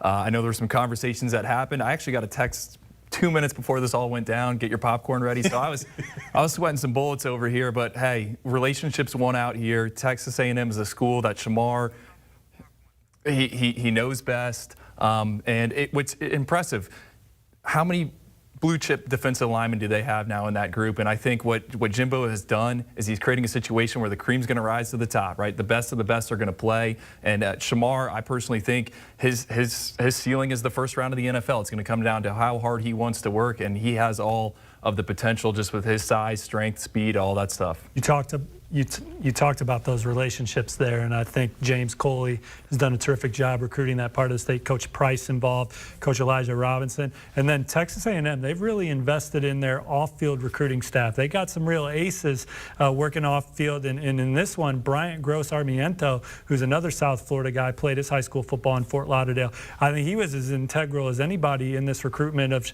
Shamar and helping lure him away from South Florida, where he said would be his home, to Texas A&M, where he's going to go do something different and be an Aggie and be part of this historic class that now ranks #1 nationally, or our top-ranked recruiting class in the 24/7 Sports era. And with that in mind, I mean, it is breaking news because it's just now been made official. The Texas A&M Aggies crowned as the #1 recruiting class of all time, along with obviously being the #1 recruiting class of this cycle. There you see the belt, and you know what? I'm just going to pretend it's not Photoshop. I'm going to pretend Jimbo Fisher genuinely posed for that photo. 328.59. Andrew Ivins, when you look at that number, you think what? They better be playing for a national title here soon, right? Or we're ranking these guys wrong, and Texas A&M is scouting them wrong. No, these are blue chip guys. I said it earlier on the show when I was in Orlando. There was 15 or so Texas A&M signings. It felt like a Texas A&M practice. They got a ton of talent, and it starts right there in the trenches. Look at that defensive line group: Walter Nolan, Shamar Stewart, Gabe Brownlow-Dinley. We haven't even mentioned him today on the show. I mean, he's a freak athlete. I've compared him to Ed Oliver. You want to talk about a player comp for Shamar Stewart? How about Chris Jones in the NFL? We saw him with the Kansas City Chiefs making plays. I think Shamar can have that that type of impact as well. And one more thing I want to say about Shamar Stewart: first player. First #1 ranked player from Florida in modern history to sign with a school west of the Mississippi. Look, you know, yeah, Texas A&M paid all that money for Jimbo Fisher so he would recruit. He just went into a place and did something else that no one else has done. It's pretty incredible there. I mean, west of the Mississippi, you know, there's a lot of powerhouses east of it, but you got Texas out there, you got Oklahoma out there, you got USC, you got A&M, and now A&M finally is the one who breaks through that veneer. But I'm looking at their class right now, and there's so many names we've talked about, and yet I didn't even hear Denver Harris. Like Connor Wegman, we talked about him earlier today. We're going to have Jimbo Fisher join us in a little while. He joined us on early signing day. You guys remember as well as I do, I wanted to talk about Quinn Ewers, and he said, don't need to talk about him. I got the best quarterback in the class. Exactly. When you talk about the best recruiting class in 24/7 sports history, you've got a lot of the best in here. This is the best defensive line haul in the country with guys like Walter Nolan, Gabriel Brownlow-Dindy, and now Shamar Stewart, Eni White, Anthony Lucas. Maybe the best receiver class in the country with Chris Marshall and Evan Stewart. You know what Jimbo Fisher thinks on the quarterback rankings and where that ranks. And you know, they got some talented defensive backs in this class too. Denver Harris, Marquise Groves Killebrew, if he can come back from a knee injury and be the player he was as a senior, he had his finest senior year as any cornerback in the country. They got Bobby Taylor in the secondary. So this class is obviously loaded across the board. But for me, beyond the defensive line, those wideouts, Chris Marshall and Evan Stewart, are going to be massive, instant impact type players for an offense. And then Jake Johnson, he's arguably the #1 tight end. That's exactly what I was going to say. They got three blue chip tight ends. Donovan Green, there was a coach at the Under Armour All-America game, said this is an NFL guy. He can block. They got the other kid, Theodore, out of Sweden. I mean, top to bottom, these are guys that are going to be in your two deep. It's just not one position. This is how you build and fill out a roster. Le'Veon Moss was as coveted a running back as there was in the SEC this year, with Branson Robinson to go into Louisiana and land Le'Veon Moss. We didn't even talk about guys like Malik Silla and Smoke Bowie to beat Georgia, to go into Georgia and take him out of Bainbridge. And then P.J. Williams, the offensive lineman out of Texas. I know Gabe Brooks, my guy, likes him. I see some Charles Cross in him as well. So, and you know, Charles Cross, potential first rounder here in the upcoming NFL draft. So it's a height, weight, speed game, and they've checked a ton of boxes off in this class. Guys in that office say Hunter Erb is a personal favorite of Jimbo Fisher, the big long-haired offensive tackle. I think a lot of people are going to look now, and the next logical step is going to be, okay, well, all this talent means a lot of pressure on that staff. People can say whatever they want to. I don't think the staff is bothered by the pressure. Most people at that level aren't bothered by the pressure, especially when they know they've got the pieces to execute the plan, which goes back to what we talked about with Jimbo back in December, and probably revisit and circle back around when he joins us in a little while. There are simply things that they've wanted to do that he admitted they haven't been able to do that this class will now allow them to do, which makes all the difference in the world when you are dropping a random game to Mississippi State, or, you know, you drop one to Ole Miss. I mean, that's how you turn 9-3 into 12-0. I mean, if I were to ask you, Andrew Ivins, how close are they to winning the SEC? What would you say? Right there. Yeah. I mean, they beat Alabama. They're right there, and Chris Marshall, Evan Stewart, I talked about him, we're mentioning the freaks in the class of 2022. I think those are vertical threats, especially Evan Stewart with his long speed. And that's just an element of Texas A&M's offense that has missed. So I think getting those two, obviously reloading on the defensive line is huge. I keep saying that, one at the point of attack, but man, they got the pieces, they got the horses, whatever cliche you want to say. To challenge, you know. They got the offensive line last year. They played a lot of those freshmen this year that got their teeth wet, or how do you say it, Josh? You're a man of words, but you know better than us where Texas A&M sits in the SEC. But from the way they've recruited, this is a 4th straight top 10 class. A few of them have been in the top 5. This one's number 1. You know, the trajectory of the program, as Andy said right away, is national championship contender or bust. Well, it's really important that you just noted that, because this is not a number 1 class that came out of the blue and it's sandwiched between a bunch of trash. They've been highly rated already, so the foundation was already there. This is also not a 1st or 2nd year staff. They've been there multiple years now, so you have no question about culture. You have no question about philosophy. You don't have a question about the caliber of athlete out there already. It's not like it's being ramped up tenfold. It's just being taken up a notch or two. And that's kind of the hallmark that we see with a lot of programs that finally get over the hump that have been around for a little while. And Jimbo loses his defensive coordinator, right? Mike Elko goes to Duke, but they bring in DJ Durkin. Me and Steve were actually texting about this a few days ago. You know, Durkin runs multiple sets. He's going to move his personnel around. I think that kind of fits with what Texas A&M has committed. You have so many defensive linemen. You got to figure out ways to get these guys on the field. So many front 7 defenders. It's going to be intriguing. I can't wait to turn on CBS 3:30 Saturdays and see what this unit looks like this year and the following year. 2:30 for some of us there, Andrew. Oh. It also, when you talk about the multiplicity defensively, does it not allow you to recruit multiple kinds of athletes? You don't get square pegged on the recruiting trail. You don't get told by opposing staffs, they run this, you play that. I mean, they come back in your house the next day and say, actually, we do both. Oh, look at the top 3 classes. There's hybrids everywhere right there. It's a positionless game, or it's becoming more. The position lines are blurring. Ahmad Campbell at Alabama. You know, Smoke Bowie's a guy that Steve brought up. He can probably play all 4 spots in the secondary, maybe even inside as an inside corner. So yeah, there's some position versatility, and I think that allows you to do a variety of different things. Bryce Anderson, another track star of an athlete that's going to be in that secondary. So it allows you to get creative. It allows you to get after the quarterback, and that's the most important thing. And these guys wanted to play together. You know, every time Texas A&M was closing in on a defensive line commitment, I'm getting a text from Walter Nolan's dad about how excited they are. They want to be on the field together. They want to rotate. They want to be fresh. They want to be a dominant defensive line unit. And none of these guys were intimidated by the blue chippers coming in to play together. These guys became buds. They look forward to competing together. They look forward to having line 1 and line 2 rotating in and out and making havoc at 3:30 or 2:30 in the SEC. Tell you what I think about also when you talk about the proven commodity over there in Alabama, and obviously you've got Brian Kelly doing what we figure he will do at LSU. Obviously we're talking a whole lot about Texas A&M. Life in the SEC West, you totally have to redefine it. When I talk about Arkansas, when I talk about Ole Miss and what it takes to achieve success at those programs, Arkansas went 9-4 this past year. And if I were to change nothing about that program but just drop them in another conference with a lighter schedule, you never know what that team could accomplish. They lost 4 games. Half of those losses were to the 2 participants in the national championship game. And so you can either look at this Texas A&M and you can say, oh my goodness, look at this wealth of talent they have. Or you can look and say, this is a war of attrition in the SEC West, and depth ultimately wins. I mean, Georgia and Alabama play in the national championship game, and we're talking about not only the players making plays, we're talking about how many players are missing, too. Who do you have behind those players? Finally, you know, Texas A&M gets to say another stud, no matter what position you're asking about. And there's talent on the other side of the conference as well. Missouri, number 13 in the rankings right now. We're not seeing it on the graphic, but I mean, it depends on who your crossover games are. It's a dog-eat-dog world in the SEC. Steve, we're looking at the overall team rankings right now. There's something very unique about this, which I didn't know until I just heard it in my ear now. This is the first time that we've had 4 teams ranked at least 300 or higher in the overall 24/7 Sports team rankings. And when you look at my favorite stat, pound for pound, I mean, we're really talking about this Texas A&M class, and rightfully so.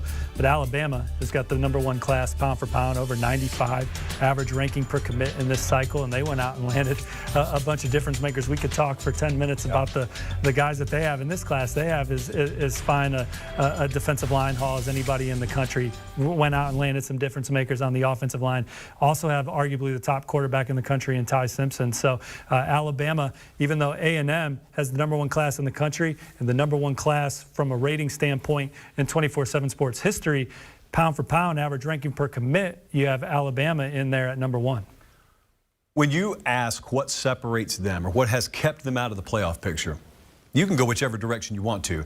Does this class answer the question, that ultimately lands them in that lofty a position? Oh, my opinion, you got to get the quarterback figured out, right? We know what Jimbo thinks about Connor Wegman. Okay, and then I think, you know, Max Johnson, he's a good fill-in. Let's say, you know, that guy's won some games in the SEC before, so I think there's the right pieces in that quarterback room to contend in 22 and then certainly in 23. And then it comes down to getting difference makers and more importantly having depth. I think that's what Alabama, Georgia, you know, those guys, when someone goes down, it's a 4 or a 5-star recruit that's stepping up, and it takes a while to stack recruiting classes on top of each other, and I think this is going to be the one that maybe pushes and tips Texas A&M over the edge. The way Georgia's defense looked this year, that's how we imagine Texas A&M's defense looking a year or two down the road with these guys, 3 years down the road. So for me, for Texas A&M to make that jump to hoist the crystal ball like Georgia finally was able to do this year, quarterback, obviously, are they going to elevate their play there and get some consistency from that position? But that offensive line group, you know, Bryce Foster, Reuben Fatherly, are those guys going to ultimately be high draft picks? Are those guys going to be among the best offensive line players in the country? You know, you like what you've seen from them early, but that's probably one of the question marks for Texas A&M moving forward when you're trying to find 13, 14 wins at the end of the year. And so with that, it is official. The Texas A&M Aggies lock up the #1 class of the cycle. Not only that, Texas A&M finishes with the #1 recruiting class of all time. The belts, the hats, soak it all in. Congratulations to everyone in College Station and beyond. We'll be back.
And welcome back in. National Signing Day rolls on, brought to you by Academy Sports and Outdoors. Look at this list.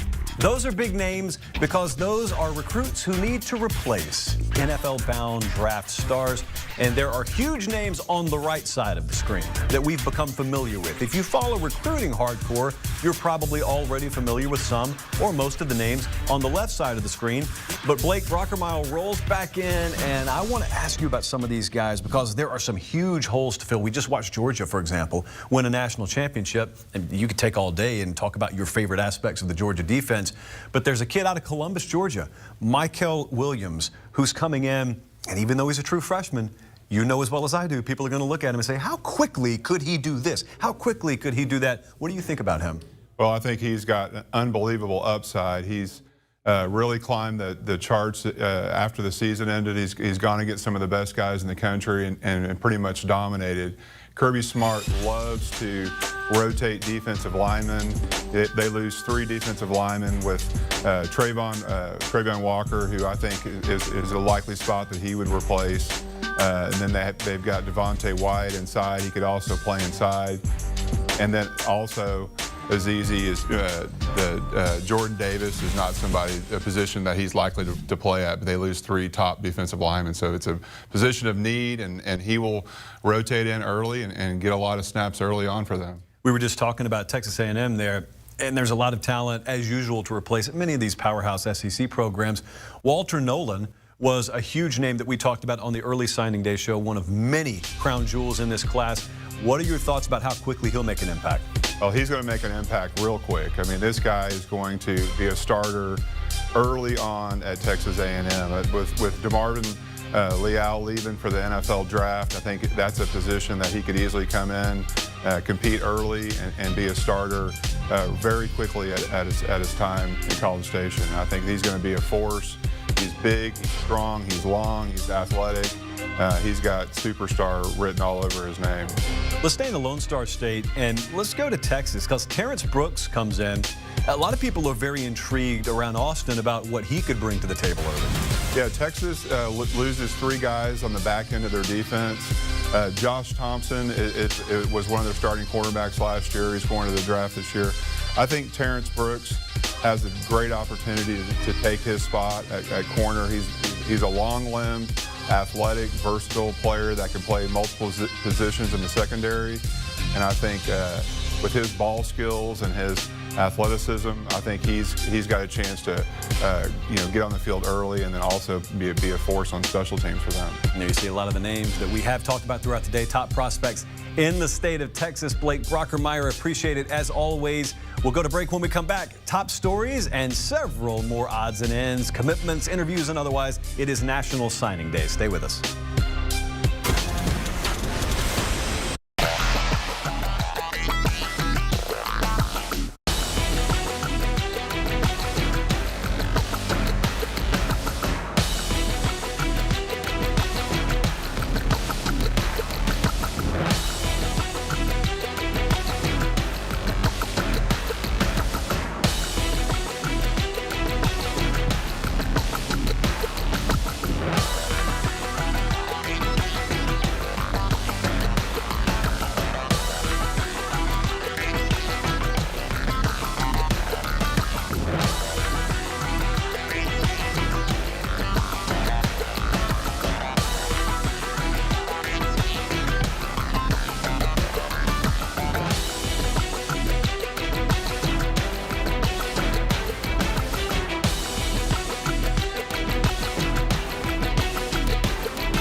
what's trending now. Former Dolphins coach Brian Flores sent shockwaves through the entire NFL, filing a lawsuit against the league alleging racial discrimination. Among the allegations in the suit, Flores says he was pressured by Dolphins owner Stephen Ross to lose games to improve the team's draft standing and to violate tampering rules to recruit a veteran quarterback to Miami. Here's more from Flores in his appearance on CBS Mornings.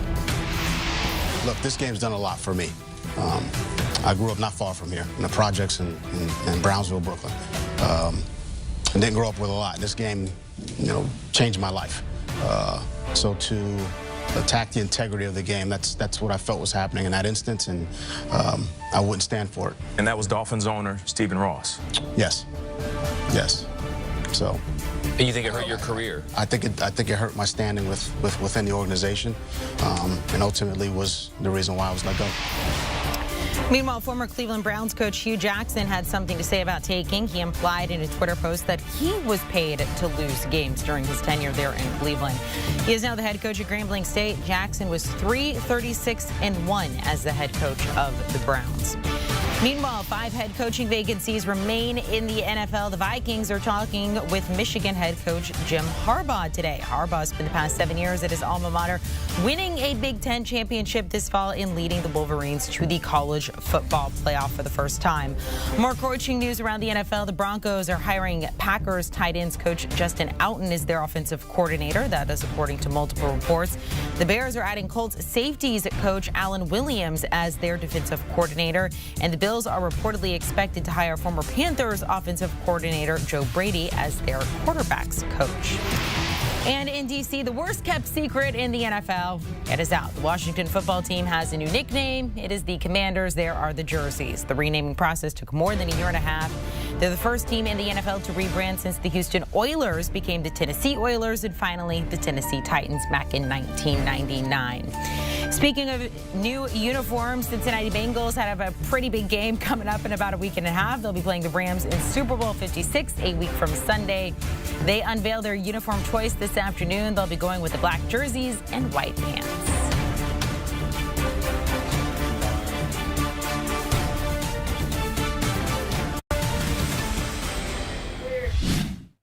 Welcome back to the signing day special. Andrew Ivins here, joined with Steve Wiltfong, Chris Singletary, Josh Pate. He's done for the day, guys. He crowned the #1 class ever, and he's getting out of here. Now he's grabbing some lunch. I'm filling in for him as a host. Steve, you got some news for us? Well, from your neck of the woods. So tee you up on this. Oklahoma, they flip our Mason Thomas from Iowa State, and there was some back and forth, wasn't there, where he was committed to both schools at one point here down the stretch.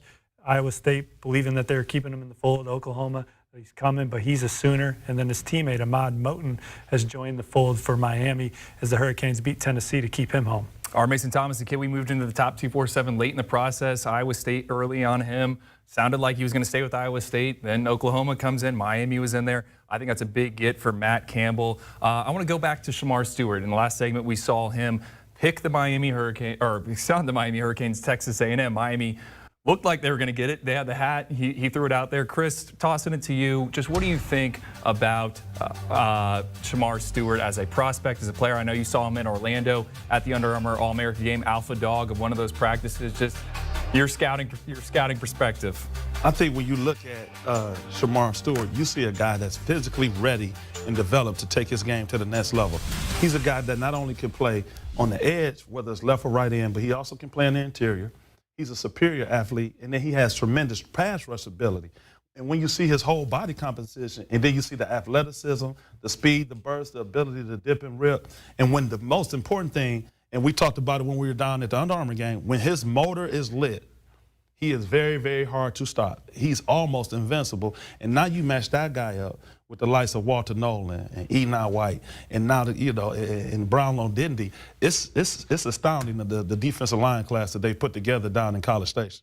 Plenty of five-star power there. Still one more five-star out there. Harold Perkins, Texas A&M's in play for them. Steve, what's the latest after as we enter this 2 o'clock hour? So got a text message from someone around Baton Rouge as I kind of dig here through this bad boy. But obviously I Cristobal after lunch jumped in and Cristobal Harold Perkins to LSU, and talking to a source around that program, I think they're cautiously optimistic about where they stand. Harold Perkins was on an official visit to LSU this past weekend by almost all his family. It seemed like it was a Perkins party, a Walton party at LSU, and it sounded like they had a great time. But I think more than that, Coach House, the new defensive coordinator, really made a big impression on Harold and his family about how Harold would be used in that defense and how he could plug and play and make an impact early. And then Frank Wilson, hired on Brian Kelly's staff with all those Louisiana ties.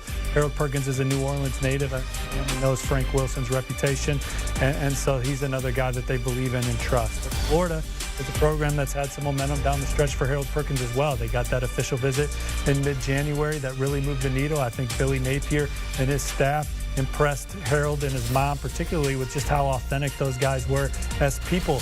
And then they loved having the Florida staff in their home on Thursday night. I heard that party went till about midnight, on Thursday with about 7 Florida coaches in the house. So I think those are the 2 programs that are in the best shape. Texas A&M's a finalist. He was committed to the Aggies, committed to them at the Under Armour All-America game. It was obviously close with their recruits. I think he liked their defensive play style. But here down the stretch, I'm looking at LSU or Florida, in my opinion, and my predictions on the Tigers. Well, that's the one thing I was going to say. Shamar Stewart, he's actually very close with Harold Perkins. Those 2 camps intertwined a little bit. I think there was at one point, Harold was going to take an official visit to Miami with Shamar. Obviously, that didn't happen. One more 5-star out there, Devin Campbell. You talked him up earlier in the show, one of your favorite offensive line prospects, if not your favorite in the class of 2022.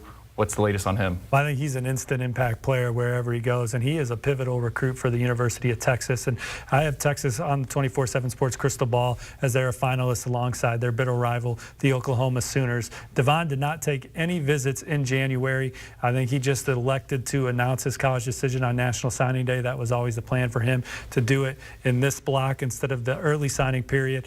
So he had all the information he needed. No coaches came into his house in January. He didn't go on the road. I think there was some dialogue with his high school coach and some people with Texas and Oklahoma. But I just love where the Longhorns stand. And this is a Texas class that ranks number 5 nationally.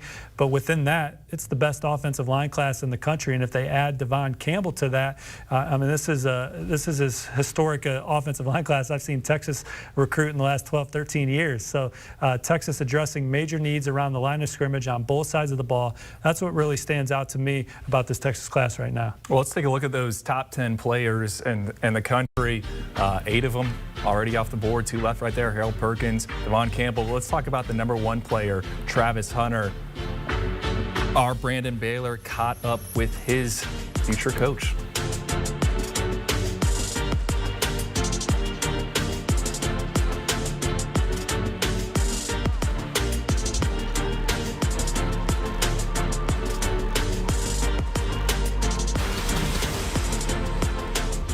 Well, I guess we're not getting Brandon Baylor just now. Some technical difficulties. No, let's circle back to that offensive line group. I wanted to ask you, Chris, you saw a lot of those Texas offensive linemen. Steve just said he thinks it's the number 1 offensive line class. I personally like some of those guys. Just your analysis, what do you think about that group? I was able to see Kelvin Banks as well as NATO down at the Under Armour game.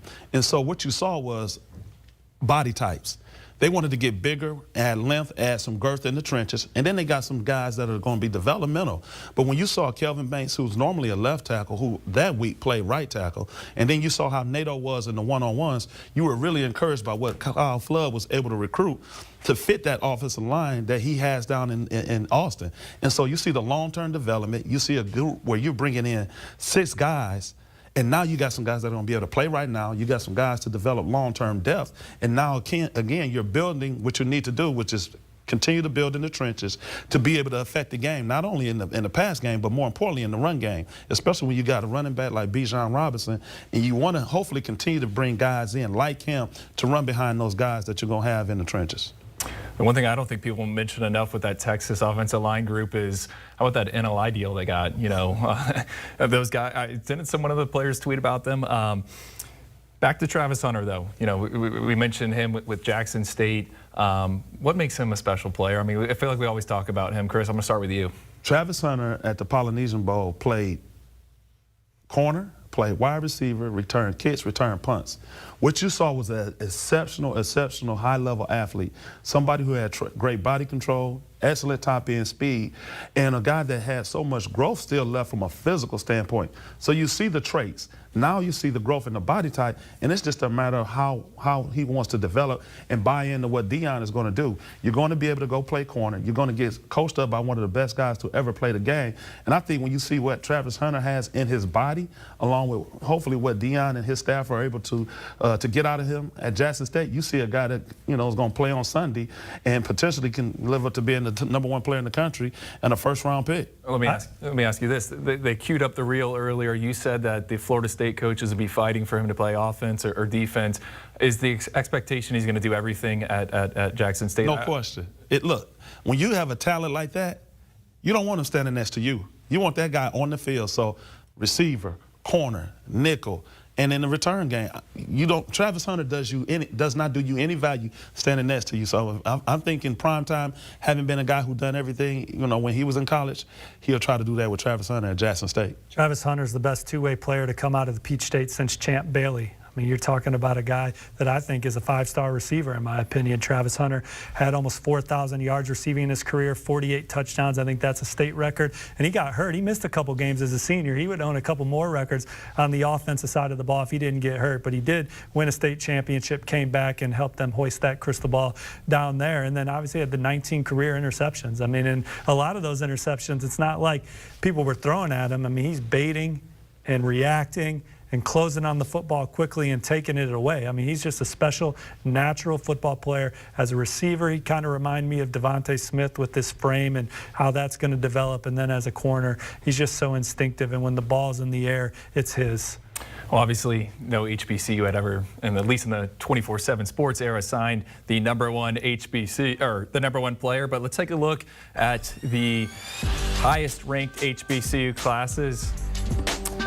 Jackson State, obviously, right there. Florida A&M, followed by Alabama A&M. Alabama A&M actually got a bunch of transfers from the University of Miami. They've made some flashes there. Same with Florida A&M. I caught up with one of their coaches out in San Antonio at the coaches convention. They said they're trying to get as many guys as they can. We're going to take a quick break. We'll be right back.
Welcome back to our signing day special.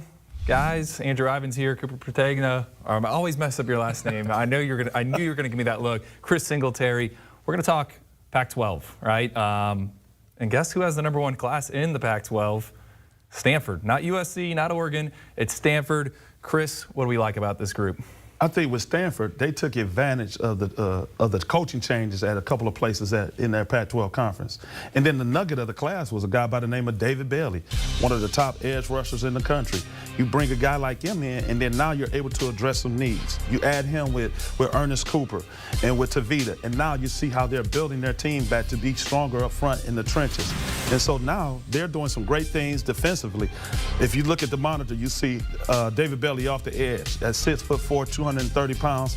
He's a man to be reckoned with. He's also a guy who can play off-ball linebacker. Very athletic, very comfortable playing in space. You really like what he brings to the table. He's a guy that won't have to come off the field, and he'll be a factor in the teams they play being on third down. So he's a plug-and-play guy, and he's an excellent athlete and a high-character guy. So with Stanford, you see Ernest Cooper, you see Tavita, you see the offensive lineman, Fisher Anderson, and then the tight end out of Tennessee, Sam Rouse. So they really address some needs, and they have five 4-stars that leads the class with them being #1 in the Pac-12. One guy not even on that graphic, Ashton Daniels, 3-time state-winning quarterback at Buford there in Georgia. I'm a big fan of him. Let's talk sleeper class. Cooper? Yeah, I like Arizona. Jed Fish and the job that they've done over there. They're cracking the top 25 and number 24 right now in the 247 composite. So I think Arizona has done a really good job. You talk about Teveroa Tafiti from Servite, excellent player in the top 247, one of the top receivers in the country and playmakers, and Noah Fafiti as well, a guy that he played his high school ball with T-Mac at Servite. So Arizona doing a really good job. For Arizona to have the season that they had on the field, only having 1 win this past season, then to be in the top 25, that's how you rebuild a program. Jed Fish doing an admirable job, and now going on his 2nd year. Arizona's #2 in the rankings. I want to talk about the team that's sitting #6. Chris, UCLA. I think you maybe labeled them as someone we should be a bit higher on. Yeah, I think they really were a really good sleeper class. They really did a great job addressing some needs. You look at Kamari Ramsey, the safety that they got in the class, Jack Peterson, the tight end. And then you look at Jaden Marshall, the wide receiver from up in the Valley area. So UCLA did some unique things, and they really addressed needs. They got playmakers. They got guys that can play in space. And as you see with Coach Chip Kelly, he really likes to utilize the tight end. So really getting Peterson was dynamic for him. And then also the quarterback, Justin Martin. That was huge.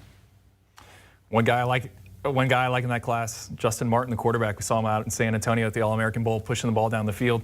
Who are some other guys you like out there in this class? Maybe a top player in the Pac-12 that we're going to see moving forward?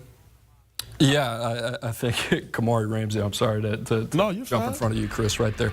But Damani Jackson as well, when you think about USC and what they're trying to do and get back to having a very strong defensive back lineage. You talk about a guy, state champion in the 100-meter, 10-2-1, dynamic speed, can do a lot of different things, and man-to-man coverage, very physical corner. Could also see him grow into a more safety role, but he is physically ready to play at the next level, playing at one of the best programs coming out of modern-day high school in California. Such a competitive league. Chris, what about a diamond in the rough? What diamond in the rough? How are we going to define that? Is that 3-star or what? I think it's the 3-star that maybe just from location or playing other sports hasn't achieved the exposure. And that guy for us was Jacob Newell. We got a chance to see him at the Polynesian Bowl. 2-sport athlete, basketball player, football player, also plays receiver and tight end. But he'll be a tight end on the next level. The guy is 6'5", 220 pounds. As a senior, he had 51 catches, 836 yards, and 10 touchdowns. What you like about him was the edge he played with, the ability to line up not only also in line, but also to be able to be flexed out. He showed great ball skills, and a guy that has the frame that will continue to grow. I see him end up finishing at about 240 pounds and being something to be reckoned with for the Sun Devils. I'm a big tight end guy. I say it's kind of the weapon of modern football right now. Jacob Newell signed with Arizona State. He's from Oregon. What about a potential Heisman winner, guys? Anyone that you see in these Pac-12 commit lists or signee lists, I should say, that you think could be taking home some hardware one day? The guy that I like was Justin Martin. Just being around him for the week at the Polynesian Bowl, from the neck up, he has it. From the neck down, he has it. As he continues to take reps, he continues to play, he refines his throwing motion and just gets comfortable in his technique and his mechanics. The ball just comes off his hand. It's very live. More reps, more playing, and the way that Chip Kelly will use him in his system and utilize not only him in the pocket, but also being able to play out of the pocket with his running ability, you see a guy that has a great future down the line and really could put up some huge numbers in Chip Kelly's offense. Hey, huge numbers. I think he engineered an offense that scored over 100 points in a high school game this fall. I don't know why he was still in there. I think he had like 8 touchdown passes, a school record, obviously. Guys, we just talked about the Pac-12. We didn't mention really USC or Oregon. You know, what are your expectations with Lincoln Riley there? Are we going to see a changing of the guard? You know, what about Chip Kelly? You know, now that he's got Lincoln Riley across the street, what do you guys think there? Yeah, sure. I think two teams going in very, very different directions right now in terms of where they are. You look at Lincoln Riley, 13 players that they've had to take through via the transfer portal. I think that's a little bit more of a rebuild situation happening in Los Angeles for USC and Lincoln Riley. That is something he mentioned earlier today, that's not a blueprint he'd like to go back to, but initially just something that they're going to have to address in year one. I think Chip Kelly is more of, you kind of see him in the middle of the pack of the Pac-12 right there. If there's something to be desired about Chip Kelly, it's that, does he have another gear to get to when it comes to recruiting and talent acquisition? I think that's the big question. They've done a really good job supplementing that roster through the transfer portal, but for them to take the next step, he's an excellent coach, especially when it comes to X's and O's. It's going to be how they fill out that roster. Chris, I want to ask you about Utah. We were talking about this at dinner last night, you know, how I'm just so impressed by their roster. And you mentioned when you were on staff years ago, you guys played Utah. And what was your big takeaway again? To me, it was a place that was easy to sell. You're in a major city, which is a hub, and being in Salt Lake City. And then once you got there and we played the game, I realized how good their fan base was and the attention that they had and how important football was. Then you look at the state of Utah.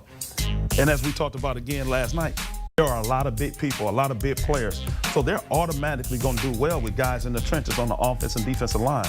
And then Coach Whittingham has done a really, really good job and his staff of development of the players, of really taking those guys that weren't per se the high stars, but also taking the guys that did have the high stars and making sure that they got the most out of both of them on the front end and the back end. And so I think Utah has really done a good job of developing their roster and turning those guys into a really good program, and they're consistently winning at a high clip. Jalen Glover, running back from the Sunshine State, one of my favorite players in that Utah class. I call him two-piece. All right, two-piece. One last look at this Pac-12 rankings. Again, Utah right there. Another guy I like, Landon Barton. We saw him out at the All-American Bowl. He was awesome. We moved him up in our rankings. We promised you guys some video of Deion Sanders, an interview with him, so we're going to toss right now to that. Joining us now, head coach of Jackson State, Deion Sanders there. And Coach, appreciate you spending some time with us. I'll start with the way this season ended for you. 11 wins in year 2, the program trending in the right direction that you wanted it to. What did you take away from last year? It was wonderful. It was good. It did not conclude the way we desired, but we learned a lot. We attained a lot. We achieved a lot. And I'm happy with my young men. I'm happy with my coaching staff. I'm happy and elated with all the alumni, the supporters of Jackson State. We've only just begun. This is the first time we're being able to have a spring strength and conditioning program with our young men, and we're elated because we're going to get bigger and stronger, and that's what this campaign with Oikos is all about, being stronger. You know, I'm challenging not only the people, but I'm challenging everyone to huddle up and get stronger before the game day frenzy with Oikos, man. That's what I'm asking you. How strong do you want to be? I'm asking my team the same thing. How strong do they want to be? We almost made it to the pinnacle, but we fell short. So we got to go a little deeper. We got to get a little stronger. Taking a look back, I know you wear 2 hats on game day. It's coach and then sometimes it's dad with Shador, your quarterback there. Won the Jerry Rice Award for top freshman. What did you learn about him this past season? Well, I've coached him in every every step of the way, ever since he was, I think he started at 5 years old. He's resilient. He's tough. He's a born leader. We don't have C's on our chests as captains. I don't believe in that. We have L's. Leaders are dogs. And he is truly a leader, and he loves to compete, and he's just going to get stronger and stronger and stronger. That's why this campaign with Oikos is directly appropriate, because we compete at all things and at everything. I mean, I'm talking about from checkers to lifting, from working out to running, for everything. And this relationship and this partnership with Oikos captured all of that, and I'm happy and elated to be endorsing Oikos. Coach, you're entering year 3 there at Jackson State. I know you're always looking to take it up to another level. Do they call it 3? Because it's really 2. I don't call it spring. Like everybody says that, and I'm not correcting you, but we had a spring. We had 6 games. That should count as a season. This past season was the first. Okay. Season. Yeah. All right. Well, let's say your second full season. How does that work for you? That work better? There you go. Makes me feel much better. Makes me feel better. All right. So what does that look like for you? What are your expectations heading into this second full season for you? To be more dominant, to be more effective, to be more disciplined, structured, understanding on what we want from our young men. We recruited our butts off. Our staff did a phenomenal job. Where we got the #1 kid in the nation. And I think right now for HBCU, I think we're ranked in the top 30 in recruiting amongst the nation, not HBCU. We're one by far, but amongst the nation with a slight budget, I think we're in the top 25 or 30. All right, we'll see how that pans out. You mentioned there landing the #1 recruit in Travis Hunter. Kind of walk me through that process of shocking the world, because you actually told us a few days in advance that you had something envisioning that something might happen, but nobody saw this coming. Kind of take us back to that moment. Well, first of all, his mother is not such a wonderful, hardworking, determined mother that wanted the best for her young man, for all her children. And Travis studied me, man. He watched me. He wanted to attend the other school that we beat out because of some of the things that I've accomplished. So we just cut the middleman out. we just got right to it. And he's the guy that wants it all. Don't want a little bit, don't want a portion of it. He wants it all. And I just told him I had the navigation system to success. The kind of success that he wants to attain. Wants to play offense and defense, cool, no problem. You got to work your butt off to get to that point and to make sure you're in shape. And some of the nuances and the intellectual things that we discuss privately were right on point with one another. So I'm happy that we landed the #1 kid in the nation, and he is ready to go. He's on campus right now working. Coach, what is this type of message does it send to other programs out there that, look, Jackson State, we're serious business down here? What type of message does that send to the rest of the country? How strong do you want to be? See how I threw back in the brand? How strong do you want to be in the campaign? That's what it says to all these other schools. It's like never say never. You got to believe, and that's been my motto since I was a child. You got to believe, and you can do anything you desire to if you just believe and put your mind to it, and the work ethic must follow. Travis is a phenomenal kid. HBCUs are now recruiting 4- and 5-star kids because they believe that they can land them. They believe that they have not the same type of resource, but the same level of coaching and the same wisdom and understanding that they can propel a kid into his destination. So I'm happy that that whole thought process have changed, and that's all we're trying to do is to change minds. Coach, before I let you go, any more surprises we need to be on alert for? Maybe somebody in the transfer portal, anything out there you got cooking? Well, I tell you what.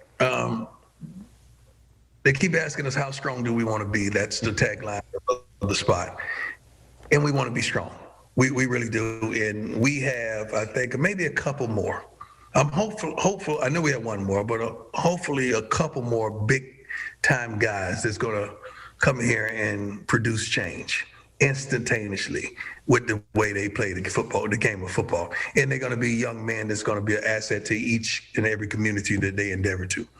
That's what the surprises are going to be early next week. All right, Coach. All right, you're setting us up for something big. I already feel it right now. As always, my friend, appreciate you joining us. The head coach there, Jackson State, Deion Sanders. Coach Sanders nowadays, by the way. Stay healthy and good luck next season, Coach. Thank you, my man. God bless you. And good to hear from Deion Sanders there. When we come back, we're going to check in with our guy Steve Montoya and Zach Poff over at Max Preps, talk about some of the top players in the country. Stay with us. National Signing Day rolls on.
Welcome back. National Signing Day rolls on. This 2022 version brought to you by Academy Sports and Outdoors. There you see highlight footage of none other than five-star quarterback Cade Klubnik, named the Max Preps National Player of the Year. He's going to play his college ball for the Clemson Tigers. Standout prospect. You've known that name for quite a while now if you follow recruiting.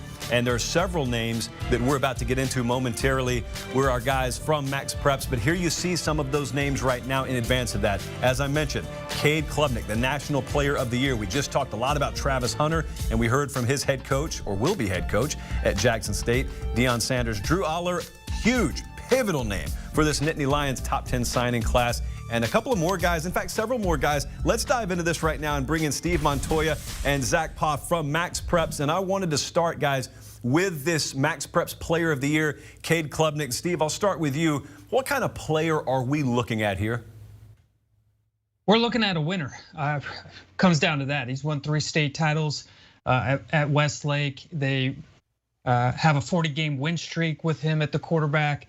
He didn't really lose as a starter when he took over. He lost one game in his career, but he wasn't a starter at that time. He's thrown for over 7,000 yards during his career, 86 touchdowns. And Austin Westlake, I mean, this is a school that has produced a lot of good quarterbacks: Drew Brees, Nick Foles, Sam Ellinger. And you're talking about maybe the best of them all, at least coming out of high school, obviously, is Cade Klubnik. So Clemson fans should be very happy here. This guy is just a winner. Zach, how college ready do you perceive him to be coming out of high school? I think he's close, man. I think he's going to be right there. You know, I love DJ Uwangale. You know, he might have had a kind of a rough season last year, but I think it's DJ's job to lose. But I expect Cade Klubnik to, you know, come right in and battle for that starting position. I expect him to be the backup, but you know, I expect Cade Klubnik to be a baller when he gets to Clemson. I mean, you look at Austin Westlake, head coach Todd Dodge. This guy's an absolute legend. He's got his guys ready to play at an early level when they do get to college. So I expect Cade Klubnik to, you know, get some first team reps and see what he can do in the spring, and we'll see what Dabo decides to do. But I think DJ will be the starter, and I expect Cade Klubnik to kind of be the backup next year. Steve, we've talked a lot about Travis Hunter. Hey, Steve. Not Will Fong. I'm talking to Montoya right here. We've talked a lot about Travis Hunter, and we've also talked a lot about Jackson State. And there's a lot of headline just around the story that is. But I want to talk about the player that Travis Hunter is. Do you have a comp? Like, do you think of another player throughout history when you see him play?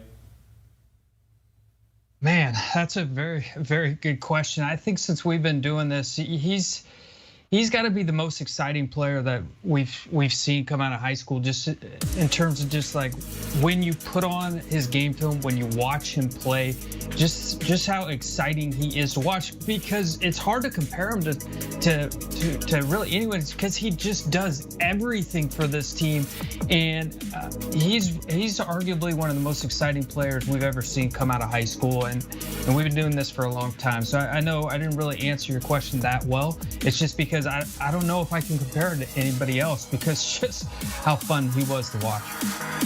Hey, I got one for you. This is Penn State material right here. A guy I'm going to comp him to is Charles Woodson, because Charles Woodson was that guy we saw at Michigan fall out on both sides of the ball. And I feel like Travis Hunter is going to do exactly that. You know, I've been working at Max Preps like 7-8 years now, and Travis Hunter is as good as any high school player I've seen during my time covering high school football. This guy's an absolute baller on both sides of the ball. He was the #1 wide receiver in the country last year, in my opinion, and also the #1 cornerback. As a junior, he was named our Max Preps Junior Player of the Year. The dude had 137 receptions that year, 1,700 plus yards, 24 TDs.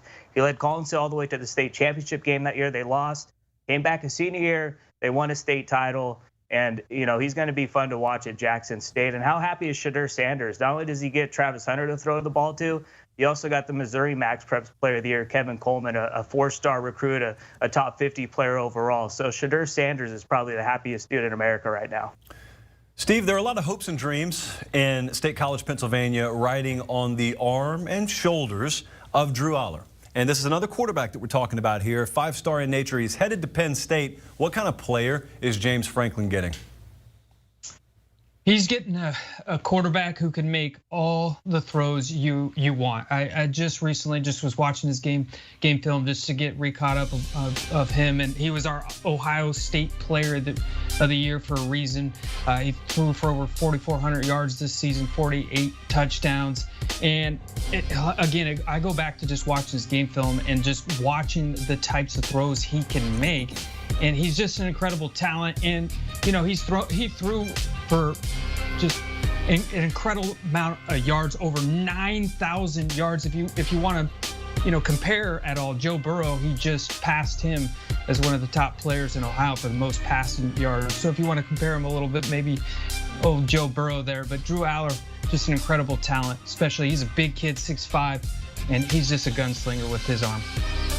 Yeah, and you know, I expect Aller, when he gets to Penn State, to be competing for that starting position right off the bat. This guy's ready to go. He's got all the mechanics. He's got the size. He can make every throw in the book. And, you know, Steve mentioned he was our Max Preps Ohio Player of the Year. There's a bunch of ballers in the state of Ohio, but what he did this year at Medina during his senior season, you know, led them to their best record ever. Went undefeated during the regular season. They ran into a buzzsaw in St. Edward in the D1 playoffs. But, you know, he had a big-time year, and I expect him to, you know, compete for that starting job next year when he gets to Penn State. Impressive class for Penn State. It all starts with him and 5-star running back Nicholas Singleton.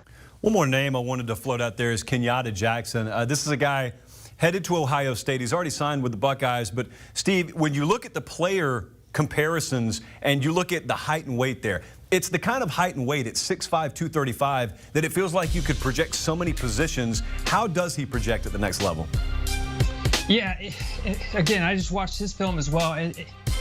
That edge rusher position he's going to be really hard to stop on that outside if he plays there at the next level because of how fast he is. His hands, you could just watch him shed blockers right here and get to the running back, as you see on the game film here.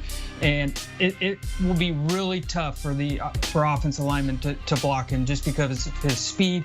I mean, and how fast he is. He had 7 tackles and 2 sacks in the state finals as they went on to win 21-0. He had 18 sacks on the season. I mean, can you imagine blocking him at the high school level? He was pretty much impossible to block. You either had to go away from him or you just were running for your life. So he's going to be fun to watch and a pure talent coming out of Florida. Florida has athletes left and right. He's another one. And, it's scary to think, at Ohio State, they got Larry Johnson. This guy is probably the best at developing talent at the defensive line and edge rusher position. And I expect when Kenyatta Jackson gets there to be a Bosa type, a Chase Young type. This is going to be a guy that gets after the quarterback. He had a big-time high school career. He led Chaminade Fadana to a few state titles. And last year, during their 3A state title run, in 5 playoff games, they allowed 3 points overall. And Kenyatta Jackson was the leader on defense, and I expect him to get after the quarterback very well when he does get to the Ohio State University. Really good stuff there. Steve Montoya, Zach Poff talking Max Preps National Players of the Year. Gentlemen, a pleasure as always. Enjoy your signing day. All right, so Arch Manning is a name that I think we've probably talked about a lot. Steve, welcome in. Andrew, you waited until the red light was off. Steve didn't. It's fine, though. You got to know how to make an entrance. Arch Manning, whenever he commits, whenever he makes that decision, it's going to kind of be a reset button in the recruiting industry. Now, that hasn't happened yet, and it's not happening because he is not a player in this cycle. But, Steve, we will be talking about him a lot in the next year. Where do things stand with his recruitment right now? Well, I think there's 4 schools that are clearly in the thick of it right now for Arch Manning. You obviously have Texas, you have Alabama, you have Georgia, and you have Ole Miss. And all those head coaches have been through Isidore Newman, with Coach Sarkisian going for a game in the fall, and then Nick Saban, Lane Kiffin, and Kirby Smart coming here after their football seasons. He visited each of those programs twice as a recruit, once in the summer, and returned to each for a game. Now, maybe some other schools can come into the picture moving forward, but those 4 are certainly firmly in it. LSU and Brian Kelly, new head coach, obviously, goes into the school over there, Isidore Newman, too, as LSU tries to make up some ground on those other 4 programs. Now, Arch is in the middle of playing basketball, so he's not going to take any visits till his basketball season's over. He originally was looking to make a decision in the spring, but talking to the head coach, Nelson Stewart, over there, and the family, now late summer, or early fall maybe is more likely for Arch Manning when he goes to make his college decision. Here's the fun part about this. So I've got a guy as close to the recruitment as anyone sitting here telling you fairly wide open. There's still several contenders. Yet if I were to look in the YouTube chat right now, or if I were to look at my phone, or if I were to ask any of a number of my buddies who have various rooting interests, they would tell you this is decided. And there are like 5 or 6 different decisions they give you, but everyone claims to have an angle on this, and it could just be that there's still a decision well down the road. Well, I think if he knew what he was going to do, he would already be committed and he'd start recruiting for that class. But he's someone that is going through his process at his own timeline and getting to know these coaches. And the next thing he wants to do is see these teams practice in spring ball. So I think it's going to be big for him to get out and watch Coach Sarkisian and watch Coach Kiffin and watch Coach Saban and Coach O'Brien and Charlie Weiss Jr. and some of those guys, Coach Monken and Coach Faulkner over there at Georgia, work with their quarterbacks and work with their offense in spring practice. That's probably the next wave of his recruitment. I also think, maybe he wants to see where some of these coaches end up. Signing days today, we've seen in the past some offensive minds, some head coaches go on the move. Jim Harbaugh, he goes to Michigan. What about Bill O'Brien potentially, going there as well? I'll say this, just talking 2023 quarterbacks, I haven't been fortunate enough yet to see Arch throw in person, but 2 weeks ago, Nico Iamaleava, our number 3 ranked quarterback, I think he's going to be a nice consolation prize for one of those schools you just mentioned. I know Alabama's been in on him. He's a name to know because I think he's a guy that could also carry a school and possibly push them into that top 4. So plenty of arms in 2023 and guys to get excited about. Interesting to note here, on the high school level, if you got the last name Manning, I don't know how into curses you guys are. Like, I'm not superstitious. I'm a little stitious. But look at the pictures here. First off, it just deserves its own graphic, just the high school pictures of Peyton Manning and Eli Manning there. Look, I'm being told that I should buy into the Manning high school curse, which is never having made it to a state championship game. Now, the reason that I speak very wobbly is because Arch Manning has got a chance to just end all this, and then we can just trash this graphic. But right now, it still remains to be seen whether that's going to happen. But the bottom line is this is going to be a prolific recruitment to follow. If you're into such things, it's going to be a highly trafficked player profile. It already is and will be over the next year or so. 6'4", 215, and it's one of many names that we'll be following a year from now. But as for today, still several big names that we're following. We've got big coaches, Jimbo Fisher, Nick Saban going to join us soon. More signing day when we come back.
been an exciting, eclectic January in many ways. Brian Kelly, new on the scene, trying to make waves he has, at least in the social media department down at LSU. That's Brian Kelly.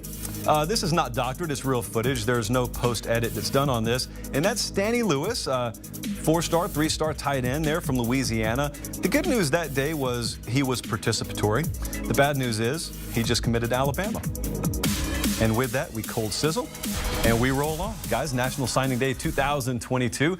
Still a really, really good day. So I'm not just trashing Brian Kelly. I did want to have a little fun with the video. But there are several programs out there that are floating anywhere in that top 10 to top 25 range. And we got to touch on a lot of them. And so I just want to toss a program out here. The University of Tennessee. This time last year, it was a very, very weird situation because we had an abnormal coaching turnover happening there. And not only that, an athletic director was hired as well. And so now we've got both of those pieces in place. And Josh Heupel in Tennessee on the field, I would say exceeded most every expectation this past fall and got close to winning more games than they did.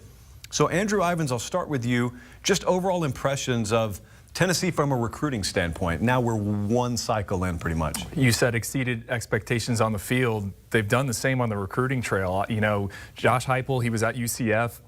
Didn't really sign the best of recruiting classes. I remember being on a podcast with Steve probably this time last year, and we were talking about, hey, I don't know how this is going to work out. And I go up and down their commit list, and there's just a ton of guys I really like. Caleb Webb, a wide receiver out of Georgia. You know, he was committed to ECU, shot up in our rankings, had a monster senior season. Jordan Phillips, a kid from right in my backyard there in Orlando. He participated in bowl practices. So I really like a lot of takes they have. I think they're going to get some impact players.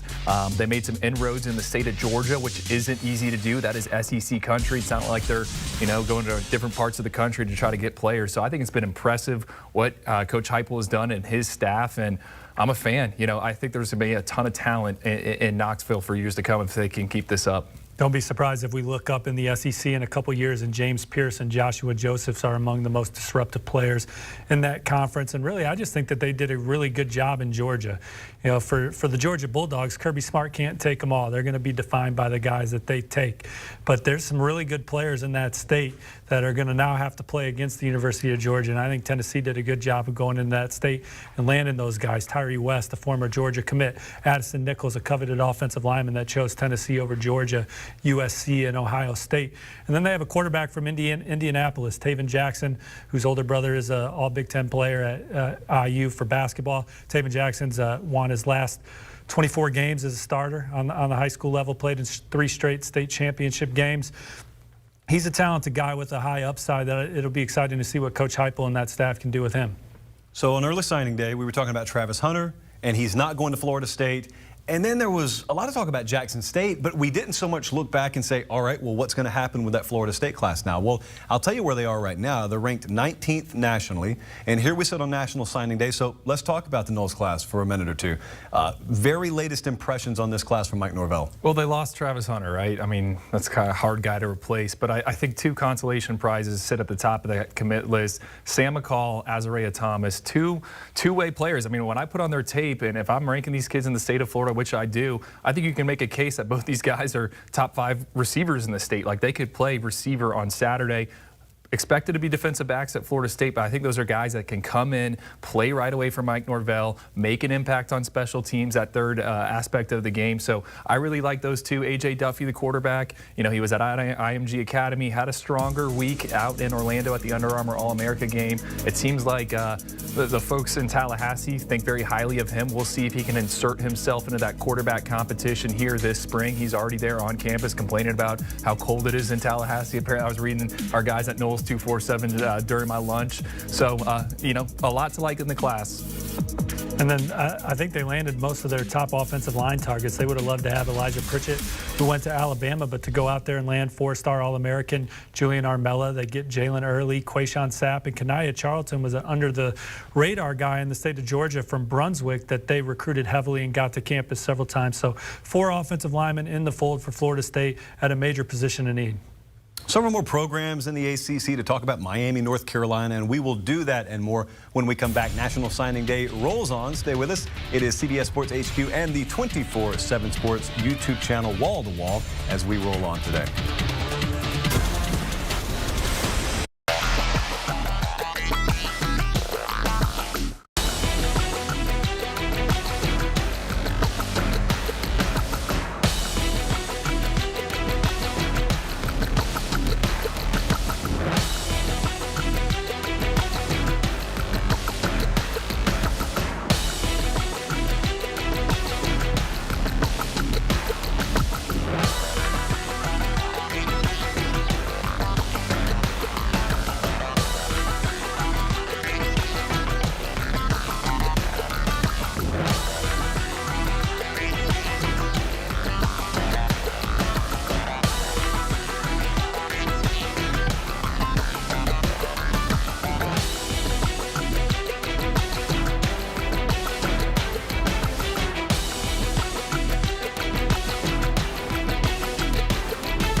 Welcome to our Serie A coverage.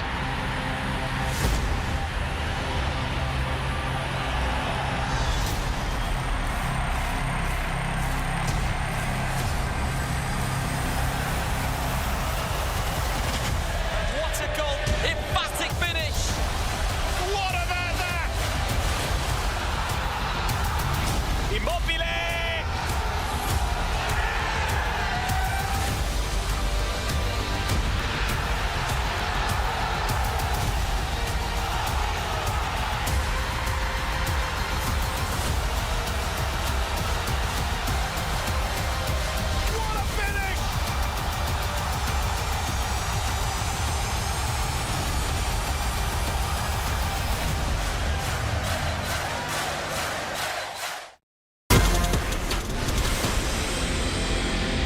Moments away from some big-time news in high school and college football. The people want to know. Where will you be playing college football in 2022?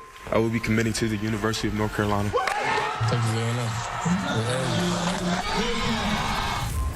National Signing Day. It's a momentous day on the calendar for every college football program. I'll be taking my talents to the University of Alabama. The best players in high school football will make one of the biggest decisions that will forever change their future. What type of player and what type of person is Nick Saban and the Crimson Tide getting there? First of all, they're getting a great person. He's a great kid, very coachable. The premier players in the country will make their intentions known. It's a day where recruits put pen to paper, paper to facts. The traditional recruiting powerhouses will continue stockpiling elite talent, but will there be any last-minute changes of heart? I think this is the biggest story in the recruiting world probably ever. Let's call it what it is. This is huge. In 2021, college football changed forever. Players can now profit off their name, image, and likeness. And the coaching carousel has not only dominated the headlines, but has drastically shifted recruiting rankings. We came here because we believe in what this place can be, and we plan on building the best roster in the country.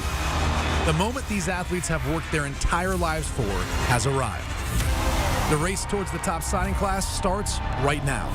You're getting a winner. This kid is a beast. We'll make his announcement live. It's National Signing Day.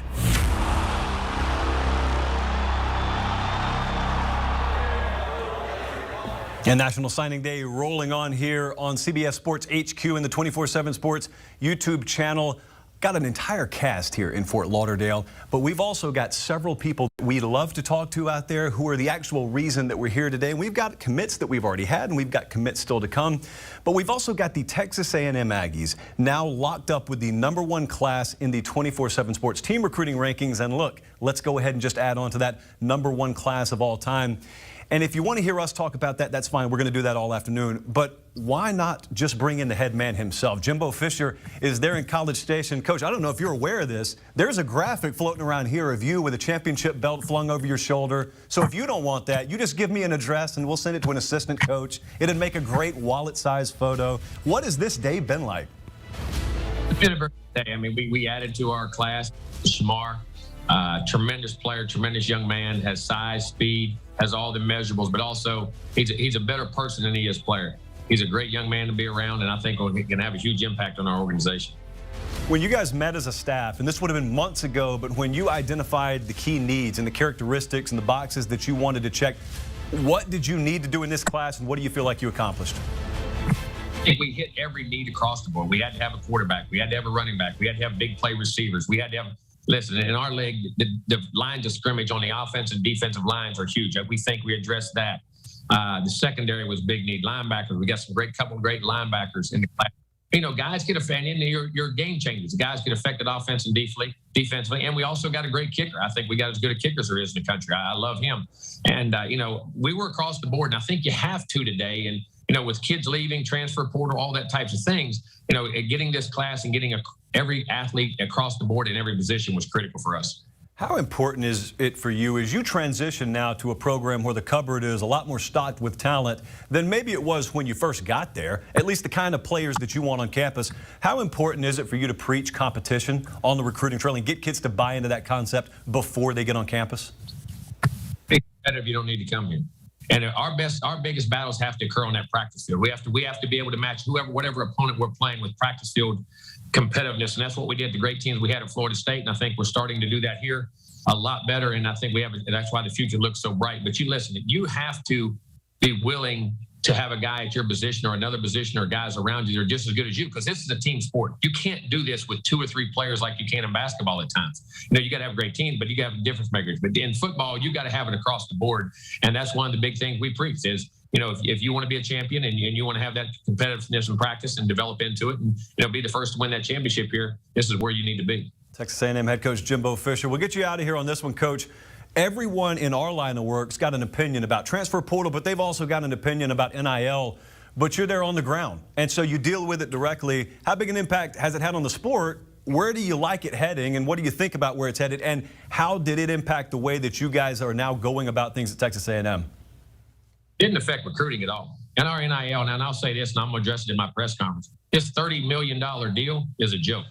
This thing that there's some fund out there and all these things that went on, and it was written on Bro Bible by a guy named Sliced Bread, and all of a sudden the country believes it, is a joke. So it didn't affect recruiting at all. And you can, and I will address the rest of it. And the people who want to, as I say, make comments on it have no idea what's going on. And it's insulting to the players who came here and the people around us. The transfer portal was a factor. And it's funny, all the guys who are complaining about this use the portal and all these things more than anybody else.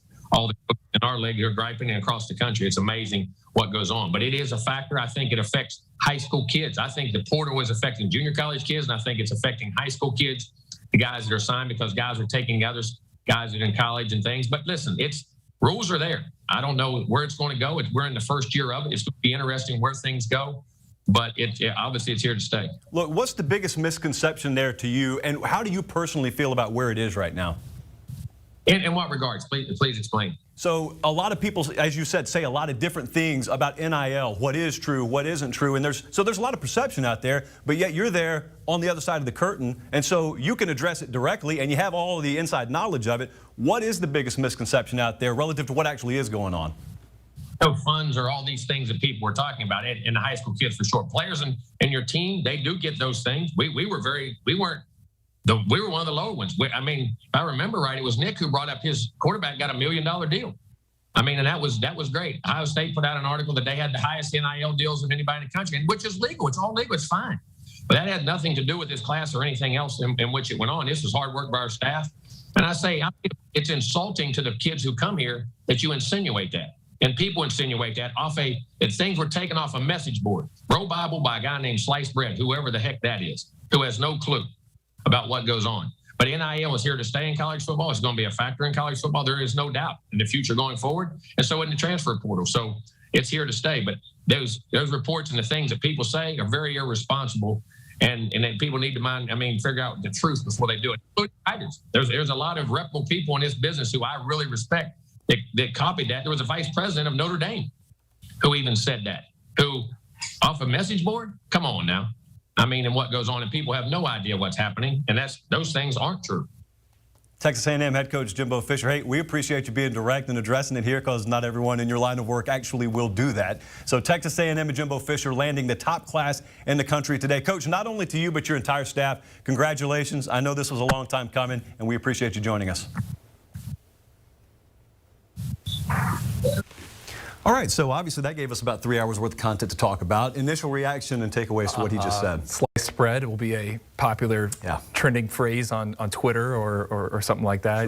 Sure. Joey Freshwater comes to mind, something like that. I had to Google it. It took a couple Googles, but I found what he was talking about. Yeah, there will be a greatest thing, including sliced bread, that's out there somewhere. So anyone wants to run with that can run with it. But look, it's not the first time he's addressed this. He was just very direct today, and now that the hay's in the barn and the class is all signed, it is funny how that happened, though. And that's kind of in your line of work. Think about this. When you've got a recruitment and it's extremely tight-lipped, in the absence of information, one person can say something and everyone in the industry runs with it. And all of a sudden, you got a kid that doesn't want to play in a 3-4 and no one's actually ever said that.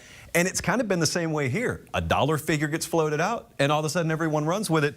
And if you just tuned in, Jimbo Fisher vehemently disagreeing with that figure. I'm very interested to hear what he says at his presser today. Yeah, it's an echo chamber. We see that in all levels of reporting these days here. And, one person says something and it runs with it. Another person reports it, and it's unfortunate. who knows really what sliced bread or who that individual is. I mean, but I mean, that's all I got on it. It's obvious Coach Fisher was waiting for the question, and yeah. I'm going to tell people we planned it, but we didn't. But, I mean, on the field, look, this class, I would have loved to have had him on for another hour because I would love to just run down this list and give him 20 seconds in which he would have taken 3 minutes each and just get his perspective on every one of these players. Because we were talking about it. We can go down the list again if you want, of just immediate standout. Boom, boom, boom, that guy, that guy, that guy. I think Anthony Lucas is a guy we haven't even mentioned, a defensive lineman in that epic defensive line group. You know, baseball player. He can do a variety of different things. I mean, it's such a special group. Anai White from the Philadelphia area, long pass rusher. There's a reason why he's heated, because he feels so good about this group and what his staff did. I mean, they worked hard for this. We mentioned relationships with Shamar Stewart. That was the difference down the stretch. I think Shamar actually just tweeted about that. He tweeted something in regards to it wasn't about money or anything like that. I think at the end of the day, it was relationships with him. When you talk about the top 247 player rankings, our rankings, they have the #1 receiver and the #3 receiver nationally committed in Evan Stewart and Chris Marshall. That's as big a need as Texas A&M had in this class, so they went out and really addressed that one. And those guys are as exciting as there is in catching the football and making plays. You know what's also interesting is, you know, James Coley is the tight ends coach there, and he's our #6 recruiter overall nationally, but he doesn't even take the top spot on his own staff because Elijah Robinson is now the 24/7 Sports Recruiter of the Year, responsible for 8 guys in his own right. He's the defensive tackle coach there. What a haul he's had. What a cycle he's had. Yeah, we have a story coming on that later today, but he's a man of the people. There's no element that Elijah Robinson's not comfortable in, whether that's sitting and having a bourbon and a cigar with Walter Nolan's dad or talking cryptocurrency with Anthony Lucas's mom. I mean, he is a guy that can fit in any environment, and he obviously had a fantastic year on the trail, helping A&M land 8 of these blue chippers this cycle. So a lot of Texas A&M there, a lot to talk about there. Jimbo Fisher gave us, and we will chop it up again and several times more throughout the day. But when we come back, we will talk about those ACC superlatives. Going to bring Cooper Pategna in to join us. Stay with us. National Signing Day rolls on.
And welcome back in. National Signing Day rolls on here on this Wednesday. It's the first Wednesday in February. You know what that means. Alongside Steve Wiltfong, that's Andrew Ivins. I'm Josh Pate. We just talked with Jimbo Fisher. Nick Saban coming up sometime around the bottom of the hour. I'm told he's fairly busy today, but probably will make time to join us. But in the meantime, we wanted to shift our attention over to the ACC. And to do that, we're going to bring back in his own personalized climate-controlled adjoining studio. That's Cooper Pategna there. And Cooper, I wanted to go immediately to the top of the conference. So let's talk about conference superlatives, and I want you to start with the overall top class in the ACC. I think it starts with Mac Brown in Chapel Hill in North Carolina. They did a great job, especially in the state of Virginia this year. You start with Zach Rice, one of the top offensive linemen in this year's class in the top 247 coming out of Virginia and Liberty Christian.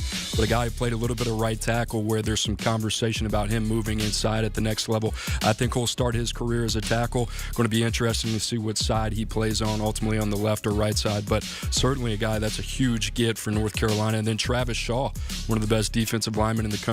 Have to lock down your own state. They did a really good job in North Carolina. Our guys saw him in Orlando at the Under Armour All-American game. Big body, quick twitch, explosive, certainly going to be an interior force at the next level. And then Andre Green, another top 247 receiver that we like a lot. He's got great ball skills, excellent 50-50 pass catcher. Sebastian Cheeks there from Illinois. Malachi Hamrick, another guy that can give you some multiplicity off the edge and at the inside linebacker position. So Mac Brown, North Carolina, certainly doing a great job on the recruiting trail. And guys, this is a North Carolina program that had a lot of hype coming into this year. And they didn't live up to the hype and expectation that a lot of people set for them. So naturally, the follow-up is maybe people overlooked them on the trail a little bit. But this, as Cooper just said, it's the top class in the ACC right now. And Mac Brown's 70. I think I said that back in December, and he's recruiting really well. They're also getting it done in the transfer portal. They got Corey Gaynor, an offensive lineman from another school in the conference, Miami. Corey Gaynor, multi-year starter at center. So checking a lot of the right boxes. Again, talk point of attack. I really like this group as well. Connor Harrell, quarterback from Thompson High School there in Alabama. He's very, very good. So interesting group. Marion Hampton and George Pettaway, arguably one of the best running back duos in this class. And that's a position that they really are going to need an impact from right away. And I think Marion Hampton, he's a guy that can physically come in and give them something right away. And then George Pettaway, the way he can catch the ball and make things happen in that regard too, is something that's going to be valuable for Coach Phil Longo in that offense. Now bring Cooper back in, because this is an interesting question here. The overall top sleeper class in this conference.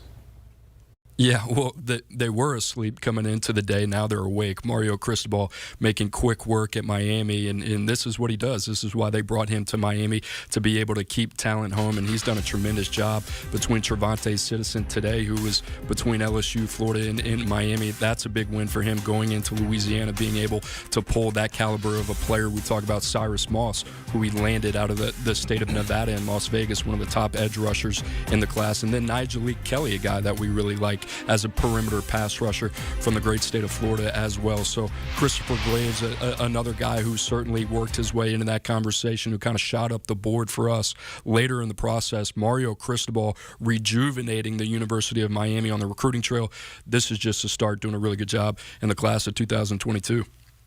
And this is going to be an interesting little headline that you can throw out several years from now. In Mario Cristobal's first couple of weeks on the job, he still ends up locking up the top overall class in the state of Florida. I know, it's kind of crazy. Yeah. Again, December we were in the 60s and 70s, and when he took over, it might not be a sleeper class now. Sit at number 3 in the ACC, number 4 in the country, or number 14 in the country. I will say though, I'll give you a sleeper signee, Jaden Harris, cornerback out of Atlanta. Some of the people in Coral Gables tell me they're very, very high on him. They expect him to play early. They think, if I think they had to rank him, he'd probably be in the upper half of the class. So a lot to like there, and they need help at defensive back. So Jaden Harris, a name to remember. And it's important to note, we were talking about Shamar Stewart, possibly Miami with a shot there. They don't land him and still have a top 15 class and still have the top overall rated class in the state of Florida. Cooper, I'll bring you back in.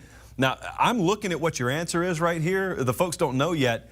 If you were to tell me 2 years ago this team was going to be your answer for the surprising class, I would have said, who's the new head coach? And it's not a new head coach, but it's just, go ahead, the biggest surprise class in the ACC. Well, we start with Clemson, and I think the answer to that is this same group was here, including myself, in December. We were very critical of Dabo Swinney and his staff. They have rebounded in the months of January and now early February in the second signing period. We talked about a couple of guys. Cade Klubnik obviously leading the charge there at the quarterback position. They're very high on him, 27-0 as a starter at Westlake in Austin. A couple other guys, Taurian Pride sitting outside the top 32, but one of the cleanest players in this class at the cornerback position, super versatile, can play a lot, pretty much anywhere in the secondary. You see Antonio Williams, who is just a really good football player, can play inside out, and then Adam Randall, who's very big, physical, 6'3", 200 pounds plus, sub-1100 meter guy. So there's a lot to like. I know Clemson right now, everybody's kind of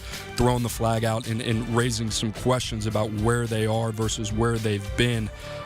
Certainly when it comes to quality, they're right up there where they have been in the past. And Steve, we saw them land Caden Story just this morning, and that was a very, very pivotal pickup for them today. But your overall thoughts on where the Clemson class stands? Well, you got your franchise quarterback, Cade Klubnik, who's won 2 state championships in a row down there at Austin Westlake.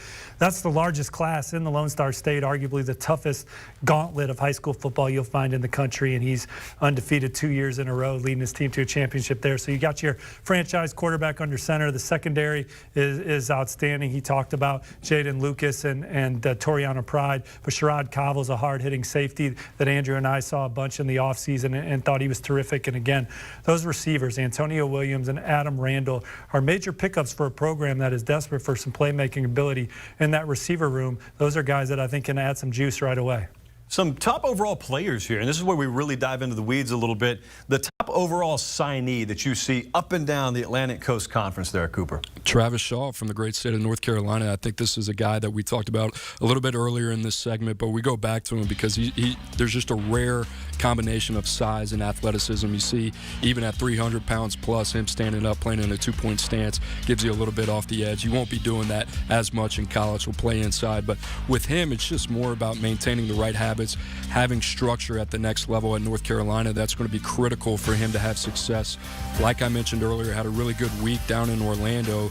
These guys are really hard to find. Clemson's had a lot of success in this area of the country with these type of players along the defensive line. So for North Carolina to get a guy like this, that says a lot about Mack Brown and what they're doing. Tell me a little bit about Sam McCall here, another instant impact guy. Yeah, a 3-phase player coming out of South Florida. This is one of the guys that we liked as one of the best athletes in the country.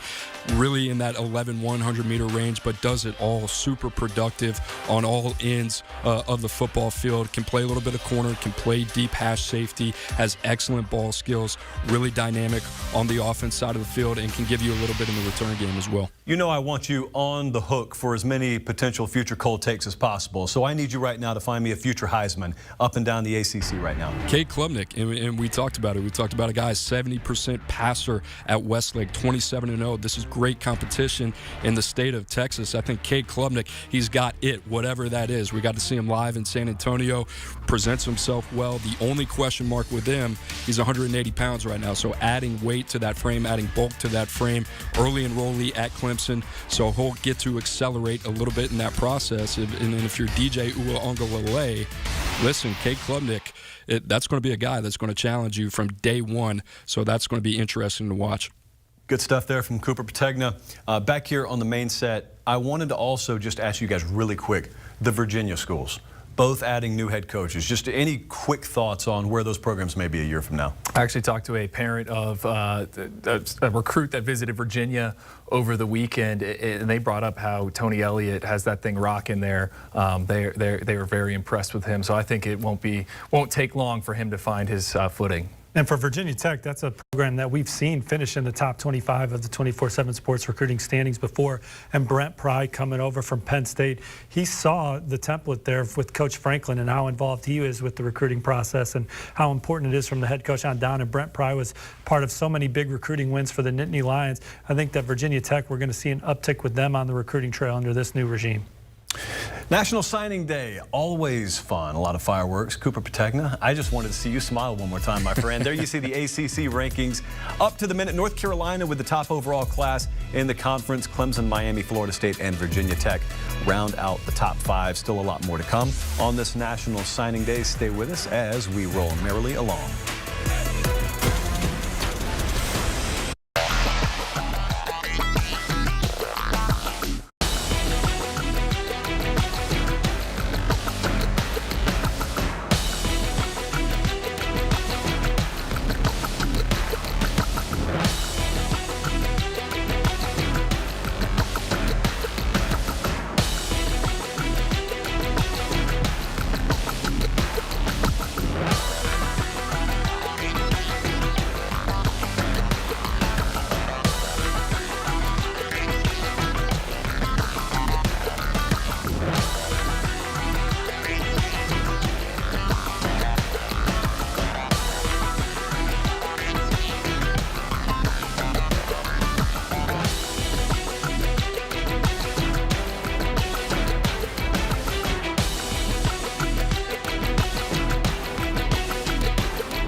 Welcome back. National Signing Day rolls on. I want to show you guys something here. There's been a lot of talk today. Been a lot of talk about what NIL is worth and how it shapes the decisions of kids. Well, this is Shamar Stewart. We just had his commitment a little while ago. He tweeted this out a few moments ago. If my decision was just based off money, I would have stayed in my hometown. That, of course, being Miami. More on that in a second. He said, I'm doing what I think is in my best interest. It's either you're with me or against me. Of course, Shamar Stewart, part of the #1 overall signing class, that being with Jimbo Fisher and the Texas A&M Aggies. We just had Jimbo Fisher on, and he was pretty vehement in defending against the allegation that, oh, it's easy to put together this kind of class when you have NIL money to throw around. Well, it's not really as easy as that, and he took much more umbrage than I am, but generically or specifically, you look at this tweet, Andrew Ivins, you followed this recruitment very closely. I mean, there's some merit to that. Well, I mentioned all day that there was a lot of phone calls late, right? Yep. They were late last night between Miami and Shamar, early this morning.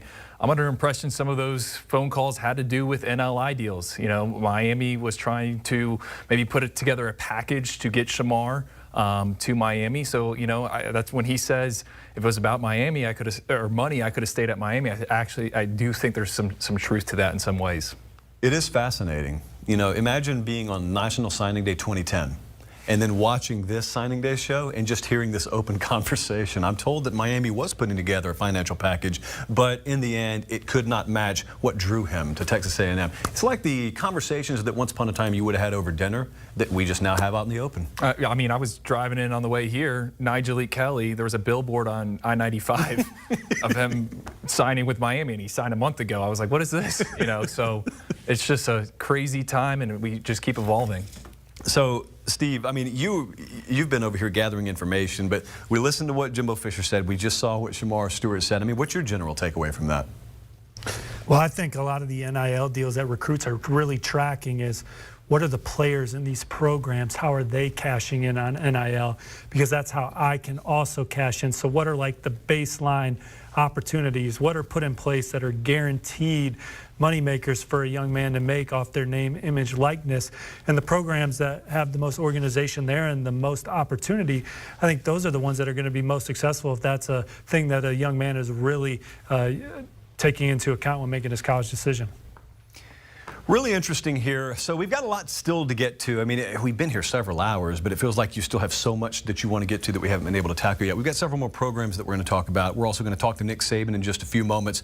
But before we do that, let's get you up to date because there are things going on outside of the college football world, believe it or not. Let's toss it over to Amanda Guerra for a quick News in 90.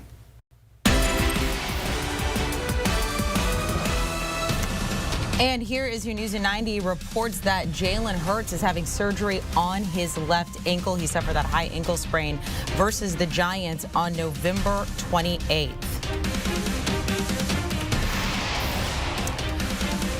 Also happening today, Alex Ovechkin has tested positive for COVID-19. He will be out for their game tonight against the Oilers at 7 Eastern.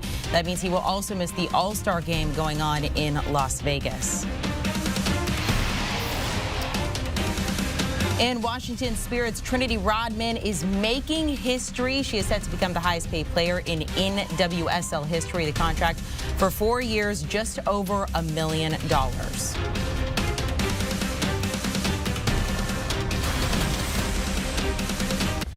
All right, we're hydrated here. Got a quick sip of water, and we're back. National Signing Day 2022 rolling on. We're going to talk to Nick Saban in just a couple of minutes. You look at this Alabama signing class. There have been many a signing day where we have talked about them as the top overall class. This number that they've put up this year in most years would be good for a runaway #1 class. So certainly by no stretch of the imagination are we overlooking this class. Some guys quickly that stand out. Steve, I'll start with you because there are like 15 million directions you can go.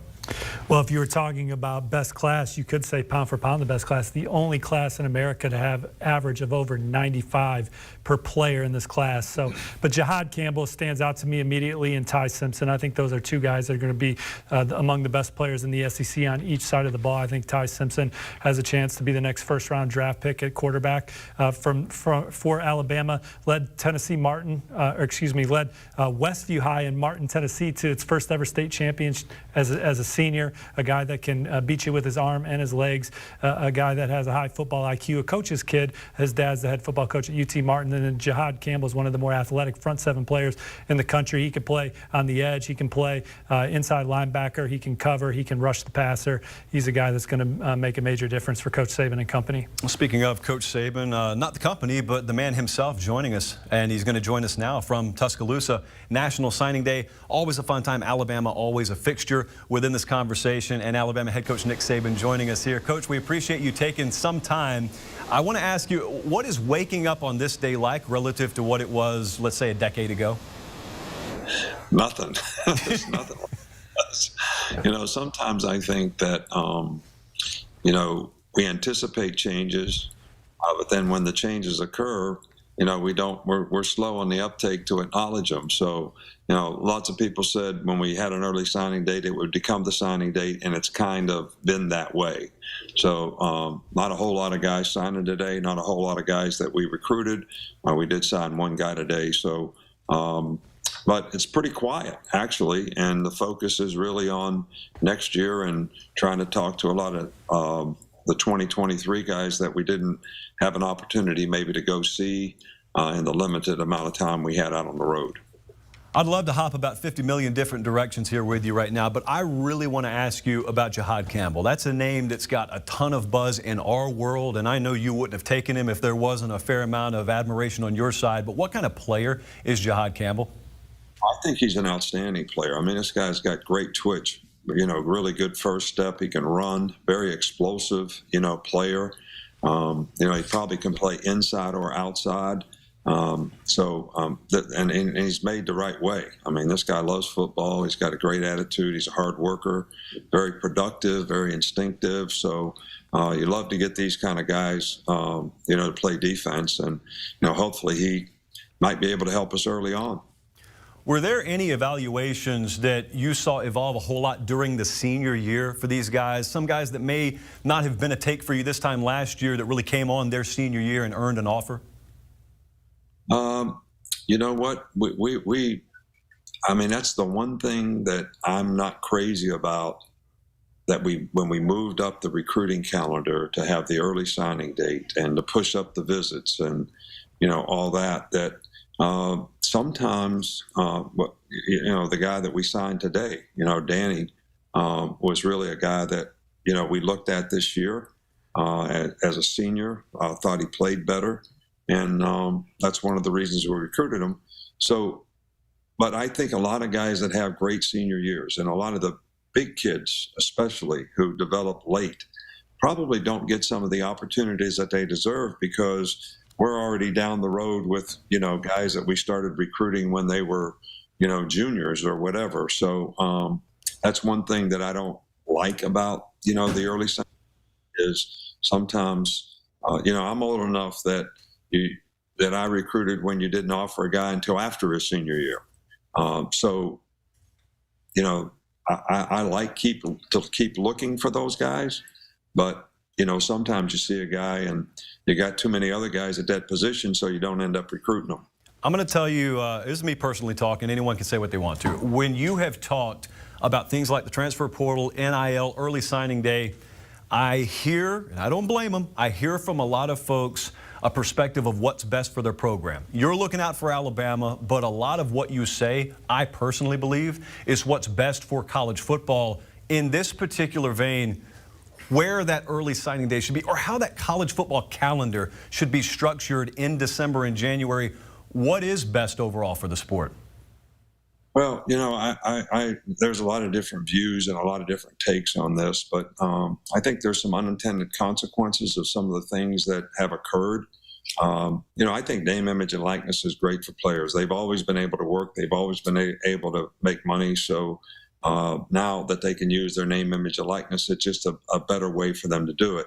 I think when you start adding that to whether you try to make a deal with a guy with the transfer portal to go to another school, that's probably not a great thing. I think if we use this to entice players to pick a school, I don't think that's a great thing. I think, you know, the player should decide where he's going to go to school based on where he can develop best personally, academically, and athletically from a program standpoint, and it shouldn't be about money. But that it is what it is, and we all have to adapt to it. I think that the transfer portal, some kind of way we got to come up with a calendar. Guys shouldn't be able to leave their team during the season. I mean, that's not a good thing. I mean, I grew up in a time where, my dad said, you never quit anything. You got to finish what you start. You made a commitment to something, you got to finish it. I think, some of the values that we have, that we teach guys through athletics, whether it's, making good choices and decisions, having self-discipline to make good choices and decisions, having perseverance and resiliency to overcome adversity, pride in performance. All these things are really values that will help you be successful in your life. And we have an opportunity and obligation to try to develop those things in players. And that's what coaching is, all about. It's a big part of it. So, and I think, sometimes you can change the culture, or it makes it more difficult to do that. And the question would be, is a guy better off developing those things and learning how to grind through and really take advantage of his opportunity when he gets an opportunity, which is what's going to happen in life. You can be frustrated with your circumstance, which we had some guys on our team that were young players that were, and maybe they didn't develop and work as hard and prepare for games like they should. And then when they got a chance to play, they didn't take advantage of their opportunity because they didn't prepare correctly. Well, at a place like Alabama, you need to grind every day so that when you get an opportunity, you're going to be ready to take advantage of it, because you're going to get recognized and you're going to get looked at by a lot of people. So you want to create value for yourself. So I think all these things are things that are better for the player in terms of his development and his chances of being successful off the field and on the field. Coach, I got one more for you. I'll get you out of here. I'm looking at Jahmyr Gibbs. I'm looking at Eli Ricks and Jermaine Burton. These are high-profile players that you've been able to add via the transfer portal. Different programs are at different points in their lineage. Some of them hope and pray they can get big-time names that will change the trajectory of their program. You guys, at least from my perspective, have been able to use that more as a luxury. But what's that process like in identifying not only who's in the portal, but whether that's a fit for this program? Well, I think we try to use the same evaluation process that we would for any player. We have criteria that we use at every position to try to get players that, fit our criteria for what we want so that they can have success at their position. And whether it's their character and intelligence, whether it's their football skills to play a certain position, size and speed to play a certain position. And I think when you take a guy out of the transfer portal, he should have an opportunity to play because you have a need on your team, because that's what those guys are looking for. And if they fit the profile of what you want as a player at that position, and all three of these guys certainly do, then it's a good fit for them and it's a good fit for us. Alabama head coach Nick Saban. Coach, it's always a pleasure to talk to you. Go get right back to work on 2022. All right, good. Thank you very much. You guys have a good day. All right, so a lot to take away from there as well. I want to go right back to what I just talked to him about the transfer portal, because there are a lot of programs out there that go into the postseason and they understand we have to get fill in the blank out of the portal or we will not be good enough next year. That's certainly not Alabama. And there's also a different dynamic of kind of hoping it's going to be there versus if you're Alabama, if you need it to be there, you kind of know. You send up that bat signal, it'll be there, even if it's not already. And it's just kind of the way of the world right now. And it was a few years ago when we were first talking about the portal, and that man that we just talked to said, we're probably going to lose some good players to the portal. We're going to get some great players from the portal, and the rich will get richer. And here we are. Well, I think for them, obviously, they're a program that maybe has to go into the portal because they have some depth issues, because they have some 3-and-dones. And maybe every once in a while a player didn't pan out the way they wanted to, so they have to go in and address a need at receiver or address a need at running back. So for Alabama, their program is certainly built on the foundation of recruiting in high school, evaluating well, player development, and then going into the portal when we need it. When we look at the recruiting class, right, 5 stars in our rankings at least, it's supposed to be first-round draft picks, right? So most years Alabama's adding 5, 6, 7, 8. Then we go to the transfer portal, look at that group they got coming in, Elias Ricks, Jahmyr Gibbs, Jermaine Burton. I mean, those are all potential first-round guys as well. So it is really the rich getting richer. And kind of the rule of thumb is, you mentioned the bad signal. Kids don't enter the transfer portal unless they know where they're going. Okay, so I think, you know, if a kid ends up at Alabama, there's a reason why they're at Alabama. Yeah, really interesting to watch. Also, not impossible to break into. I mean, we're looking at teams today, including the #1 ranked Texas A&M Aggies. We weren't speaking about them, at least in that context, 4 years ago. We are now.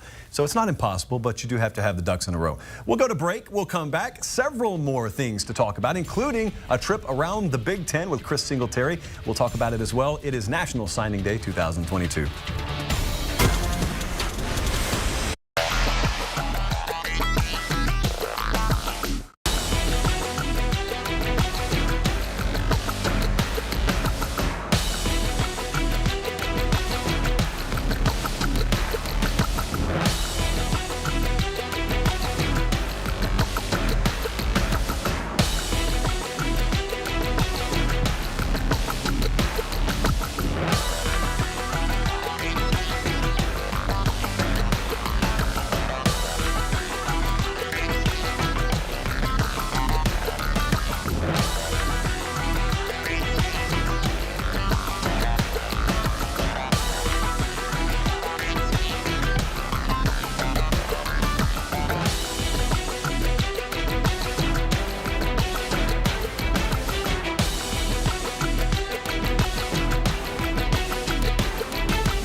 National Signing Day rolls on alongside Steve Wiltfong, Andrew Ivins, Chris Singletary. Mere moments from now, I'm Josh Pate. We've got a lot still to get to. Reminder, Harold Perkins will commit in under an hour, and that's one of the biggest names still out there on the board, so we await his announcement. We'll have it for you live. But in the meantime, we wanted to go back up to the Big Ten. We talked a lot of SEC, hit the Pac-12. We just hit the ACC.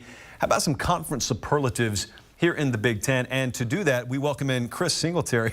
I'm stalling because I had to pull up the list in front of me. So, Chris Singletary, I want you to start the same way we did in the ACC. Top overall class and what your thoughts are there. The top overall class in the Big Ten is the Ohio State Buckeyes. They had a tremendous year. They're one of the teams that are over the 300 threshold. You got quarterback Devin Brown in that class. You have the great defensive linebacker, C.J. Hicks.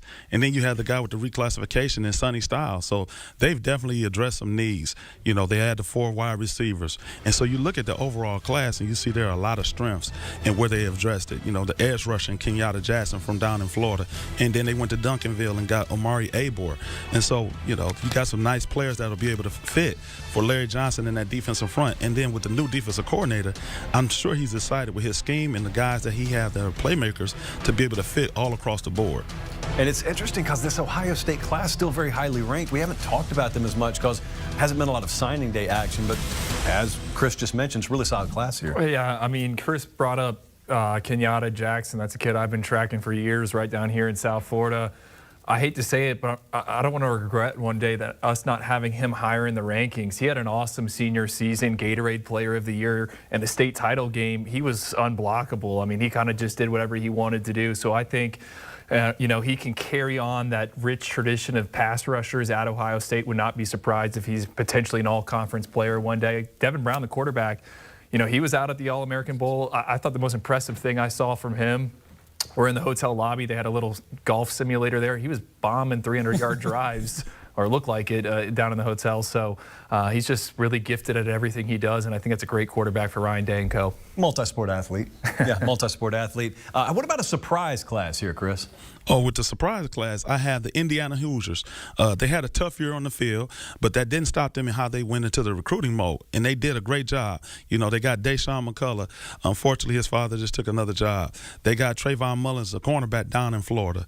They got Carter Smith, the really athletic offensive lineman, who also was a volleyball player in high school. So you see how his overall athleticism spans. And then you got Philip Dunning, who's a guy that rose late up the charts for us as another defensive back from Miami High School, North Miami Beach. And so what they did is they really took to the recruiting trail and they wanted to fix their issues. You see they have 5 4-stars here.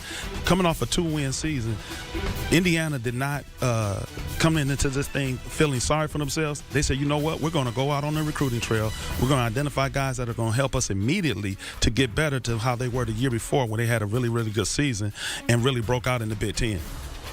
And Indiana sitting there at number 21 overall right now, which I know it's not going to get the lofty praise of Texas A&M. That's very noteworthy because that's Indiana football. Yeah, it is. I mean, they had a difficult run of things here in 2021. What I like about Indiana's class is they've got 7 guys from the Sunshine State and guys that I all think are, you know, legitimate, high upside players. And I was talking to Tom Allen when he was out on the road recruiting, and he's like, my whole staff's out on the road tonight down here in Florida. I'm like, why? And he's like, there are more guys in a 5-mile radius than there are in the entire state of Indiana. They've invested so much resources into recruiting the Sunshine State, and it's paying off. Travell Mullen at the top of the list, younger brother of Taiwan Mullen. They think very highly of him. This is obviously Indiana's best recruiting class in 24/7 sports history going back to 2010. And Tom Allen, undercover, is one of the hardest working head coach recruiters in the country. You spent some time with him. He's an engaging guy. You've seen the players talk about him. He's a player's coach. And that translates on the recruiting trail where he builds meaningful relationships with these guys. And through a 2-win season, as Chris Singletary said, these guys are still bought into the future and look forward to building on that season 2 years ago moving forward. Chris, who am I sleeping on? Where is the sleeper class in the Big Ten right now? You're sleeping on the Iowa Hawkeyes. You know, they did some great things. One was keeping Xavier and Walkman at home. You know, you keep a 5-star talent at home for the Hawkeyes, who is known for playing great defense on the back end, and you get a guy like this, they're very, very excited. Then you get Aaron Graves, the defensive lineman. You know, he's able to get off blocks, tremendous quickness, a good 2-way player. And then 2 of the other guys are like the running back and Caleb Johnson, who is a dynamic runner who, in the wintertime, they want to pound you with him. Now, the 2 guys that I like that aren't on that list that were come late to the party were Keon Entringer and Orlando Trader, the DBs from out of Michigan. So I think they really address need. And I know Phil Parker, he's really going to have that secondary rocking and rolling for the future. And the first thing you said when you walked in today is you better carve out some time for me to talk about my Big Ten diamond in the rough. It's a quarterback. We're getting some Northwestern flavor. Where are we headed? We're heading to Northwestern. So this guy was a Notre Dame baseball commit. And so Jack Lausch is now going to Northwestern. He had a great senior season. He was the Chicago Sun-Times Player of the Year. He was the Chicago Catholic League Player of the Year. 2,000 yards passing, 20 touchdowns, 1,000 yards rushing, 21 touchdowns rushing. So as you see, he was going to also walk on at Notre Dame. So he had a great senior year. His athleticism is unmatched, and now he's going to Northwestern. And I think they're very, very excited to be able to keep him at home and have their quarterback in the future. One more I wanted to get to here, Chris, as we take a look at the overall Big Ten superlatives list. I wanted to ask you about Will Johnson, the corner prospect there in Michigan. I'm really excited about Will. Getting a chance to see him live at the Under Armour All-American game, I loved his overall skill set. For a guy that's pushing almost 6'3", very, very fluid in his hips, very able to move, very good in his route recognition and able to redirect. And he plays at a high clip. And then he was able to run with some of the top receivers in the country. And so when you're losing 4 guys in the secondary, like Michigan is losing, you need a guy that's going to be able to come in and have to contribute early. And so he can play either left or right corner. And if they're paying those teams that like to spread you out and still throw the ball around, he can line up and be a defender for you in the slot. So I'm really excited about Will Johnson. Good stuff there from Chris Singletary. Hey, one of my favorite trips I took this year, Will Fong, was East Lansing. First time I've been there. We got to get Michigan State some love. What's the latest? Well, the Spartans went from number 46 last year to number 22 this year. The transfer portal was a big point of emphasis for Mel Tucker 2 cycles ago, but here in this cycle, it's all about building that foundation with the high school football recruits, and they did a great job. Alex Van Summeren's a maniac of a defensive lineman, 6'3", 300-pound guy at the point of attack that they beat Texas A&M for, one of the few losses that the Aggies had on the trail, but they kept him in state. Jaden Mangum was an All-American defensive back. Antonio Gates Jr. is a playmaker at the wide receiver position.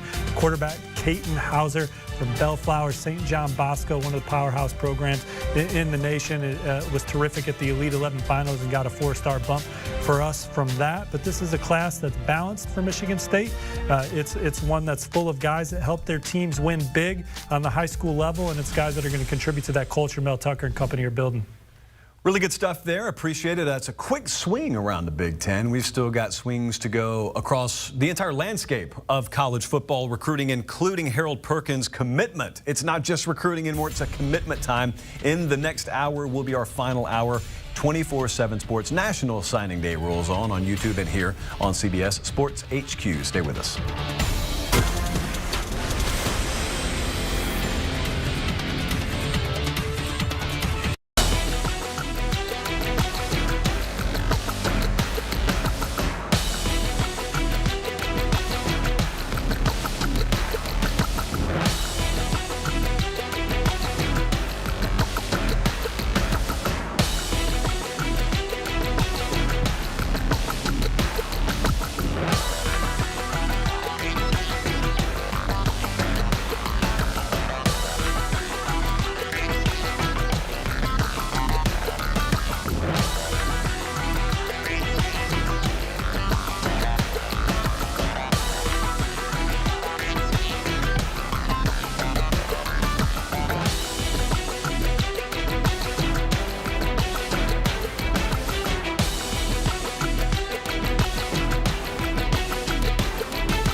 Sour Eagles quarterback Jalen Hurts having surgery on his left ankle. That is per multiple reports. He is expected to be healthy in time for the offseason program in April. Jalen Hurts suffered a high ankle sprain in late November, never fully recovered.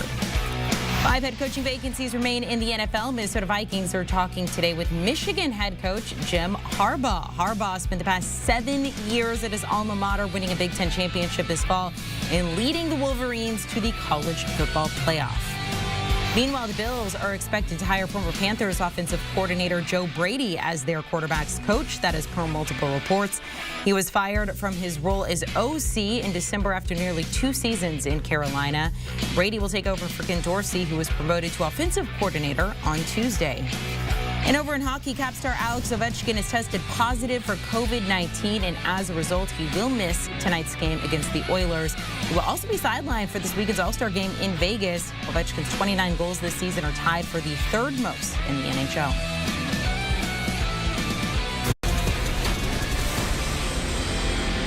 And with that, National Signing Day rolls back on. Brought to you by Academy Sports and Outdoors alongside Andrew Ivins and Steve Wolfong, not in that order. I'm Josh Pate. Thank you so much for joining us. We've had great traffic all day. It's a day that obviously we build towards and look forward to, as well as you guys do the entire recruiting calendar. And it's the reason why no one ever says the season is over until we get to the finish line, which in most circles is viewed as today. So we've talked a lot of conference superlatives and wanted to circle kind of back here to the SEC, Steve. Texas A&M is a class we've talked a lot about. Harold Perkins, we will have him in about 30 minutes, and we'll get his verbal commitment.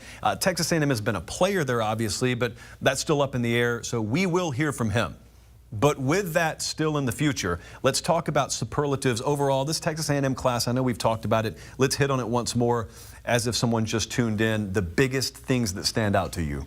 Well, I think just on the surface, they have the best defensive line class in the country, arguably the best receiver class in the country. And then you throw in the 3 tight ends, so it's the combination of that is the best in the country. They went out and landed arguably the most coveted running back in SEC country in Le'Veon Moss. Jimbo Fisher said a couple times he thinks Connor Wigman is the best quarterback in the country. And then the secondary is pretty special with guys like Bryce Anderson. Well, yeah, I was going to say the secondary as well.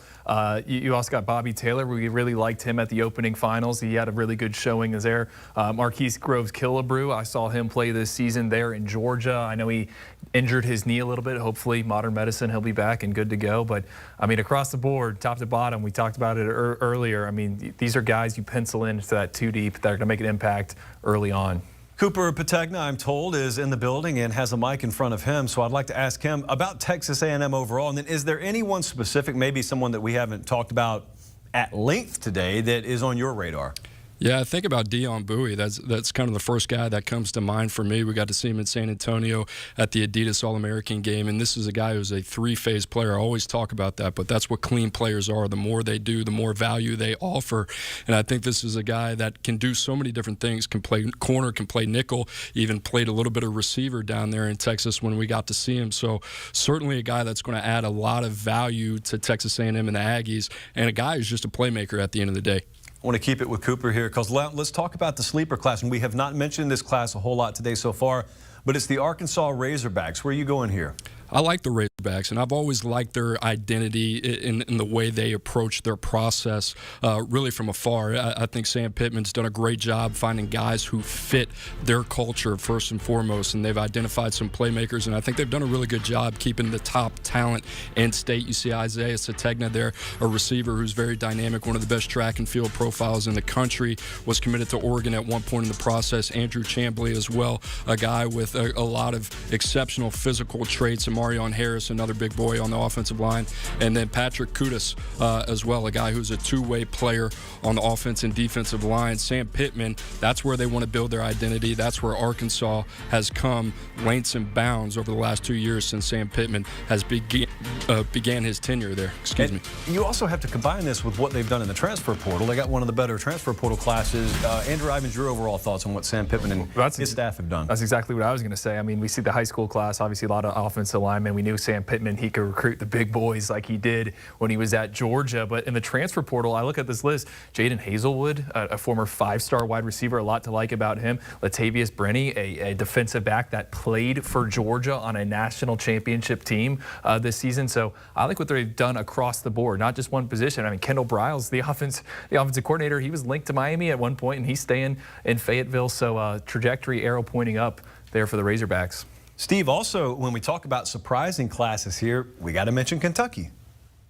Yeah, the Wildcats, this is another record class for a program. You know, they're number 4 in the SEC. They've never been that high. They're number 12 overall nationally. And obviously the jewel of the class is Keontae Goodwin, 5-star offensive tackle from Louisville, who went through a tight recruitment, considered Alabama late, considered Michigan late, considered Texas A&M late, but really came down to a back and forth with them in the Spartans. But Keontae Goodwin's one of the physically gifted offensive linemen in this class, 6'8", 340 pounds. He can bend. He's got change of direction ability, and he's ferocious at the point of attack. And they got some playmakers on offense led by Barian Brown. He was one of the more dynamic guys that we saw in San Antonio at the All-America Bowl. And then I think they went out and got some guys that can be some major difference makers for them on defense, which has been one of the better defenses in the SEC as of late. Tyrese Fearby, Keaton Wade, and then Alex Afari is going to be a star in that safety linebacker hybrid type role.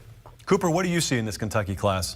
Well, I think Steve just touched on it all right there. There's a lot to like. Keontae Goodwin, definitely somebody that stands out. Number 31 in the top 24/7 for us, and 6'8", 330 pounds plus comfortably. Those guys aren't just walking around.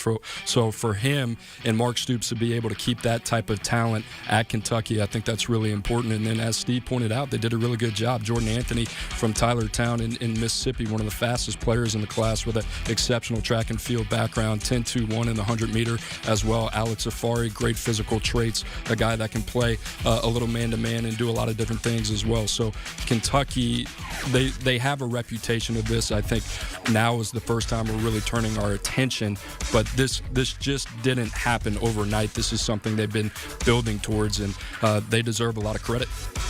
When you talk SEC players and instant impact guys, you don't have to go too far down the list before you start talking about Missouri and a big-time wide receiver they're bringing in. Cooper for more on that. Yeah, we love Luther Burden, and truly one of the more guys that projects to an instant impact role at the next level because of the fit too. He's an exceptional playmaker, but a really good fit at Missouri. A guy that Eli Drinkwitz and Bush Hamden are going to be really excited about to get their hands on at the next level. Can play inside out, is a really good playmaker, dynamic after the catch, had over 800 yards in punt return yardage as well. Had a really good game against St. John Bosco on a national level against one of the better programs in California. So a lot to like about Luther Burden. That's going to be a guy that they're going to plan to get the ball early to. It's a guy we hadn't talked about yet today. Quick thoughts on Luther Burden. I'll admit this, when we showed up to the Under Armour All-America game, the first practice was at night. Kind of hard to identify who's who. I'm looking at a roster trying to figure it out.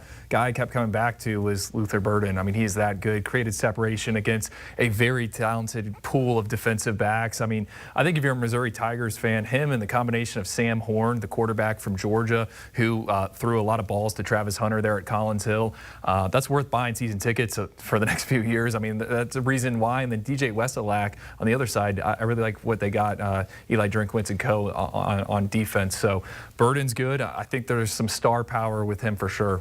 Sam Horn led Collins Hill to a state championship throwing the ball to Travis Hunter, also going to play baseball at Mizzou. Mizzou, the number 13 recruiting class in the country. That's the highest they've ever been in the 24/7 Sports standings. Let's take a look at the overall SEC team rankings for just a second, because there are programs we've talked a lot about today. In those top 3, we just hit on Kentucky and Missouri, hit on Tennessee last hour. LSU we've sprinkled throughout the show, and we've even talked Florida and Ole Miss, but there at number 8 is Auburn.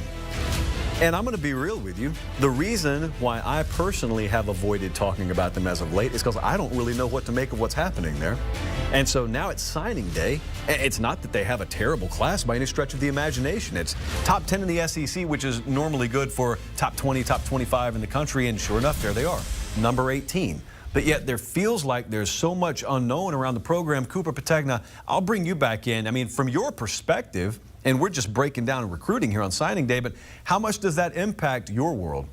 I think it does a lot. You know, they finished the December signing period on a high there. They went from outside the top 30, finished inside the top 20. I think they're doing a solid job on the recruiting trail now. Where Auburn sees themselves, I think that's more really in the kind of top 10 range. So I think that's going to be an adjustment, and certainly it is an adjustment coming from a Group of 5 school then to a Power 5, and nonetheless the SEC West.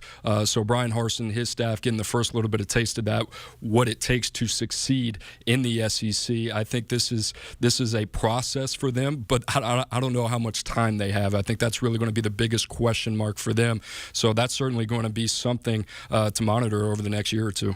And to speak on that, when Auburn let go of Gus Malzahn, it said to me that this is a program we're here to win the national championship or bust. And when you look at this Auburn recruiting class, outside of Robert Woodyard, who was at one time, long time committed to Alabama, I don't know if there's a player in this class that they really beat Alabama, Georgia, and Texas A&M for. And those are the guys. You can have some good evaluation wins in your class. You can develop some players, but those are three of the best, most insightful, have the reputation for being great evaluators on the trail. And Alabama, Georgia, and Jimbo Fisher and what he's done in his career, you got to get some recruiting wins against those programs if you're going to beat them on Saturday. I want to bounce one more program off of you over there, Ivans, and that's South Carolina. You see a number 25 next to their name, but you got to take into account. You got Austin Stogner that comes in there. You got Spencer Rattler. These are both transfer portal guys from Oklahoma. How do you perceive what they've done this cycle? Well, Shane Beamer, we saw it his first year on the field. I think a lot of us were kind of scratching our heads when he was introduced as the head coach for the Gamecocks. You know, he gets co-coach of the year honors from the FWAA. You know, there's a lot of guys I like in this class. You mentioned Spencer Rattler. I've talked up tight ends all day. Austin Stogner, you got him in there. And then just looking at some of the high school kids, Brian Thomas Jr., his dad played in the NFL. I always loved the NFL pedigree. I think he's an edge rusher that's eventually going to be able to do something. And I've heard good things about Kawan Banks, a cornerback from the Tallahassee area. He's already on campus there. So might be number 11 in the SEC, but that's a group you can win games with on Saturdays. Good stuff there. Bouncing around the SEC. A reminder, we have Harold Perkins' commitment coming up within the next 20 or so minutes. Got plenty more to come. Stay with us. It is National Signing Day 2022.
Welcome back in. National Signing Day 2022 rolls on, presented by Academy Sports and Outdoors.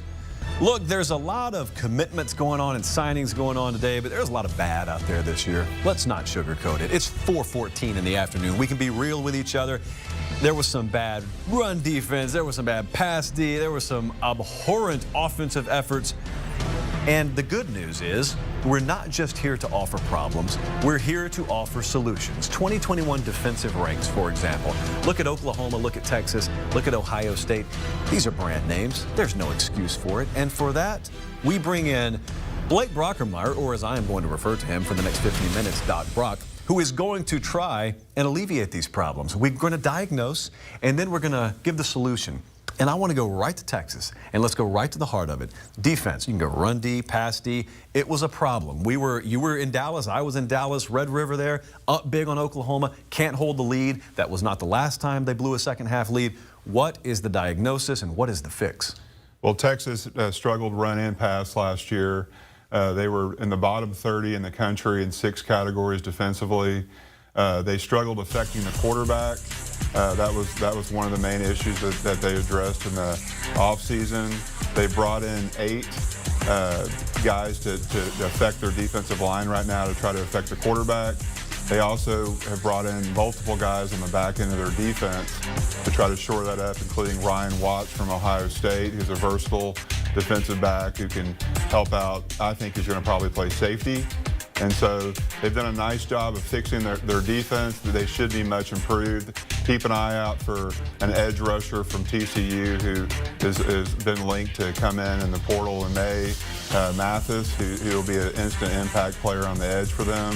And I also like Christopher Cross, who's a defensive lineman from Houston, who I think is going to play inside. So I think, with Gary Patterson, kind of helping out, giving them one of the great defensive minds to come in and give him his input on what's going on defense. I think, Texas has definitely addressed their problems, and I think they're going to be much improved next year. Well, one thing that I like about this Texas recruiting class is here's a program that's moving to the SEC.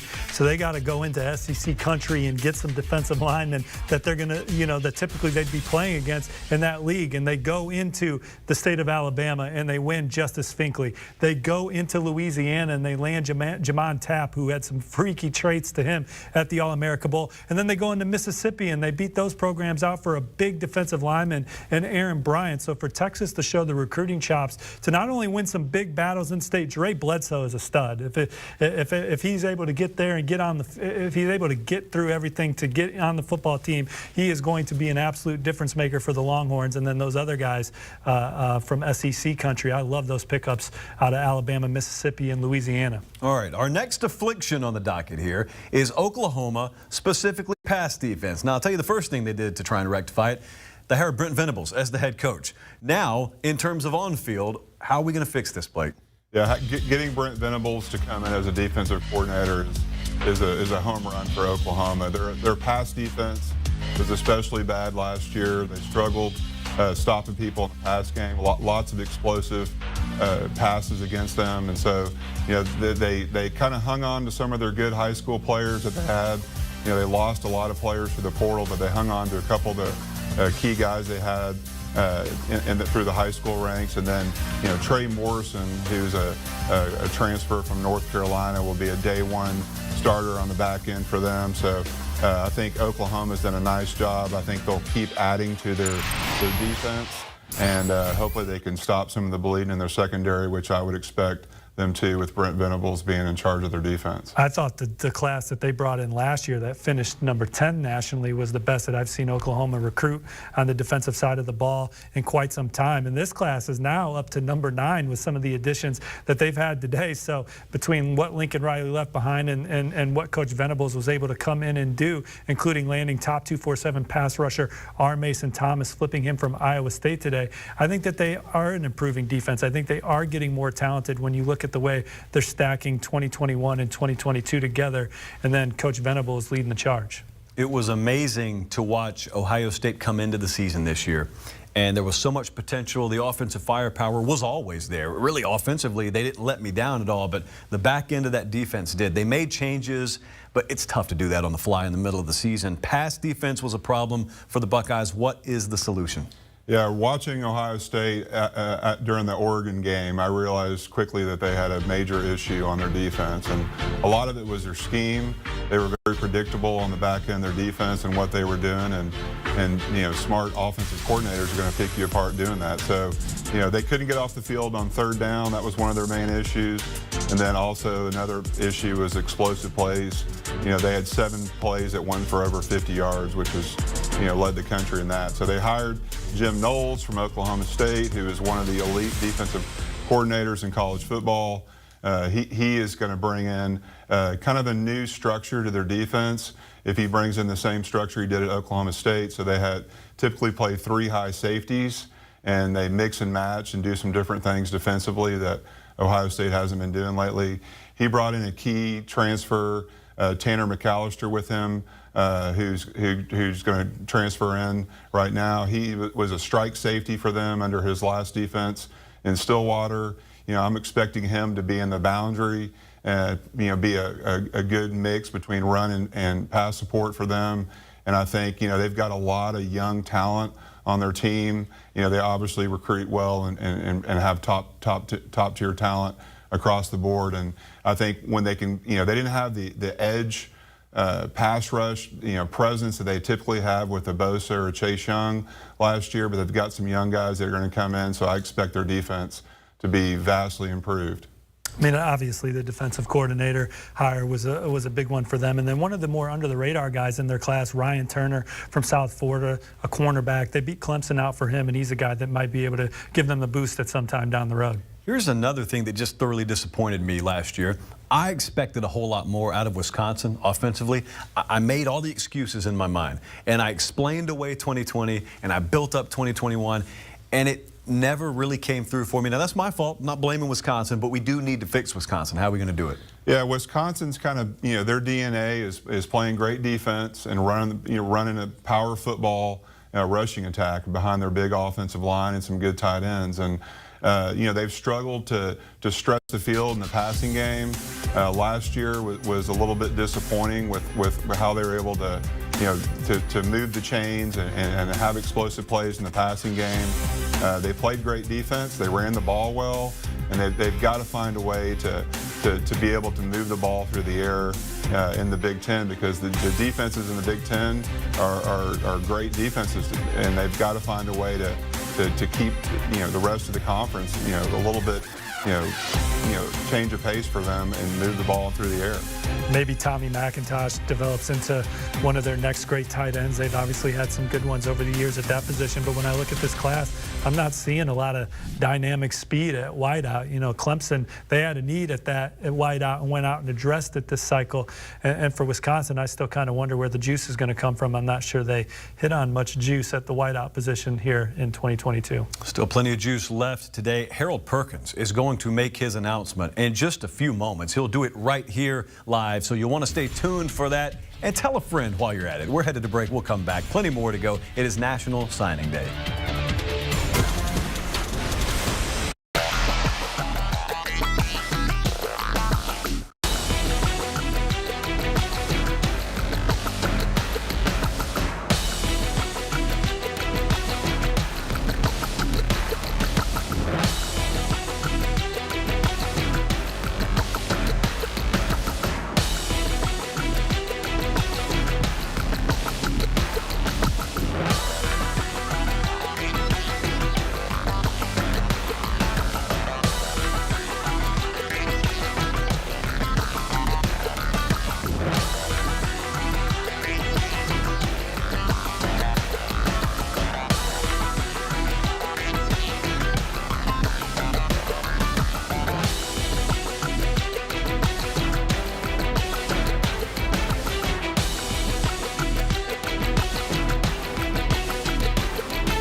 We're looking ahead to Harold Perkins' commitment, but first let's flash back. You ever heard of Joe Burrow? A guy's about to play in the Super Bowl, won a national championship down in Baton Rouge at LSU. But once upon a time, yes, sir, he played high school football, owned the state of Ohio, as a matter of fact. And look at that file footage. This is actually not that long ago, folks. It just feels that way. And how about the player profile? Because these are always ultra fun to go back and look at. Joe Burrow, as a high school player, some would tell you that he was slept on. Not quite. 4-star player, number 8 overall at the position. He was already 6'3", 221 in high school. How about going back a little further in time, though? I was a tot down in the state of Georgia, as was Matthew Stafford, according to this B-roll. When this recruitment happened and Mark Richt went into Texas and got Matt Stafford, that was it. It was a lock. The first national championship since 1980 was coming to the state of Georgia. Didn't quite work out that way, but still a very good career. A very, very high overall draft pick. And now Matthew Stafford also about to play in the Super Bowl. Number 1 overall quarterback in that 2000, what was that, 5, 6, somewhere around there. Anyway, that's a look back.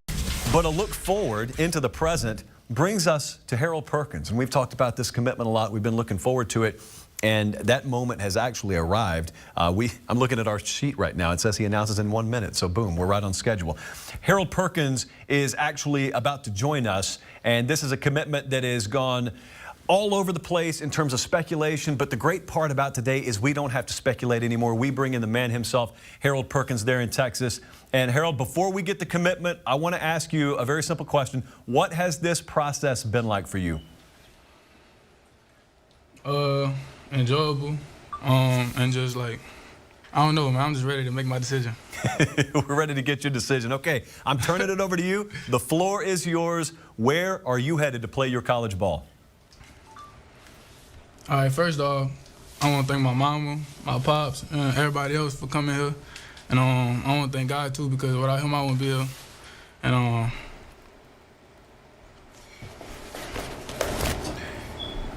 nah, I ain't gonna go there. I'm going back home, baby.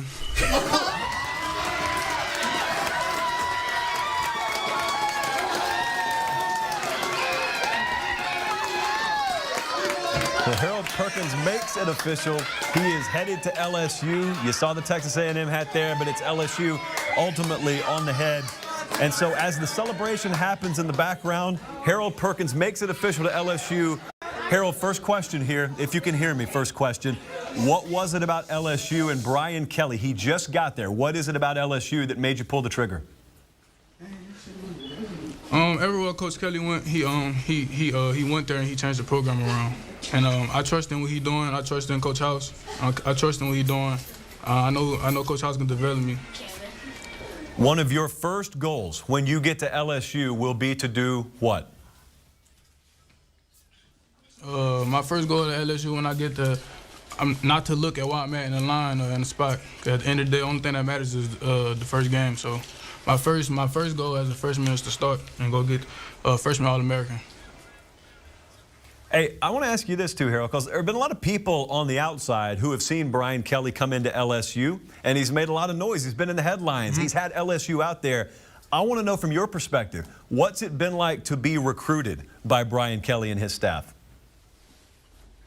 Man, good, man. Coach Kelly and his staff bring a lot of energy. I like that he interacts with his players, and that just shows a lot about his personality. I thought he was dull and dry, but he showed me different when I was up there. Harold Perkins, man, congratulations. I know this has been a long process. You're happy to get it behind you now. So to you and the family there, start the party, go celebrate, and good luck to you in your time in Baton Rouge. Thank you. Appreciate you. All right, so I want to mention a couple of adjectives that Harold Perkins just used to describe what I'm now going to call the old Brian Kelly, dull and dry. And we were talking earlier, a couple hours ago, about how we felt like he knew he had to change something because going from Notre Dame to going to LSU is just a different recruiting world.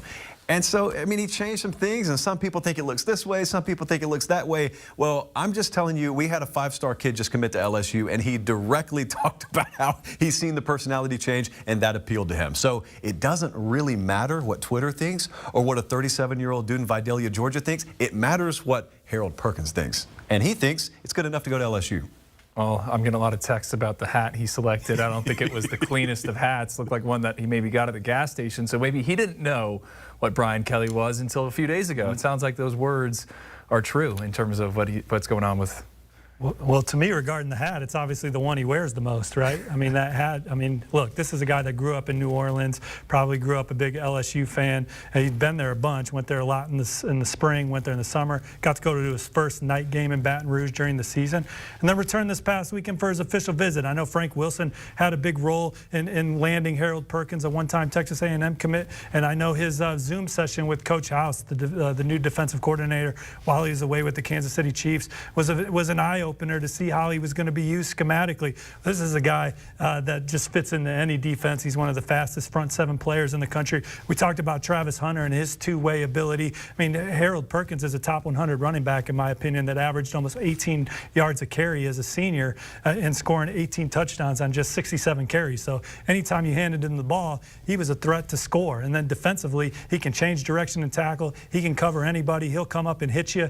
He's instinctive. He's rangy. He's obviously fast, and this is a tone-setting get for LSU moving forward, and a guy that, when you look at the recruiting class now in 2023, all those blue-chip guys in 2023, they know Harold Perkins. So now their class has some pizzazz to it on that side of the ball when they're recruiting defenders. Come in and roll with Harold Perkins as we build this thing back up to the way it was a few years ago. There's a voice in my ear right now asking me the same question that I want to ask you. So from Tully and myself to Andrew Ivins, is this a guy who can start as a freshman? That's what I was going to say. He's probably a day one guy, I would think. I mean, in Orlando, he worked out at running back and linebacker and might have been the best running back there. And we had some other blue chipper guys there. The coaching staff was super fired up. I go to the player comp for my guy Gabe Brooks there in Texas. He compares him to Miles Jack. And, you know, Miles Jack was obviously a running back at UCLA, went on to play linebacker on Sundays. But, you know, when I first heard about Harold Perkins, it was someone in our recruiting group chat. They put a video of him dunking on the baseline, running down there. So he's super athletic. We talked about the speed and just how he moves. I mean, I think he's the guy that's going to play early. 4.49 in the 40-yard dash as a linebacker. He's got some Jalen Smith type vibes to him too. Pre-knee injury for Jalen Smith, who starred at running back and linebacker on the prep level as well. A lot of these highly rated guys, I mean, they're multi-position guys that you could probably project if you wanted to at a number of different places. Chris Singletary, I wanted to bring him in. He's over on the special and exclusive side studio that we haven't even been able to grace the presence of today. Hey, when you look at Harold Perkins, what kind of player do you see? I see a playmaker and a game changer. This is a guy that's on 3 levels, can affect the game. You know, in the special teams, if he's rushing the passer on the edge, if he's playing middle backer, if he's playing wheel backer. And like Ivan said, to be honest with you, the kid could be one of the top running backs in the country. So Harold Perkins is a playmaker. He still has a lot of room to develop physically, but his athletic talent is off the charts.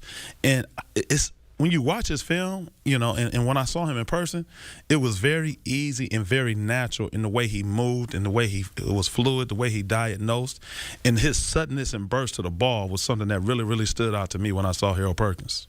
So Harold Perkins, in case you're just tuning in, makes it official. He commits to LSU, and that is a big-time get. You can't overstate it. That is a big-time get for Brian Kelly. Been on the job a very short amount of time, and I think, listen, we also cannot overstate the reasons. We asked him specifically, what was it about LSU?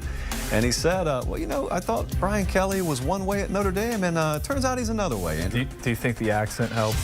I don't think the accent hurt. That's all I'm going to say, okay? I don't think the accent hurt with Harold Perkins or his family. But the misconception on Brian Kelly, Brian Kelly's a pretty personable guy. Sure. Like if you went into Notre Dame's football facility, he was one of the better living room head coaches in the country in the way that he would get his message across about why Notre Dame was the right place for a young man. He's got great personality. He's an outgoing guy. He's sharp and he's witty and he's funny. And, you know, now I think he was stereotyped because he was at Notre Dame, but I mean, he's a man's man. He drink a beer with Brian Kelly.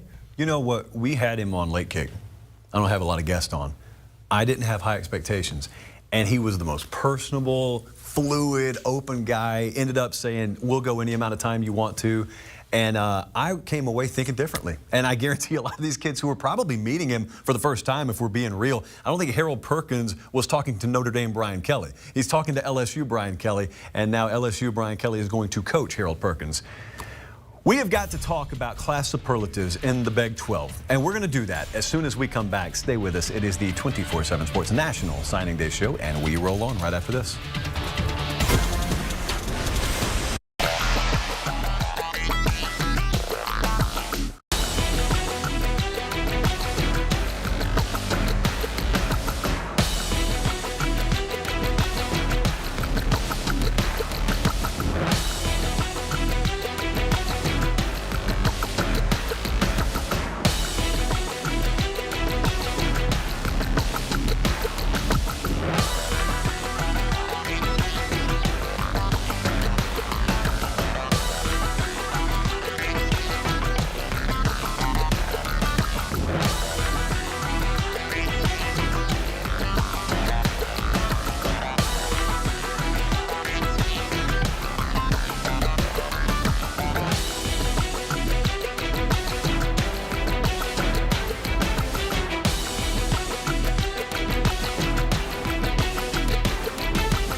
And National Signing Day rolls on, brought to you by Academy Sports and Outdoors. It has been a fun-filled day. Not a ton of twists and turns. It's just kind of a great big cherry on top of what has been one of the more unpredictable recruiting cycles that we've had. And so, absent the huge surprise fireworks, i.e., a Jackson State coming in and swooping up Harold Perkins or something like that, who just committed to LSU, by the way.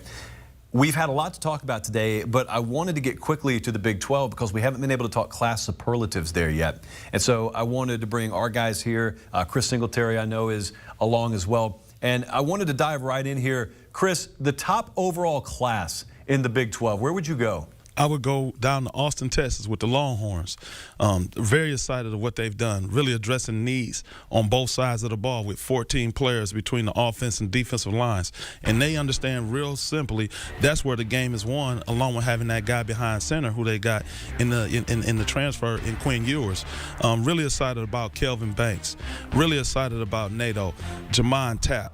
and more so importantly, Justin Finkley, who I got a chance to see at the Under Armour All-American game.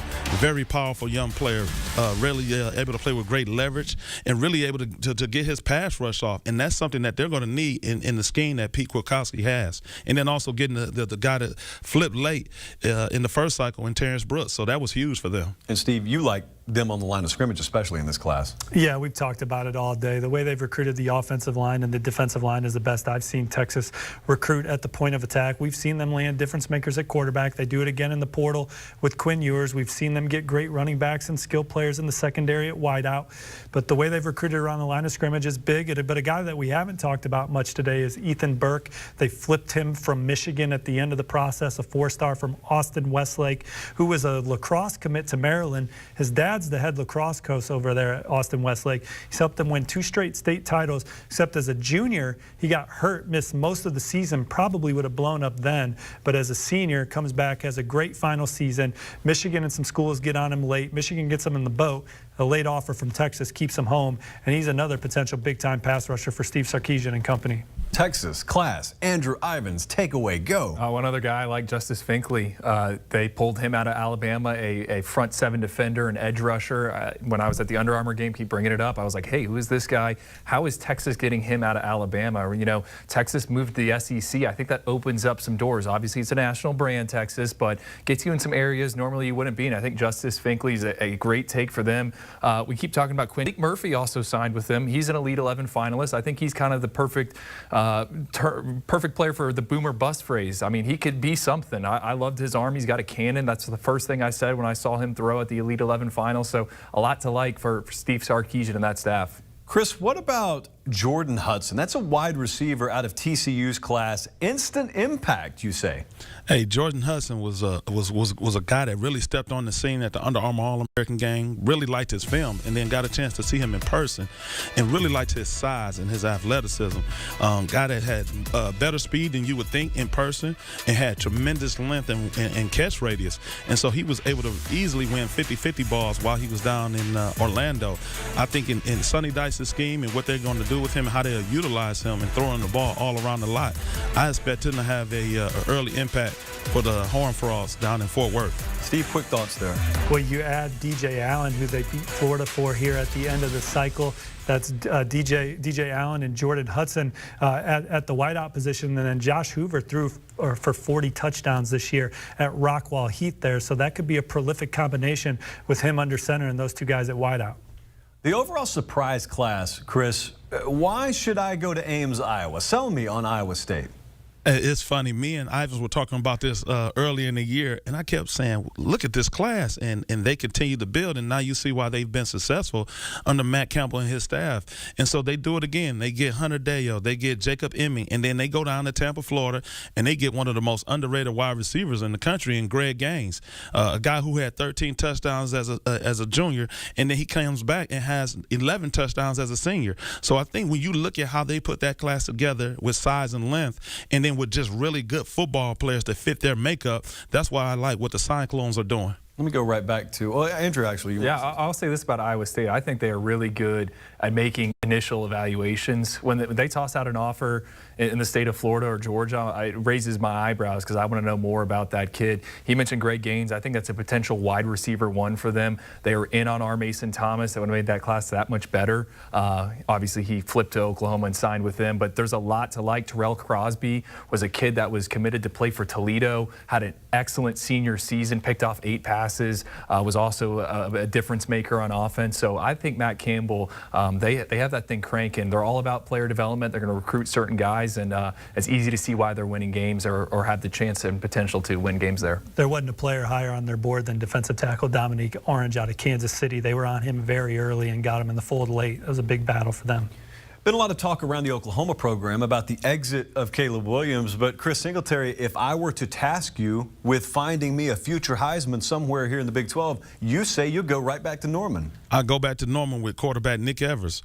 I think when you couple what Coach Levy did with helping Matt Corral get his career really rejuvenated down in Ole Miss. I'm saying if you have this kid for 3 to 4 years, I'm betting on the same outcome of really taking his talent, really getting him refined in the passing game, and utilizing not only his passing skills but also his running ability and some of the high-powered guys that they'll have on the perimeter in the run game. I'm really excited to see the numbers that he will put up and really seeing opportunity for him to be in the Heisman hunt in the future. How do we think this is going to go? The quarterback dynamic there. Dillon Gabriel just walked in the door. And then we're talking about Nick Evers having really big upside. So immediately, what does it look like there to you? I anticipate Dillon Gabriel being the guy. You know, he knows Jeff Lebby, the new offensive coordinator from his time at UCF. I'm a fan of Lebby and what he's done on the recruiting trail. So I think Dillon Gabriel, we're going to see a bounce back year for him in Oklahoma. And again, you know, Lebby's going to run similar to what he did with Matt Corral at Ole Miss. So it'll be exciting to see them. And this kid that got committed at quarterback in 2023, Jackson Arnold from Denton Guyer, he's a top 5 quarterback in the country, in my opinion. He went to the state title game and lost to Cade Klubnik and Austin Westlake, but they had him on the ropes in the 4th quarter, and he's dynamic with his legs and powerful and strong with the football as a passer. There's going to be a new Big 12 eventually. I mean, some would say it's going to happen tomorrow. Some say it's not to 2025, but eventually this will be a list of the new programs joining the conference, and we've got Cincinnati fresh off a college football playoff appearance, first ever of that variety for the G5.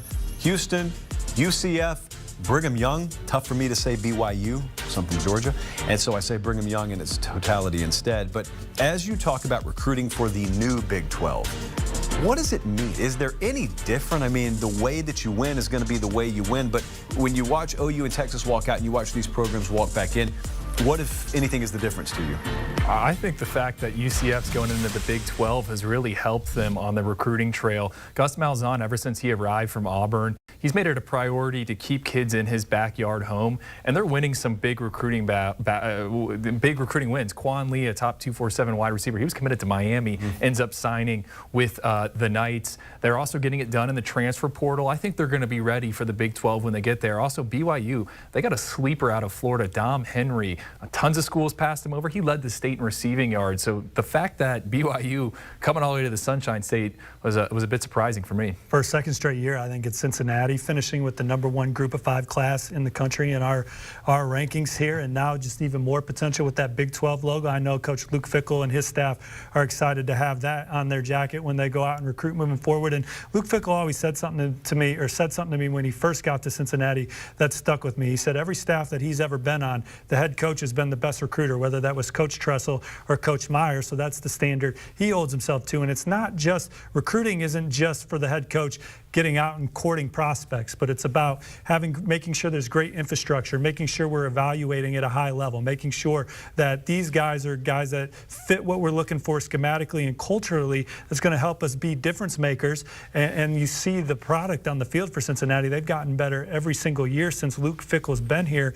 And you look at that tight end that was dancing with Brian Kelly in the video, Danny Lewis, that committed to Alabama later in the day. He was committed to Cincinnati for most of the cycle, and you wonder if they're in the Big 12, if he would have put pen to paper and shut it down early instead of taking it past the early signing period. And Chris, let's not overlook this. Cincinnati, as Steve just mentioned, the top overall rated G5 class today. This is not a program parked in the state of Florida or the state of Texas or out in California.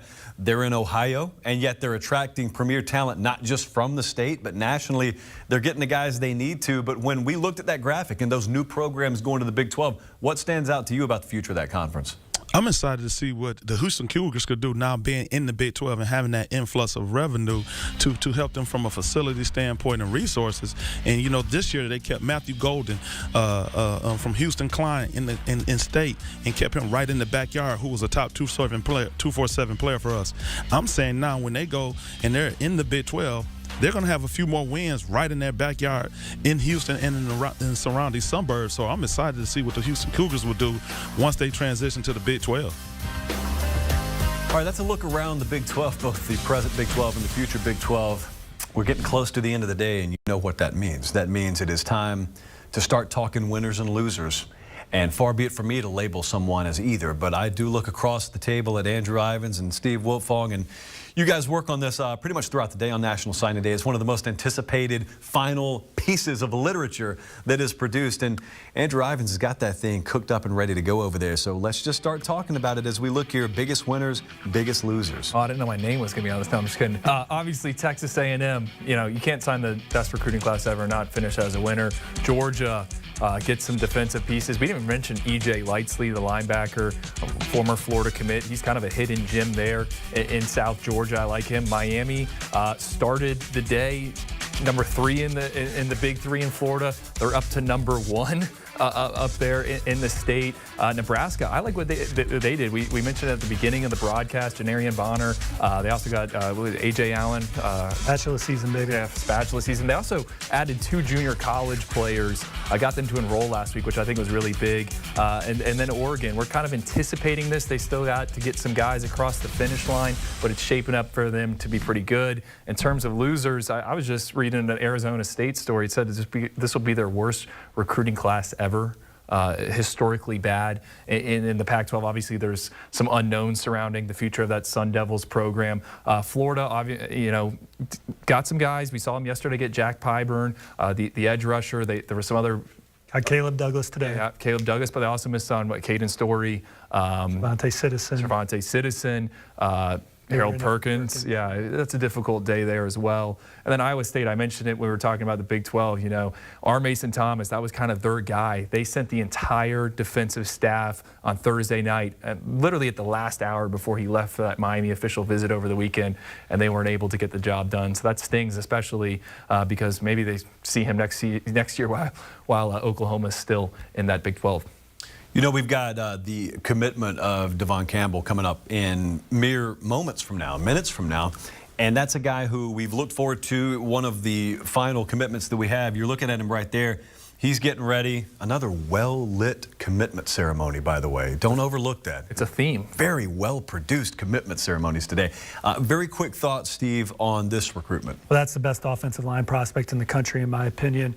He's a guy that on the interior is ready to play right away for whichever school he chooses. And we've seen some of these offensive linemen like Quentin Nelson go in the top 10 of the NFL draft. So there is a little bit of a track record there. But I think this is a young man. The first time I talked to his high school head coach, he's like, he would be a difference maker at defensive tackle. Some schools could maybe think about recruiting him at that position, and he could be an All-American on that side of the ball. But on the offensive front, there wasn't a prospect that I saw in a camp setting and then on film that I liked better than DJ Campbell. And I wanted to bring Chris Singletary in, too, because, I mean, I know that I've heard this name, if once, a dozen times out of your mouth. You're a big fan of him. What do you see as a prospect? I just love his demeanor.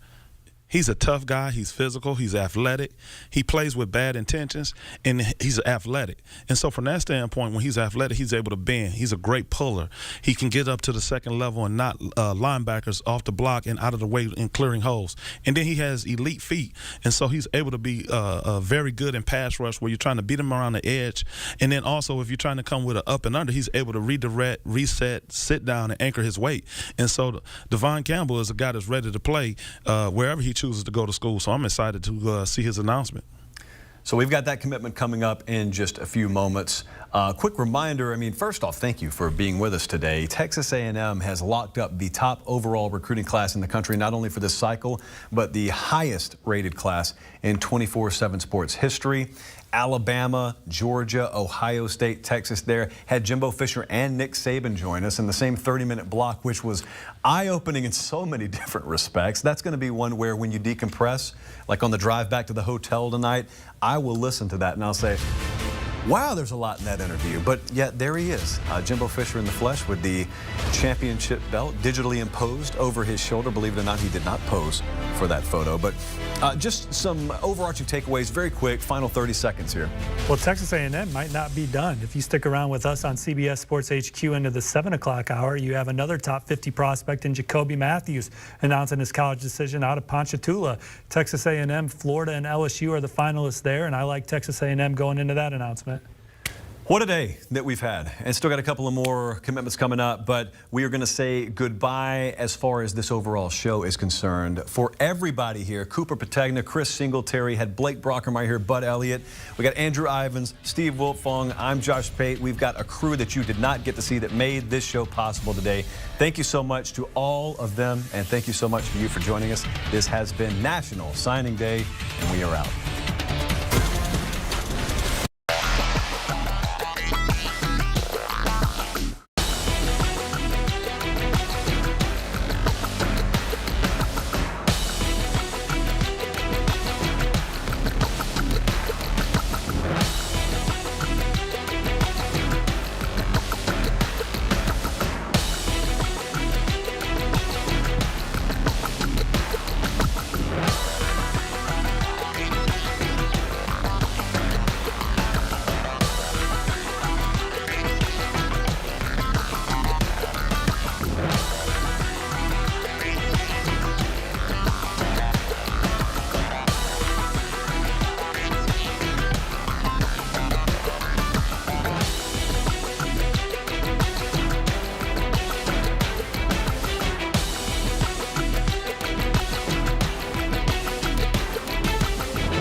Eagles quarterback Jalen Hurts having surgery on his left ankle. That is per multiple reports. He is expected to be healthy in time for the offseason program in April. Jalen Hurts suffered a high ankle sprain in late November, never fully recovered. 5 head coaching vacancies remain in the NFL. Minnesota Vikings are talking today with Michigan head coach Jim Harbaugh. Harbaugh spent the past 7 years at his alma mater, winning a Big Ten championship this fall and leading the Wolverines to the college football playoff.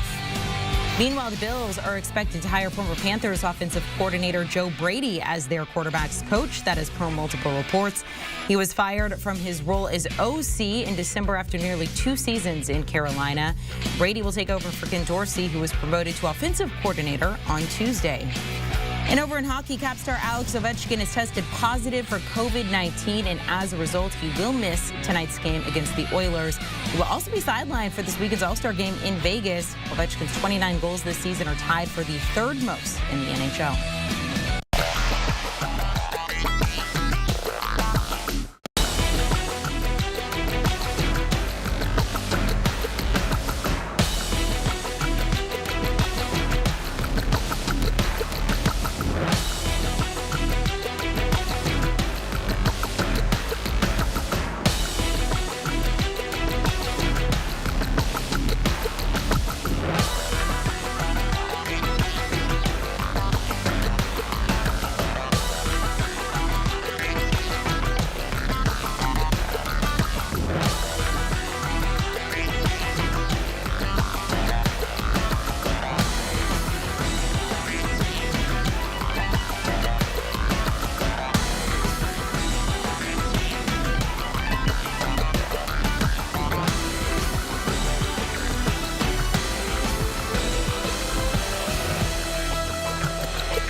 National Signing Day 2022 brought to you by Academy Sports and Outdoors rolls on. He is Steve Wiltfong. I am Josh Pate. And Devin Campbell is who we're about to talk about. We will get his commitment moments from now, Steve. But the player, Devin Campbell, he's a guy that we have talked about all cycle. And I don't think I've heard anyone have more lofty praise for him than you. Well, I think he's the best offensive line prospect in this class. Yes, he's on the interior. But we've seen the precedent in the NFL drafts with guys like Quentin Nelson going in the top 10. I think this is a young man that has that kind of potential. I think he's an immediate difference maker up front at the school he chooses. He's one of the rare physically ready to go offensive linemen at the point of attack. And the first time I ever talked to his head coach over there at Arlington Bowie, he talked about how this guy could be a top 247 defensive lineman. So he's a guy that brings a unique skill set to this offensive line position. Let's get you a little bit more information on Devin Campbell, and then we will get his commitment. Devin Campbell, 5-star offensive lineman from Arlington Bowie High School out in Texas. 6'3", 310 pounds, 5-star recruit, is the number 9 player overall in the class of 2022 on 24/7 Sports Deposit Rankings. Is the top-rated offensive lineman and number 3 player overall in the state of Texas. You look at every year of high school this dude played, he dominated every single year, and he's going to be a big-time get for a D1 program. But this is a guy that can play multiple positions on the offensive line. So when he does get to college, if they need help at the tackle position or at the guard position, Campbell's the guy who could probably fill that need. The thing I love most about Campbell is he really showed off his athleticism, not on the football field, but on the basketball court. This is a guy who dominates in the paint. Just love the ferocity he plays with, kind of has that nastiness that you have to have in the trenches. One of our top, if not our top offensive linemen at the Under Armour game. Back on December 15th, Devin Campbell announced his final 2. It's coming down to Texas or Oklahoma. It looks like Texas is the school to beat here. And an NFL comp I got for Devin Campbell is the Minnesota Vikings' Wyatt Davis. And so Devin Campbell moments away from announcing his decision. There you see the prospect profile, all 5 of those stars, top 10 national rank. And as Steve Wiltfong told you, he didn't see anyone better at the position all year long across the entire country. And with that in mind, we get to the moment that we've been waiting for and you've been waiting for, and I can guarantee you the folks around this young man have been waiting for. We head out to Texas. That is Devin Campbell. Devin, before we get the commitment, I just want to ask you, from your perspective personally, what has this entire process been like for you? Really, it's just been a different experience. It's been a stressful journey, but I'm grateful for it. Stressful journey that is about to come to an end, because I turn the floor over to you now, my friend. Let the folks know where you'll be playing your college ball. First and foremost, I want to thank the man above. Without him, nothing would be possible. I want to thank my friends, my coaches, my family, and importantly, my teammates. With that being said, for the next 3 to 4 years, I'll be attending the University of Texas.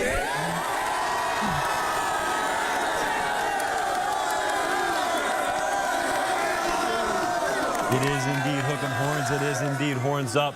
Devin Campbell headed to the University of Texas. A huge pickup there for Steve Sarkisian and company. Big celebration underway in the background. This was one that they expected, but it was one that they had to get there. It was one they needed, and we'll talk about this more in just a second. But we're going to take it back to Devin Campbell there now. Always got to try and give party time to settle down.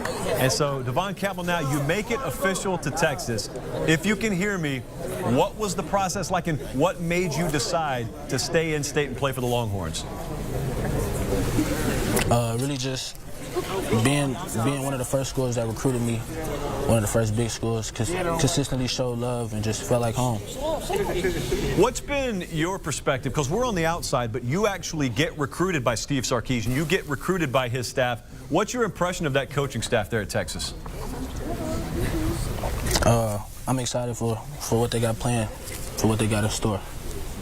Devin Campbell headed to Texas. Congratulations to you. Congratulations to the friends and family there surrounding you, and good luck in your time down the road in Austin.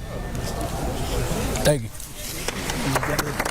All right, Steve, so round of applause there. They make it official there. Devin Campbell, a guy, again, that you are very high on, heads to Texas. And this kind of adds on to the theme that you were already talking about throughout the day, and that is line of scrimmage Texas recruiting. Well, there's certainly a lot of cheering going on in Austin right now as DJ Campbell caps the best offensive line haul in the country. According to our friend Trey Scott in the studio right now, or back in the control room, this is the first time Texas has signed 2 5-star offensive linemen in the same class as he joins fellow in-state prospect Kelvin Banks. You also have Nito, you have Cameron Williams, and you have Cole Hudson. And the team that is now known as the Washington Commanders won a lot of football games with an offensive line unit called the Hogs. And those 5 guys, I think, are going to be the Hogs for Texas up front and really solidify the offensive line and give this program a new identity. You know, Texas has really struggled at the point of attack, particularly on the offensive line, but here's 5 guys that I think have a chance to really help change this program around and get it back to the winning that they want to see in Austin. You know, it's important to note here, sometimes we take things for granted because a recruitment does not have a winding road on it. And so folks have assumed for a while Devin Campbell's going to head to Texas. He ultimately does.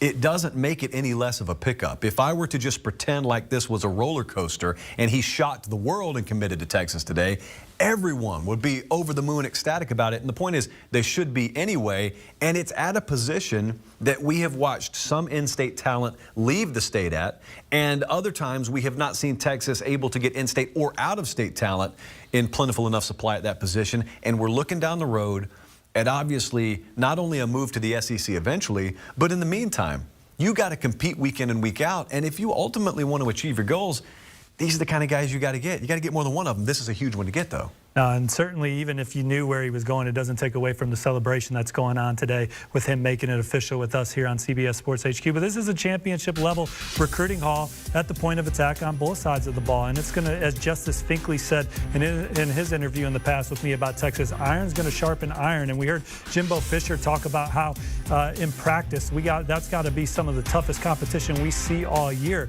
Well, Texas, with the way they've recruited on the offensive line in this class and the defensive line going into Louisiana and landing Jamon Tapp, going into Alabama and landing Justice Finkley, and taking guys out of SEC country. There's going to be some battles up front when ones go against ones down the road here at Texas, and I just love the foundation of this program in the trenches right now. If we're being real, there are some people out there who still doubt that staff. I'm not saying they're sitting at this desk. There are a lot of people who do, but I want to go back to a moment during the season where you saw that video get leaked of Bo Davis lighting into guys, probably saying what needed to be said. We just happened to see it publicly. And then remember the aftermath. There was no apology that came out of Austin, nor should there have been, because what got said was reality. And then I'll tell you what I did. I started looking towards the transfer portal. I started looking towards this day, and I started wondering, how much turnover can they have? How much of their guys can they get in the house? And when you look at a recruitment like this, not only was it not drama-filled, but it is also an in-state guy, and it's a guy that was locked in with you and made no bones about saying, I believe in that staff, I believe in that program, that's where I want to go play.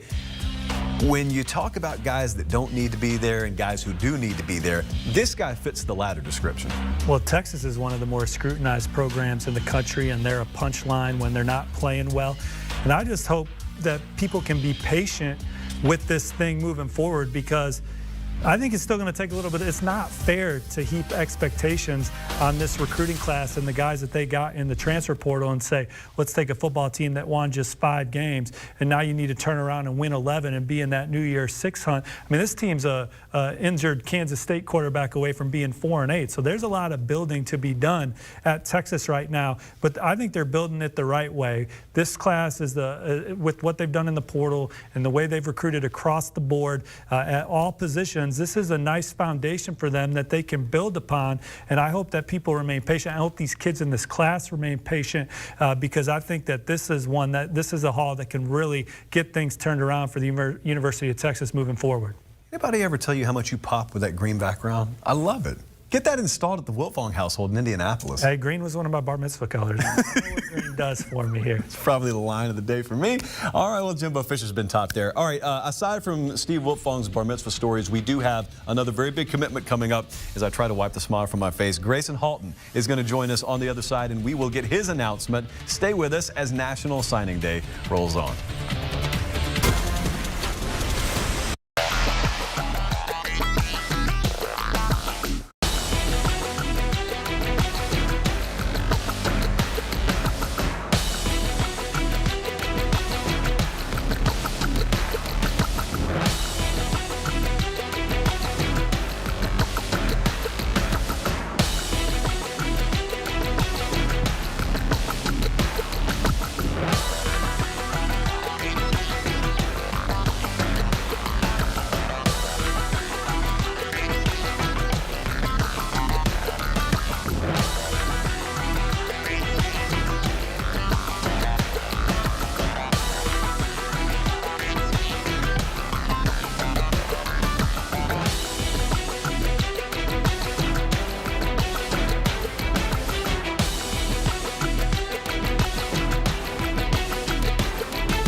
And welcome back in. National Signing Day rolling along, brought to you by Academy Sports and Outdoors alongside Steve Wiltfong. I'm Josh Pate. The announcement, the commitment of Grayson Holton mere moments away. Steve, I wanted to ask you very quickly about the player here before we go to him to make his commitment. Well, this is one of the more twitchy defensive linemen on the West Coast, and he's a guy that can bring you a pass rush presence from across the front. We rank him as an edge, but he's a guy that you see on film being a force as a pass rusher from the interior, but he's a quick-twitched, strong, physical football player at the point of attack that was at one point committed to Mario Cristobal at Oregon. Oregon was tracking for another top 10 class. These were the kind of guys that Mario Cristobal was trying to take Oregon to the next level with. He reopens the process recently. He's considering Miami, where Mario Cristobal is at now, still Oregon, and then Oklahoma is the other finalist here for Grayson Holton. And there's the build-up, and now it is time, as we have done so often today, to get the actual commitment. And for that, we bring in the man himself.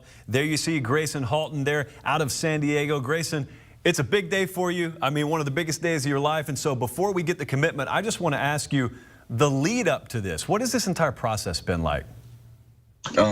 This entire process honestly has been stressful. I'm not gonna lie to you.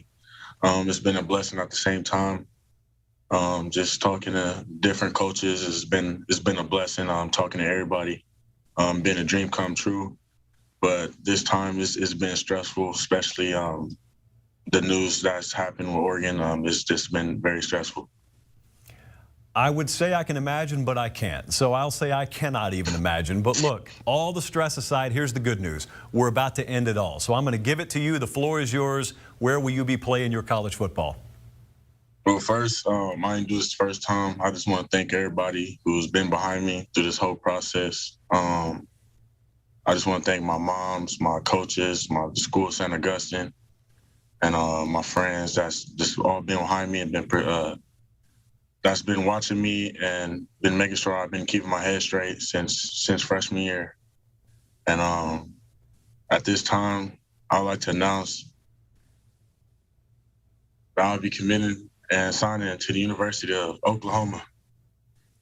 Oklahoma Sooners, Boomer Sooners, it is there. Horns down. And a horns down for good measure. We got a lot of people in the control room that love that last part. So Grayson Holton makes it official. You will play your college football for Oklahoma. And it's really interesting here because brand new coaching staff there with Brent Venables. So my immediate question for you is first off, why Oklahoma? What is it about the Sooners program that appealed to you? Just Coach Venables, him, he's a God-fearing man. He's kept it 100 ever since. I talked to him at Clemson a little bit, and he told me, like, when we come down here, it's about that work, and that's where I want to coach. His mindset is at. It's all about that work, and I'm ready to get started. How much in contact have you been with the other members of this signing class? I mean, how close are you with some of the guys in this class? I just started talking to him about 2 weeks ago, to be honest. We'll get a connection going probably after this, get that relationship building. But I know they're all in, and I'm ready to get to work. Grayson Holton, man, from us to you, congratulations to you and the entire family. I know there are a lot of people there at the high school proud as well. Good luck in your future there at the University of Oklahoma. Thank you. Boomer Sooner.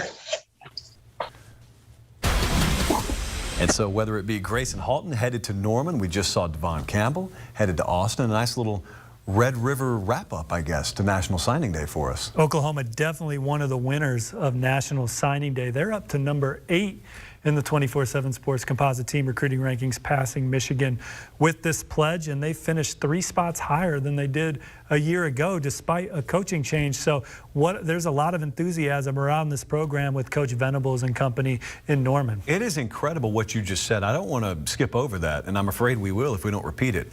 They have a higher-rated recruiting class this year with a brand-new coaching staff than they did under Lincoln Riley last year. Yeah, excuse me, they were number 10 last year. So number 8, this is the highest they finished in 4 years when they were number 6. So there's just a lot of excitement and energy around this program. And to close with Grayson Holton, who's a guy that I'm even more excited about him now, knowing that he's going to go play for Todd Bates and Brent Venables at Oklahoma, because I just look at him on film and he is one of the more twitchy, powerful, explosive defensive linemen, particularly out west. And he's a guy that I think think that they're going to be able to scheme him into some mismatches. They can line him up on the edge. They can line him up on the interior. And he's going to give them a pass rusher across the board. And you pair him up with a guy that they flipped today from Iowa State, a top 247 recruit that our colleague Andrew Ivins likes a lot, out of Fort Lauderdale, R. Mason Thomas. That's a heck of a close to a program that I think has really elevated the way they've recruited on defense when you also combine it with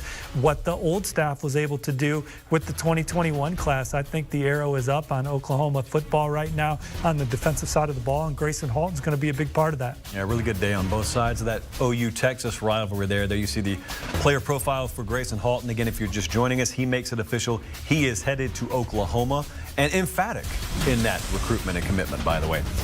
Steve, it's been a very, very exciting day. It's been a long day. How many names do you think you said today? Like 500, maybe more?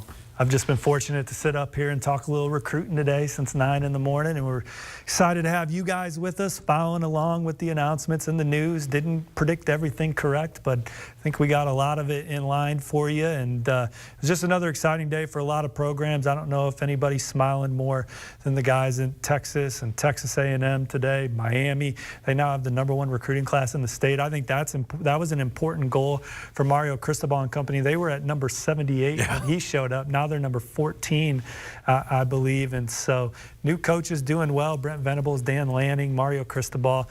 Billy Napier didn't have the close he wanted today, but they really closed with a flurry at the end of the early signing period. So it's going to be interesting to see what some of these coaches can do with full cycles. I think Oklahoma's got a lot of juice right now with that class headlined by quarterback Jackson Arnold right now.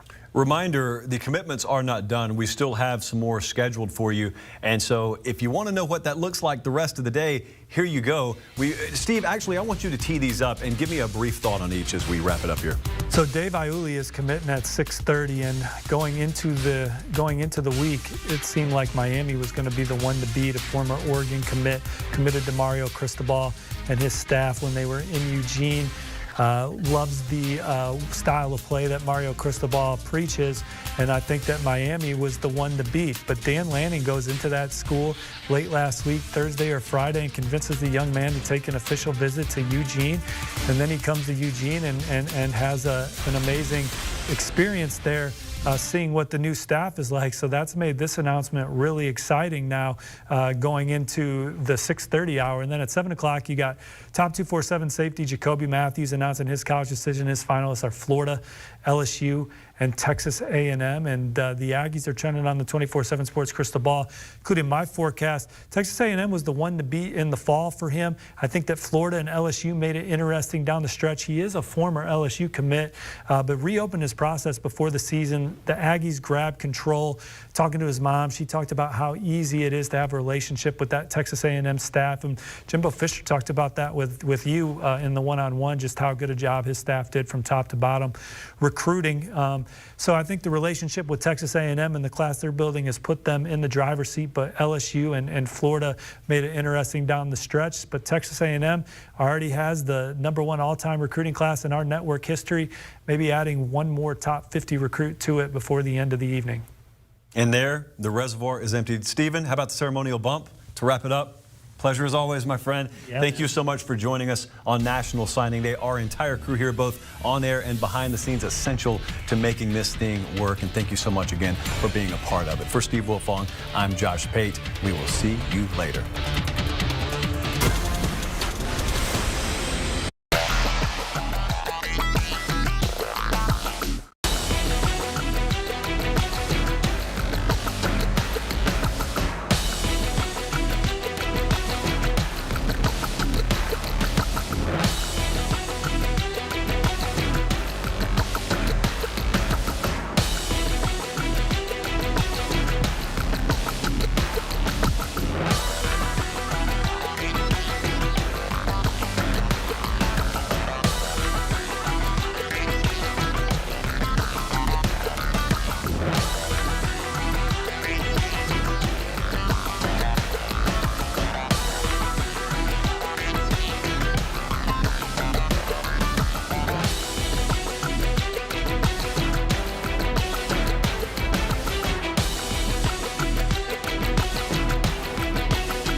The man himself joining us, and he's going to join us now from Tuscaloosa. National Signing Day, always a fun time. Alabama, always a fixture within this conversation. And Alabama head coach Nick Saban joining us here. Coach, we appreciate you taking some time. I want to ask you, what is waking up on this day like relative to what it was, let's say, a decade ago? Nothing. There's nothing. You know, sometimes I think that, you know, we anticipate changes. But then when the changes occur, you know, we're slow on the uptake to acknowledge them. So, you know, lots of people said when we had an early signing date, it would become the signing date, and it's kind of been that way. So not a whole lot of guys signing today, not a whole lot of guys that we recruited. We did sign one guy today. So, but it's pretty quiet, actually, and the focus is really on next year and trying to talk to a lot of the 2023 guys that we didn't have an opportunity maybe to go see in the limited amount of time we had out on the road. I'd love to hop about 50 million different directions here with you right now, but I really want to ask you about Jahad Campbell. That's a name that's got a ton of buzz in our world, and I know you wouldn't have taken him if there wasn't a fair amount of admiration on your side, but what kind of player is Jahad Campbell? I think he's an outstanding player. I mean, this guy's got great twitch, you know, really good first step. He can run, very explosive, you know, player. You know, he probably can play inside or outside. And he's made the right way. I mean, this guy loves football. He's got a great attitude. He's a hard worker, very productive, very instinctive. So you love to get these kind of guys, you know, to play defense. And, you know, hopefully he might be able to help us early on. Were there any evaluations that you saw evolve a whole lot during the senior year for these guys? Some guys that may not have been a take for you this time last year that really came on their senior year and earned an offer? You know what? I mean, that's the one thing that I'm not crazy about, that when we moved up the recruiting calendar to have the early signing date and to push up the visits and, you know, all that, sometimes, you know, the guy that we signed today, you know, Danny, was really a guy that, you know, we looked at this year as a senior, thought he played better. And that's one of the reasons we recruited him. So, but I think a lot of guys that have great senior years and a lot of the big kids, especially who develop late, probably don't get some of the opportunities that they deserve because we're already down the road with, you know, guys that we started recruiting when they were, you know, juniors or whatever. So that's one thing that I don't like about, you know, the early signing is sometimes, you know, I'm old enough that I recruited when you didn't offer a guy until after his senior year. So, you know, I like to keep looking for those guys, but, you know, sometimes you see a guy and you got too many other guys at that position, so you don't end up recruiting them. I'm going to tell you, this is me personally talking. Anyone can say what they want to. When you have talked about things like the transfer portal, NIL, early signing day, I hear, and I don't blame them, I hear from a lot of folks a perspective of what's best for their program. You're looking out for Alabama, but a lot of what you say, I personally believe, is what's best for college football. In this particular vein, where that early signing day should be, or how that college football calendar should be structured in December and January, what is best overall for the sport? Well, you know, there's a lot of different views and a lot of different takes on this, but I think there's some unintended consequences of some of the things that have occurred. You know, I think name, image, and likeness is great for players. They've always been able to work. They've always been able to make money. So now that they can use their name, image, and likeness, it's just a better way for them to do it. I think when you start adding that to whether you try to make a deal with a guy with the transfer portal to go to another school, that's probably not a great thing. I think if we use this to entice players to pick a school, I don't think that's a great thing. I think, you know, the player should decide where he's going to go to school based on where he can develop best personally, academically, and athletically from a program standpoint, and it shouldn't be about money. But that it is what it is, and we all have to adapt to it. I think that the transfer portal, some kind of way we got to come up with a calendar. Guys shouldn't be able to leave their team during the season. I mean, that's not a good thing. I mean, I grew up in a time where, you know, my dad said, you never quit anything. You know, you got to finish what you start. You made a commitment to something, you got to finish it. I think, you know, some of the values that we have, that we teach guys through athletics, whether it's, you know, making good choices and decisions, having self-discipline to make good choices and decisions, having perseverance and resiliency to overcome adversity, pride in performance. You know, all these things are really values that will help you be successful in your life. And we have an opportunity and obligation to try to develop those things in players. And that's what coaching is, you know, all about. You know, it's a big part of it. So, and I think, you know, sometimes you can change the culture or it makes it more difficult to do that. And the question would be, you know, is a guy better off developing those things and learning how to grind through and really take advantage of his opportunity when he gets an opportunity, which is what's going to happen in life. You know, you can be frustrated with your circumstance, which we had some guys on our team that were young players that were, and maybe they didn't develop and work as hard and prepare for games like they should. And then when they got a chance to play, they didn't take advantage of their opportunity because they didn't prepare correctly. Well, in a place like Alabama, you need to grind every day so that when you get an opportunity, you're going to be ready to take advantage of it because you're going to get recognized and you're going to get looked at by a lot of people. So you want to create value for yourself. So I think all these things are things that are better for the player in terms of his development and his chances of being successful off the field and on the field. Coach, I got one more for you. I'll get you out of here. I'm looking at Jahmyr Gibbs. I'm looking at Eli Ricks and Jermaine Burton. These are high-profile players that you've been able to add via the transfer portal. Different programs are at different points in their lineage. Some of them hope and pray they can get big-time names that will change the trajectory of their program. You guys, at least from my perspective, have been able to use that more as a luxury. But what's that process like in identifying not only who's in the portal, but whether that's a fit for this program? Well, I think we try to use the same evaluation process that we would for any player. You know, we have criteria that we use at every position to try to get players that, you know, fit our criteria for what we want so that they can have success at their position. And whether it's their character and intelligence, whether it's their football skills to play a certain position, size and speed to play a certain position. And I think when you take a guy out of the transfer portal, he should have an opportunity to play because you have a need on your team, because that's what those guys are looking for. And if they fit the profile of what you want as a player at that position, and all three of these guys certainly do, then it's a good fit for them and it's a good fit for us. Alabama head coach Nick Saban. Coach, it's always a pleasure to talk to you. Go get right back to work on 2022.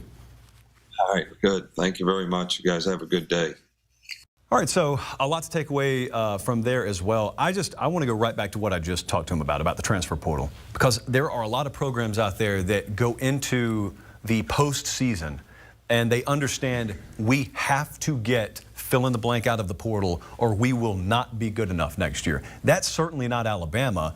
And there's also a different dynamic of kind of hoping it's going to be there versus if you're Alabama, if you need it to be there, you kind of know. You send up that bat signal, it'll be there, even if it's not already. And it's just kind of the way of the world right now. And it was a few years ago when we were first talking about the portal, and that man that we just talked to said, we're probably going to lose some good players to the portal.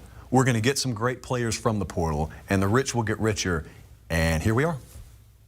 Well, I think for them, obviously, they're a program that maybe has to go into the portal because they have some depth issues, because they have some 3-and-dones. You know, and maybe every once in a while a player didn't pan out the way they wanted to, so they have to go in and address a need at receiver or address a need at running back. So for Alabama, their program is certainly built on the foundation of recruiting in high school, evaluating well, player development, and then going into the portal when we need it. When we look at the recruiting class, right, 5 stars in our rankings at least, it's supposed to be first-round draft picks, right? So most years, Alabama's adding 5, 6, 7, 8. Then we go to the transfer portal, look at that group they got coming in, Elias Ricks, Jahmyr Gibbs, Jermaine Burton. I mean, those are all potential first-round guys as well. So it is really the rich getting richer. And kind of the rule of thumb is, you mentioned the bat signal, kids don't enter the transfer portal unless they know where they're going. Okay, so I think, you know, if a kid ends up at Alabama, there's a reason why they're at Alabama. Yeah, really interesting to watch. Also, not impossible to break into. I mean, we're looking at teams today, including the #1 ranked Texas A&M Aggies.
Conference League. No matter who you support, whether it's or even, Paramount Plus has you covered. Stream every match live. The UEFA Europa League and the Europa Conference League, streaming live on Paramount Plus. The CBS Evening News with Norah O'Donnell. Trust matters. Jimbo Fisher is there in College Station. Coach, I don't know if you're aware of this. There's a graphic floating around here of you with a championship belt flung over your shoulder. So if you don't want that, you just give me an address and we'll send it to an assistant coach. It'd make a great wallet-sized photo. What has this day been like? It's been a very good day. I mean, we added to our class Shamar. Tremendous player, tremendous young man, has size, speed, has all the measurables, but also he's a better person than he is player. He's a great young man to be around, and I think he can have a huge impact on our organization. When you guys met as a staff, and this would have been months ago, but when you identified the key needs and the characteristics and the boxes that you wanted to check, what did you need to do in this class, and what do you feel like you accomplished? I think we hit every need across the board. We had to have a quarterback. We had to have a running back. We had to have big play receivers. We had to have, listen, in our league, the lines of scrimmage on the offensive and defensive lines are huge. We think we addressed that. The secondary was big need. Linebackers, we got some couple of great linebackers in the class.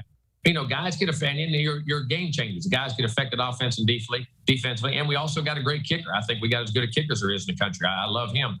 And, we were across the board, and I think you have to today. And, with kids leaving, transfer portal, all that types of things, getting this class and getting every athlete across the board in every position was critical for us. How important is it for you as you transition now to a program where the cupboard is a lot more stocked with talent than maybe it was when you first got there, at least the kind of players that you want on campus? How important is it for you to preach competition on the recruiting trail and get kids to buy into that concept before they get on campus? If you don't need to come here. And our biggest battles have to occur on that practice field. We have to be able to match whatever opponent we're playing with practice field competitiveness, and that's what we did. The great teams we had at Florida State, and I think we're starting to do that here a lot better. And I think that's why the future looks so bright. But you have to be willing to have a guy at your position or another position or guys around you that are just as good as you, because this is a team sport. You can't do this with 2 or 3 players like you can in basketball at times. You got to have a great team, but you got to have difference makers. But in football, you got to have it across the board, and that's one of the big things we preach is, if you want to be a champion and you want to have that competitiveness in practice and develop into it and be the first to win that championship here, this is where you need to be. Texas A&M head coach Jimbo Fisher. We'll get you out of here on this one, Coach. Everyone in our line of work's got an opinion about transfer portal, but they've also got an opinion about NIL. But you're there on the ground, and so you deal with it directly. How big an impact has it had on the sport? Where do you like it heading, and what do you think about where it's headed? And how did it impact the way that you guys are now going about things at Texas A&M? Didn't affect recruiting at all. And our NIL, and I'll say this, and I'm going to address it in my press conference, this $30 million deal is a joke. This thing that there's some fund out there and all these things that went on, and it was written on Bro Bible by a guy named Sliced Bread, and all of a sudden the country believes it, is a joke. So it didn't affect recruiting at all. And I will address the rest of it. And the people who want to, as I say, make comments on it have no idea what's going on. And it's insulting to the players who came here and the people around us. The transfer portal was a factor. And it's funny, all the guys who are complaining about this use the portal and all these things more than anybody else. All the coaches in our league are griping, and across the country, it's amazing what goes on. But it is a factor. I think it affects high school kids. I think the portal is affecting junior college kids, and I think it's affecting high school kids, the guys that are signed, because guys are taking others, guys that are in college and things. But listen, rules are there. I don't know where it's going to go. We're in the first year of it. It's going to be interesting where things go. But obviously it's here to stay. Look, what's the biggest misconception there to you, and how do you personally feel about where it is right now? In what regards? Please explain. So a lot of people, as you said, say a lot of different things about NIL, what is true, what isn't true, and there's a lot of perception out there, but yet you're there on the other side of the curtain, and so you can address it directly, and you have all of the inside knowledge of it. What is the biggest misconception out there relative to what actually is going on? No funds or all these things that people were talking about, and the high school kids for sure. Players in your team, they do get those things. We were one of the lower ones. If I remember right, it was Nick who brought up his quarterback got $1 million deal. And that was great. Ohio State put out an article that they had the highest NIL deals of anybody in the country, which is legal. It's all legal. It's fine. But that had nothing to do with this class or anything else in which it went on. This was hard work by our staff. And I say it's insulting to the kids who come here that you insinuate that. And people insinuate that that things were taken off a message board. Bro Bible by a guy named Sliced Bread, whoever the heck that is, who has no clue about what goes on. But NIL is here to stay in college football. It's going to be a factor in college football. There is no doubt in the future going forward. And so in the transfer portal. So it's here to stay. But those reports and the things that people say are very irresponsible. And then people need to figure out the truth before they do it. There's a lot of reputable people in this business who I really respect that copied that. There was a vice president of Notre Dame who even said that, who off a message board? Come on now. And what goes on, and people have no idea what's happening, and those things aren't true.